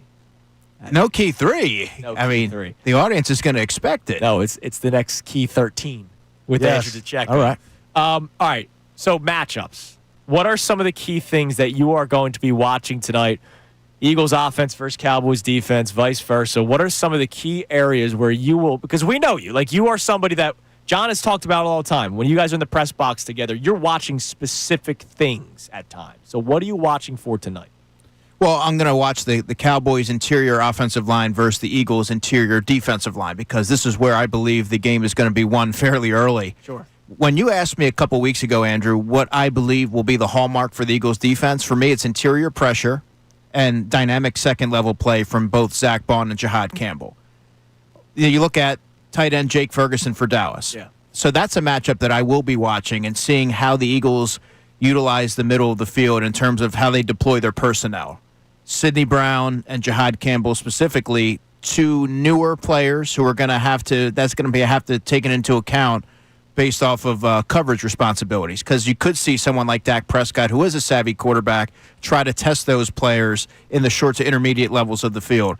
And then, of course, I'm going to be keeping an eye on the cornerback opposite Quinyon Mitchell, because whoever that, if it's a Dory Jackson, if they end up bringing on Jacorian Bennett at some point in this game, they're going to be targeted. And you want to see how they're going to respond to that, especially for someone like a Dory Jackson who's likely going to be seeing a lot of George Pickens. We talk about the body type. It's a stark contrast. Pickens is a very physical player. He wins at the line of scrimmage with his releases. And Dak Prescott, he'll throw it up there and let him go get it. And that's where you worry about someone who's sort of a slighter build like a Dory Jackson being able to affect the catch point. By the way, physical during the play and sometimes after the play as well, George Pickens. You joke, but I at halftime, I will seek out DeCecco, and I will walk over and I will say, what did you see on this play? What did you see? Because I guarantee you he saw something that I didn't see, which is what I'm always looking for. I will ask you this. Newey, who joined us earlier, who's embedded with the Cowboys, who sees them every day, says they can't cover anybody. The Eagles have to know what Dallas sort of has got and what they're looking like. It's surprising because Trayvon Diggs is one of their preeminent players on defense, and they just paid Deron Bland. And here you just heard Newey say that they can't cover a bed, essentially. Yes. Would you think, from the Eagles' standpoint, they say, we have what we want to do, that's our game plan, we're going to go with that game plan, or do they go, man, not that they're listening to the show, but they're like, they know what the Cowboys are about. Hey, they're vulnerable there. Let's do that. Because I think they're wrong. I think we're going to see an aerial attack tonight. Yeah, I think you're going to see a balance, but I don't think it's going to be anything that they're conscious of. They're just going to want to tap into another element of the offense, and I think naturally it's going to manifest where the Cowboys should have some lapses in coverage, and that's where you see someone like an A.J. Brown, Devontae Smith, Dallas Goedert really start to feast off of that. But I'm also going to be keying in on if you see some midfield utilization with Dallas Goedert or running backs out of the backfield, because this is where I think someone like a Will Shipley can add a different wrinkle to the offense as that number 2 running back, being that Kenny Gainwell from last season in the 2- and 4-minute offense as well. So we joked around earlier about Drew Makuba announcing to Jeff McClain that Sidney Brown will be the starter. But he did say, or according to Jeff McClain's understanding, Makuba will play at times on the field today. So I'm curious, is that Sidney Brown takes a breather, or is this 3 safeties on the field at the same time? You already have Cooper DeJean that you could play all over the place. So a guy like Drew Makuba, or maybe just the way we watch this Eagles defense tonight, you want to talk about wrinkles. How many different sort of formations could we see? You could see him situationally because he does have that coverage acumen and the football intellect and ability to take the football away. There's going to be a role for him early on, even if he isn't starting. Sure. You may also see him in dime packages, which we saw in training camp when Sidney Brown was taking the lion's share of the first team reps. There's going to be a role for him early on, especially when you look at his versatility and how that allows the defense to be multiple. And again, for me, it's only a matter of time, in my opinion, that you see Drew Makuba in the starting lineup. Excited to see that. You're excited that this defensive staff pretty much stayed together, which is great. Yeah, because you're so high on the tree as it goes down into the branches. Mm-hmm. How much more can we expect to see now that they're more comfortable and they're more embedded here? Yeah, I feel it's really important, and I'm glad you brought that up, John, to highlight some of these defensive coaches that are responsible for the development of many of these younger players that you're going to be seeing this season. You got cornerbacks coach Roy Anderson, defensive backs coach Christian Parker, one of the best in the business, if not the best in the business. Safeties coach Joe Casper, edge rushers coach Jeremiah Washburn, Clint Hurt, the defensive line coach. Oh, yeah. There's a lot of young defensive linemen on this team that the Eagles are going to be banking on. And so when you take all of that into account, that's why I believe that, yeah, there are some newer faces there, and you have to wonder how that's going to gel. But I don't shoulder the same concern that a lot have because of the coaches that are there to explain the fundamentals and bring these players along, especially when they have a long-standing track record of getting the most out of the talent that they're working with. All right, this is a random question, but hey, you're a football guy. All right, who gets more usage tonight? A Will Shipley or A.J. Dillon, a Grant Calcaterra, or a Jahan Dotson? This is a great question. I love this one. I knew you were going to love it. I love this. You stole something out of me here. I'm going to say, because if they're up by a lot, they're likely not going to be passing. I think you could see more Will Shipley and A.J. Dillon, especially with it being the first game. If you get out to a big lead, you want to preserve Saquon Barkley every opportunity that you can. So therefore, I think that would suggest that Will Shipley and A.J. Dillon could have more opportunities. Okay. You brought up something earlier, and I wrote it down in my notes here, about middle of the field, which is something that I felt last year was sort of lacking in the offense. Every year almost. And that they brought back Dallas Goedert. And is this going to be the year where we see Dallas Goedert truly become a weapon for the Eagles? Because I don't believe that it seems that they ever take him to where the level where he really becomes the big threat. And I don't know if there's just not enough balls to go around. It's a fair question, John, but for me, the way I see it, and I've always been someone that I need to see something before I believe it, and we talked about Jordan Davis in that way. But based off what I've seen from Jaylen Hurts and his grasp and understanding and just the confidence that he's carrying with this offense and knowing that it could be somewhat of a new-look offense, you're going to see some different wrinkles. I believe that you will see Dallas Goedert start to emerge more than he has in the past, especially in the red zone. He hasn't really factored much, oddly enough, in the red zone, despite having the body type and the physicality to create separation, almost like a small forward. So I do believe, John, that you're going to see Dallas Goedert really start to round into form and be the player that we've all envisioned him being.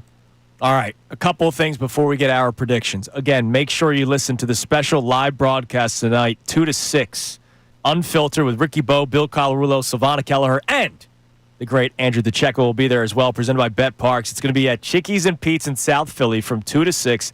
They'll get you ready for the Birds home opener at the center of the action. First 300 fans will get a Kelly Green Birds rally towel, courtesy of our friends at Great Railing. And again, brought to you by Bet Parks, online casino and sportsbook. You bet Parks. Click the events page, 975thefanatic.com for all the information. Give me a word.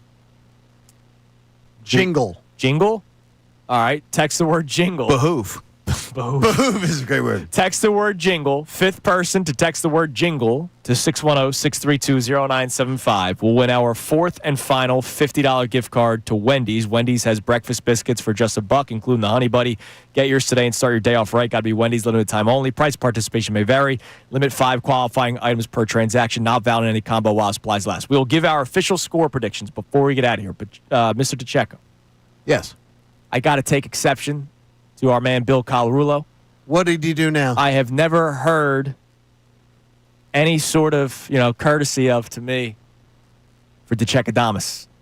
He has given you credit. All right, yes. Because I also say my man Andrew Salciunas has coined this nickname, and Bill has as well. Because I've heard it mentioned, and I go, I wonder where he got that from.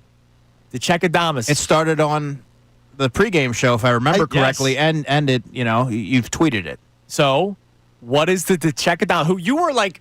It was it's uncanny. It was weird. No, last year there were 3 or 4 that were uncannily weird. Yeah. Like Jahan Dotson, I said he was going to have a big catch in the Super Bowl. I remember that. Yeah. So, what is the DeCekadamas picks? Not like bets, no, there's but one, the thing that he's looking for. Yeah. What do you think will happen tonight for the Eagles?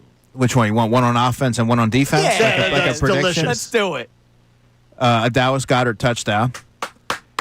And on the defensive side, I'm going to say Moro Ojima gets a sack tonight. All right. Can we have the clarification? No, he said it. That is Ojima is the clarification. And you know what? When I get to my seat in the press box, I will take a picture of the pronunciation for every player that they have at the bottom there of the sheet, so that way everybody can pronounce it right. So Goddard touchdown. How come he never corrected it?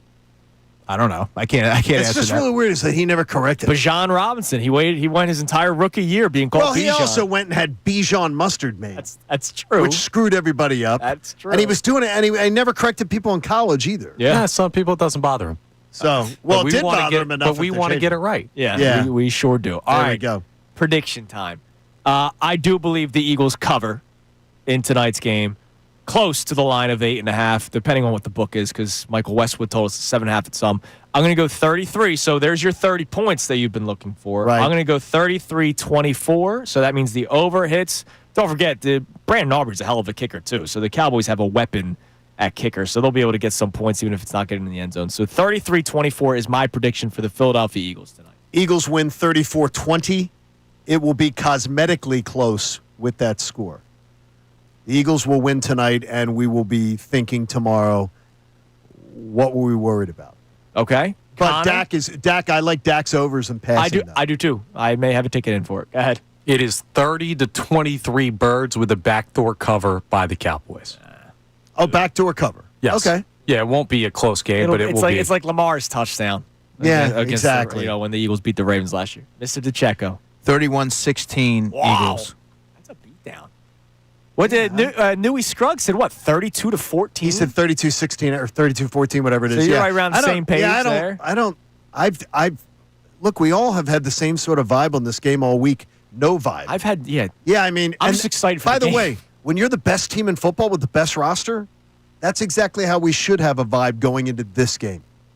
Yeah, I just think they're Against this opponent. gonna get off to an early start offensively, and then after that, I just believe that's when things start to snowball. Yeah, I love that. Hey, snowballs in a Cowboys game? Count me in. There it is. Hey, FT Young Heating and Air Conditioning made a donation to the American Association for Cancer Research, and you should too. Go to 975thefanatic.com/AACR. I'm living proof 3 times over that cancer research saves lives. All right, Andrew, what's the schedule for you today? Because I know you're not only with us, you're not only with Unfiltered, you're doing call-ins. So what do we got?